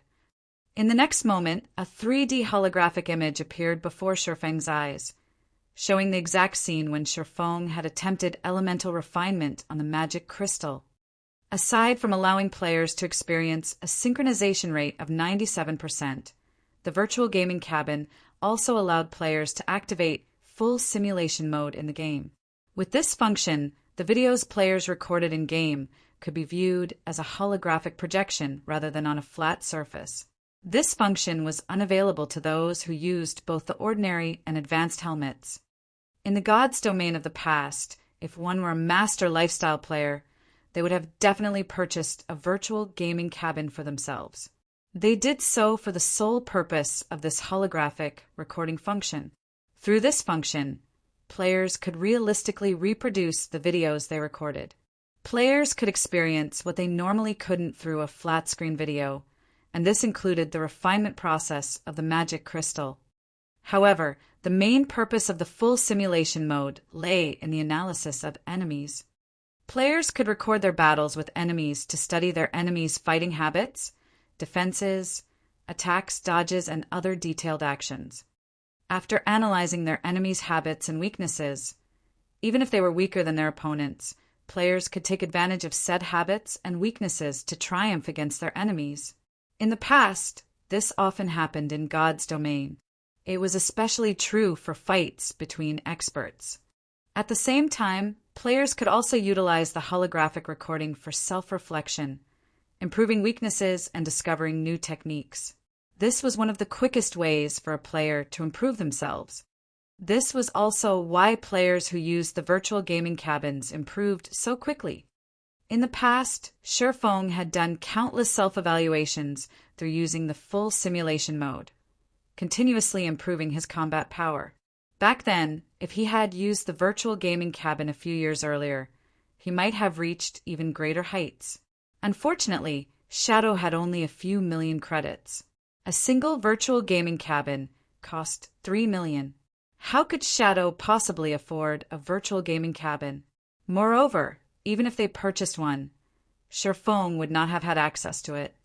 Following which, Shifeng adjusted the settings of the holographic recording and played the refinement process into slow motion.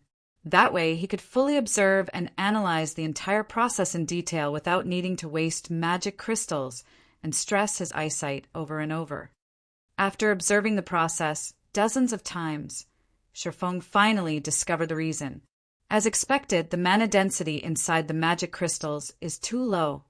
I wouldn't get a single complete mana stone, even if I used the elemental refinement 10,000 times. Although Shifeng had discovered the cause of his failures, he didn't have a solution. In God's domain, there was no difference in quality between magic crystals. In other words, it was simply impossible to obtain a mana stone through refining mana crystals. Shifeng could not help his frustration. If refinement could not work, then he had to go at it from another angle. The only method he had left was to use alchemical synthesis, combining two magic crystals into one. Once the accumulated mana inside the magic crystals reached a sufficient level, it would become a mana stone naturally. However, how could alchemical synthesis be easy? Even a grandmaster alchemist would struggle with alchemical synthesis. The price they had to pay would also exceed the value of the final product. Normally, nobody would willingly take on such a risk. Meanwhile, Shifeng was merely a forging apprentice. He was not even an alchemist to begin with. His chances of successful alchemical synthesis were abysmal. On the other hand, the Philosopher's Stone, an alchemy treasure, had such an ability. However, the Philosopher's Stone Shifeng had right now was a defective product. He could only use alchemical conversion and elemental refinement, not alchemical synthesis. That's right. If one Philosopher's Stone won't do, what about two? Shifeng suddenly recalled the fragmented piece of Philosopher's Stone that he had obtained from the god's grave. The Philosopher's Stone had been broken into 5 fragments, so its abilities had greatly weakened. However, the Philosopher's Stone was inherently of one body. As long as Shifeng could gather all 5 fragments, he could restore the Philosopher's Stone. Although Shifeng did not possess all 5 fragments at the moment, if he fused the 2 fragments he had, it should become much stronger than 1 fragment alone. I can only give it a try. Shifeng had no other options. The Philosopher's Stone was his only hope. The Philosopher's Stone had broken into 5 fragments of different sizes, and the abilities each fragment possessed were different. The Philosopher's Stone Shifeng had obtained from the god's grave was slightly smaller than the first one he had found, as it only possessed alchemical conversion. Shifeng had not intended to use it. Thinking up to this point, Shifeng rushed back to the bank and retrieved the other Philosopher's Stone from his warehouse before hurrying back to his forging room. Inside the forging room, Shifeng carefully combined the 2 Philosopher's Stones. System, do you wish to fuse the 2 Philosopher's Stones?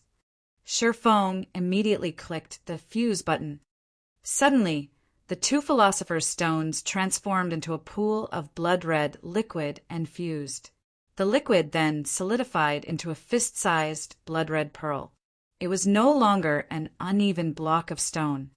After the fusion completed, Shifeng picked up the newly formed Philosopher's Stone and checked its information. He wanted to know how powerful the Philosopher's Stone had become. Chapter 374, Results Beyond Imagination. Chapter 374, Results Beyond Imagination. Good! Shifeng sighed in relief when he read the information displayed. Philosopher's Stone, 36% completed. Epic rank special item, dropped upon death. A sacred item for alchemy, the Philosopher's Stone can be used to turn stone into gold, revive the dead, and more. However, the Sword Emperor, night shattered the Philosopher's Stone into 5 pieces. However, the Philosopher's Stone possesses immense strength. As long as one gathers the 5 pieces, it will recover to its full strength. Active effect.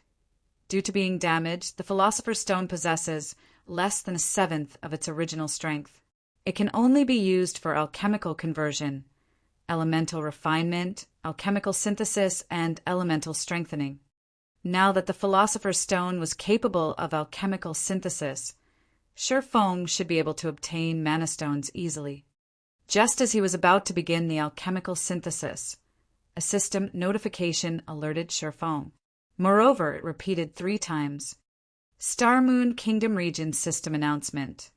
Congratulations to Overwhelming Smile for becoming the first team to conquer the hard mode bone ruin, rewarding 10,000 guild reputation and 10,000 guild popularity. All players within the team will be rewarded 100 reputation points in White River City and 10 reputation points in Star Moon Kingdom. Star Moon Kingdom Region System Announcement. Congratulations to Overwhelming Smile for becoming the first team to conquer the hard mode bone ruin, rewarding 10,000 guild reputation and 10,000 guild popularity. All players within the team will be rewarded 100 reputation points in White River City and 10 reputation points in Star Moon Kingdom. Star Moon Kingdom Region System Announcement. Congratulations to Overwhelming Smile for becoming the first team to conquer the hard mode bone ruin, rewarding 10,000 guild reputation and 10,000 guild popularity. All players within the team will be rewarded 100 reputation points in White River City and 10 reputation points in Star Moon Kingdom. What? The Bone Ruin is a 50-man team dungeon. A guild has already defeated it? Thinking that he had heard wrong, Shifeng quickly opened the system message log to take a look. However, they had indeed cleared the Bone Ruin. Overwhelming Smile. Isn't that one of the guilds controlled by Underworld, a second-rate guild dominant in Maple City? Shifeng could not help his surprise. He then carefully read the member list of the team that cleared Bone Ruin. How could they have cleared it first? There were over 100 cities throughout Star Moon Kingdom. There were simply too many guilds and experts within the kingdom to count. There were also plenty of first-rate guilds. Among the countless teams, the one with the greatest chance of being the first to clear a 50-man hard mode team dungeon belonged to Gentle Snow in White River City. On this, Shifeng was certain. Immediately after Shifeng had entered White River City, he produced the White River City Guidebook. Gentle Snow had even spent a large sum to purchase the most detailed version, gaining a huge advantage over the other guilds right off the bat. Moreover, to secure the first clear of the 3 great dungeons, Gentle Snow had assembled many of Ouroboros' experts in White River City. She even purchased multiple fine gold ranked arclight shields and a large stock of basic mana armor kits from Shifeng. Not even the core team of the most powerful first-rate guilds in Star Moon Kingdom could compete with Gentle Snow's team in terms of personnel or equipment. Yet, Gentle Snow's team had actually lost to a second-rate guild like Overwhelming Smile. Although Overwhelming Smile received plenty of support from Underworld in the form of money and experts, the first clear of 50-man hard mode team dungeons was not easy to claim.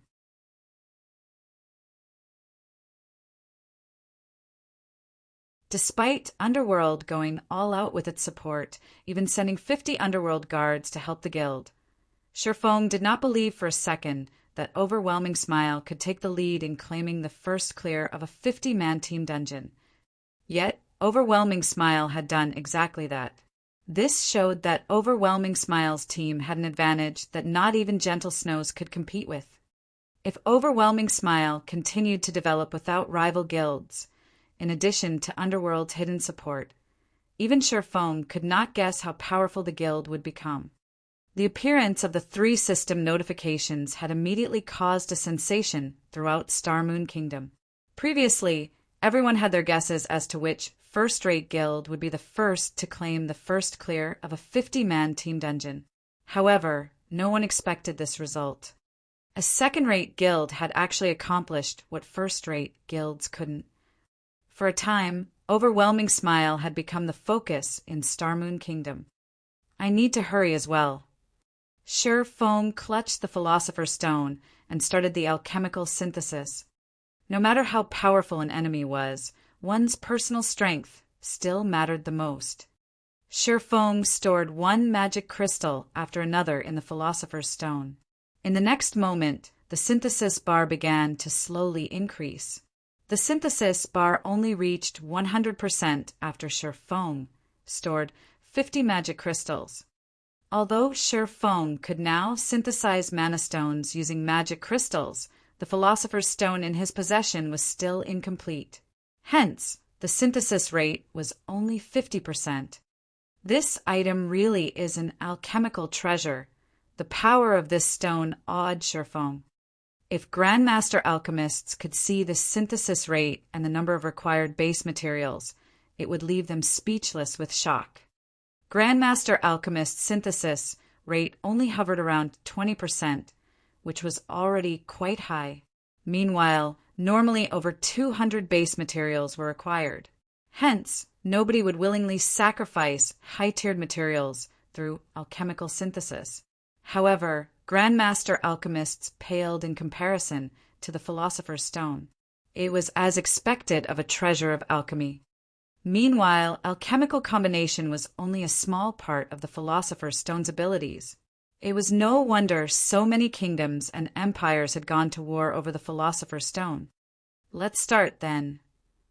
Sure Fong clicked the synthesize button. 3 seconds later, an additional fist-sized gray stone appeared in Sure Feng's hand. This was none other than the Mana Stone. Awesome!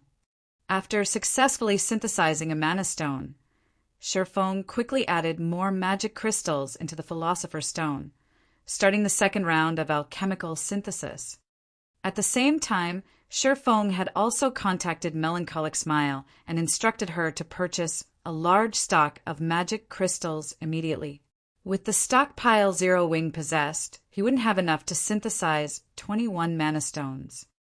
Even if the synthesis rate was 100%, he would need 1,050 magic crystals for 21 Mana Stones. With only a 50% rate, he would need at least 2,100 magic crystals. Sure Feng had previously used quite a lot of magic crystals, and he only had 508 remaining. By Sure Feng's estimation, he would need at least 2,000 more magic crystals. Guild leader, please tell me you're joking. You want to purchase 2,000 magic crystals? The current market value for them is 8 silver coins each, 160 gold for 2,000 pieces. Moreover, this is the best and lowest cost. If we buy them in bulk, the prices in White River City will soar. When that happens, we'll need to pay at least double or triple the current price. Making a rough estimate, we'll need to spend at least 300 gold to get 2,000 magic crystals. Although Melancholic Smile had always dealt with the purchasing of materials for the Horizon Alliance, this was her first time handling a transaction that involved over 300 gold. She struggled against her sudden anxiety. If converted to credits, 300 gold coins would be over 4 million credits. All her life, she had never even seen so much money. It doesn't matter. Just get it done quickly. Sure Feng couldn't care less about the potential consequences. His class change quest took priority. Even if he had to spend 1,000 gold to purchase the 2,000 magic crystals, he would not hesitate. By the time Melancholic Smile's group of 3 could mass-produce the basic strengthened armor kits, it would only be a short time before he earned the money back. After half an hour passed, Melancholic Smile delivered 2,000 magic crystals to Sure Feng. She had experienced the pleasure of being a wealthy tycoon. Meanwhile, during this period, Sure Feng had also kept himself busy. After using 500 magic crystals, he had an additional 6 mana stones. In addition, he had also produced some basic mana armor kits for his guild, as well as slightly raising his own forging proficiency. Hopefully my luck won't be too bad. Feng took the 2,000 magic crystals and started the alchemical synthesis once more. He used 100 pieces, 200 pieces. The new stock of magic crystals continuously diminished. After using 1,650 magic crystals, Feng had finally managed to collect 21 mana stones.